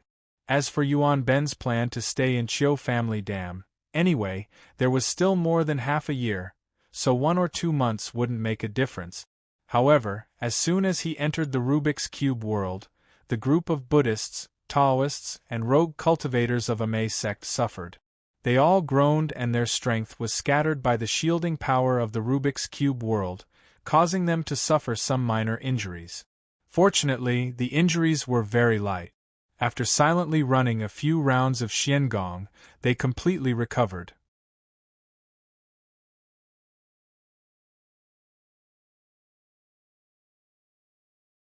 Chapter 1669. On Mount Amei in the land of Sichuan, more than 10 Buddhas, Taoists, and itinerant immortals were silent in the Golden Roof Hall. A heavy atmosphere filled the hall. Fellow Taoists, what do you think? After a moment, Qi Shuming, who was the leader and host of Mount Amei, asked. Although it's only for a moment, the other party should be a divine immortal. On the right side of the hall, a middle-aged old man wearing a light-colored Taoist robe with the pattern of Tai Chi 8 trigrams on the sleeves said with a calm expression. Are you sure, Taoist brother E? A short, white-haired, an old Taoist dressed in a dark robe who was also sitting on the right side of the row chair hurriedly asked. I'm quite accomplished in divination, so I shouldn't be wrong. The middle-aged man glanced at the person who spoke and said lightly. This person's surname was E and his full name was Izhou. He was born in the South Sea and was the hall master of the Black Turtle Hall in the South Sea.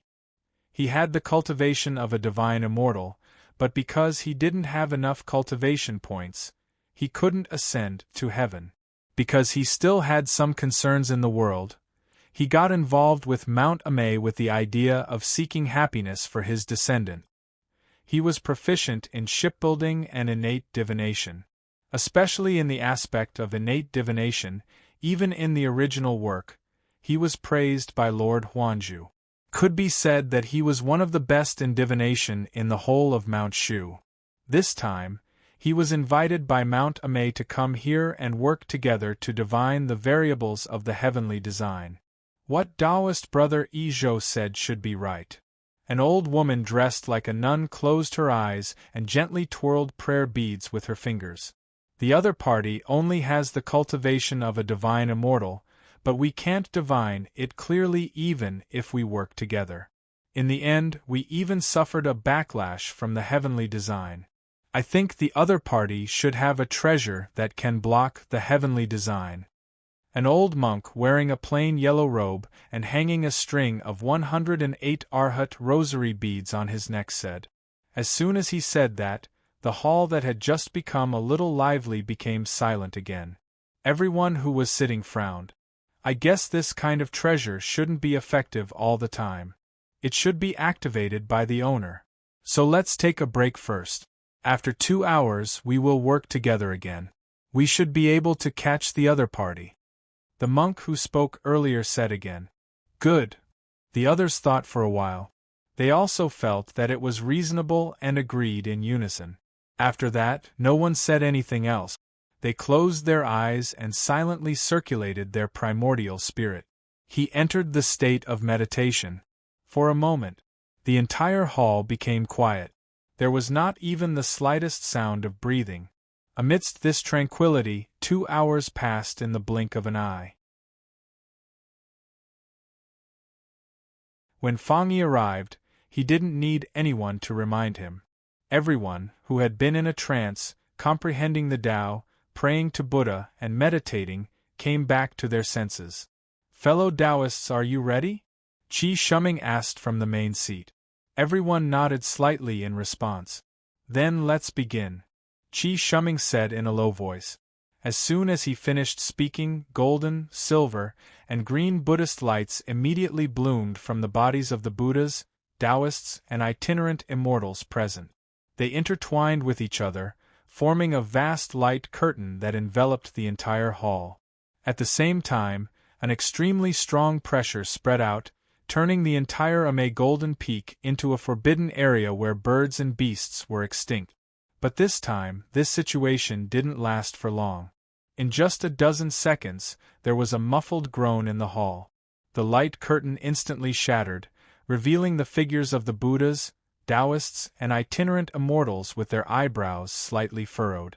"We've miscalculated," one of them sighed. "We've indeed miscalculated." The monk who spoke earlier chanted the name of Buddha in a low voice and continued. Then, some of the itinerant immortals in the hall dressed as Taoists all looked at Qi Shuming, who was sitting on the main seat, wanting to see his decision. "Let's end it here for today. 5 days later, we'll calculate again to determine the real culprit. What do you think?" Qi Shuming slowly opened her closed eyes. Her gaze swept across everyone present as she spoke. Okay. Everyone in the hall agreed one after another. Men. Qi Shuming, who received the answer, called out loudly. "Sect Master." A disciple quickly ran into the hall and bowed with cupped fists. "Take the masters and Taoists to rest," Qi Shuming said. "Yes." The disciple accepted the order.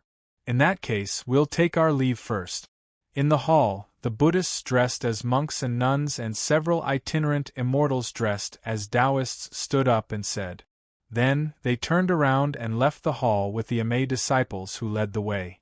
In a short while, only the Ame sect's own people, such as Zuanzenzi, Ku Tuchuo, the Miaoi couple, Master Cloud-Eater and others, as well as Izhou from the Black Tortoise Palace of the South Sea, the short old man Zhu Mei from the Qinqing sect, and the old man Bai Gai from the cloud-chasing sect were left in the hall. Everyone, in the main hall, several people began to discuss the grand plan regarding Ame. 5 days later, in the same Ame Golden Summit Hall, the Buddhists, Taoists, and itinerant immortals gathered in the hall again and sat down in the same seats as last time. "I hope we can find the real culprit this time," Qi Shuming sighed softly. "We can definitely do it." Miaoi's wife, Sun Lanin, comforted her husband. "Everyone, let's begin." Qi Shuming turned to her wife and smiled gently. Then, she turned her head to look at the people in the hall and raised her voice. After saying that, the people did not hesitate. Once again, they operated the great secret art and worked together to calculate the heavenly mystery. For a moment, a bright light curtain rose from the hall and shrouded everyone in it. The hall was illuminated in gold and jade, as if it was a wonderful immortal residence or a whirling world. It was beautiful and fantastical. However, the result this time was the same as last time. After only 10 seconds, a muffled groan suddenly sounded from the hall, breaking the atmosphere and shattering the light curtain. The figures of the Buddhists and Taoists reappeared. At this time, whether it was the eminent monks of Buddhism or the itinerant immortals of Taoism, they all frowned. Their faces revealed a dignified expression. "I didn't expect the opponent to be so difficult to deal with." Qi Shuming's eyes flashed with a cold light as she said in a deep voice. "What are you going to do, fellow Taoist?" The itinerant immortal, cloud-chasing old man Bai Gai, who was wearing a white robe and had a much smaller stature than the average person, asked solemnly. Hearing Bai Gai's inquiry, the few people dressed in Taoist attire all looked at Qi Shuming. "Divine Nun, Great Master, can I ask you to help me calculate again?" After a moment of silence, Qi Shuming, who did not answer Bai Gai's question, turned her head to look at the Buddhists and asked, "Master Qi, are you still not giving up?" The old woman dressed in a gray nun attire stopped spinning the beads in her hand and asked faintly, "Divine nun, you've misunderstood. This time, I'm not calculating that person. I'm calculating the whereabouts of another person who is crucial to Amei." Qi Shuming shook her head slightly and said softly. Clearly, the person she wanted to calculate was the main character of the calamity, Li Yingqiong, who had yet to be found.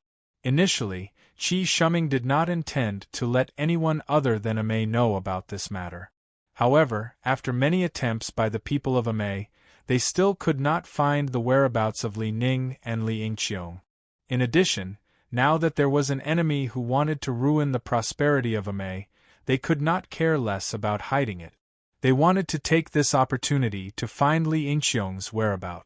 After all, the three Valiant and two Clouds had said that the Master of Ziying would not be able to complete the cycle without the heavenly mandate. Oh! The Divine Nun looked at Qi Shuming in surprise. "Please assist me, Divine Nun," Qi Shuming gently said. The Divine Nun looked away and nodded slightly, agreeing to her request. "Please assist me, fellow Taoists," Qi Shuming turned her head to the others and said. Obviously, the others did not turn down her request. Afterwards, Qi Shuming closed her eyes and focused. She circulated her profound technique and calculated Li Yingqiong's whereabouts. The others did not hesitate when they saw this. They all circulated their profound techniques and shone with bright light. They intertwined with the light around Qi Shuming to assist her in her divination. 10 seconds later, Qi Shuming let out a muffled groan. "Junior brother?" Zuanzhenzi gently called out. "It's that person," Qi Shuming said with a heavy voice with a slightly pale face. "Senior brother, are you saying that the person responsible for the calamity is in that person's hands?" Ku Tuchuo's face became even more bitter as he asked. Qi Shuming nodded slightly, confirming Ku Tuchuo's words. Sun Lanin's expression changed when she heard that.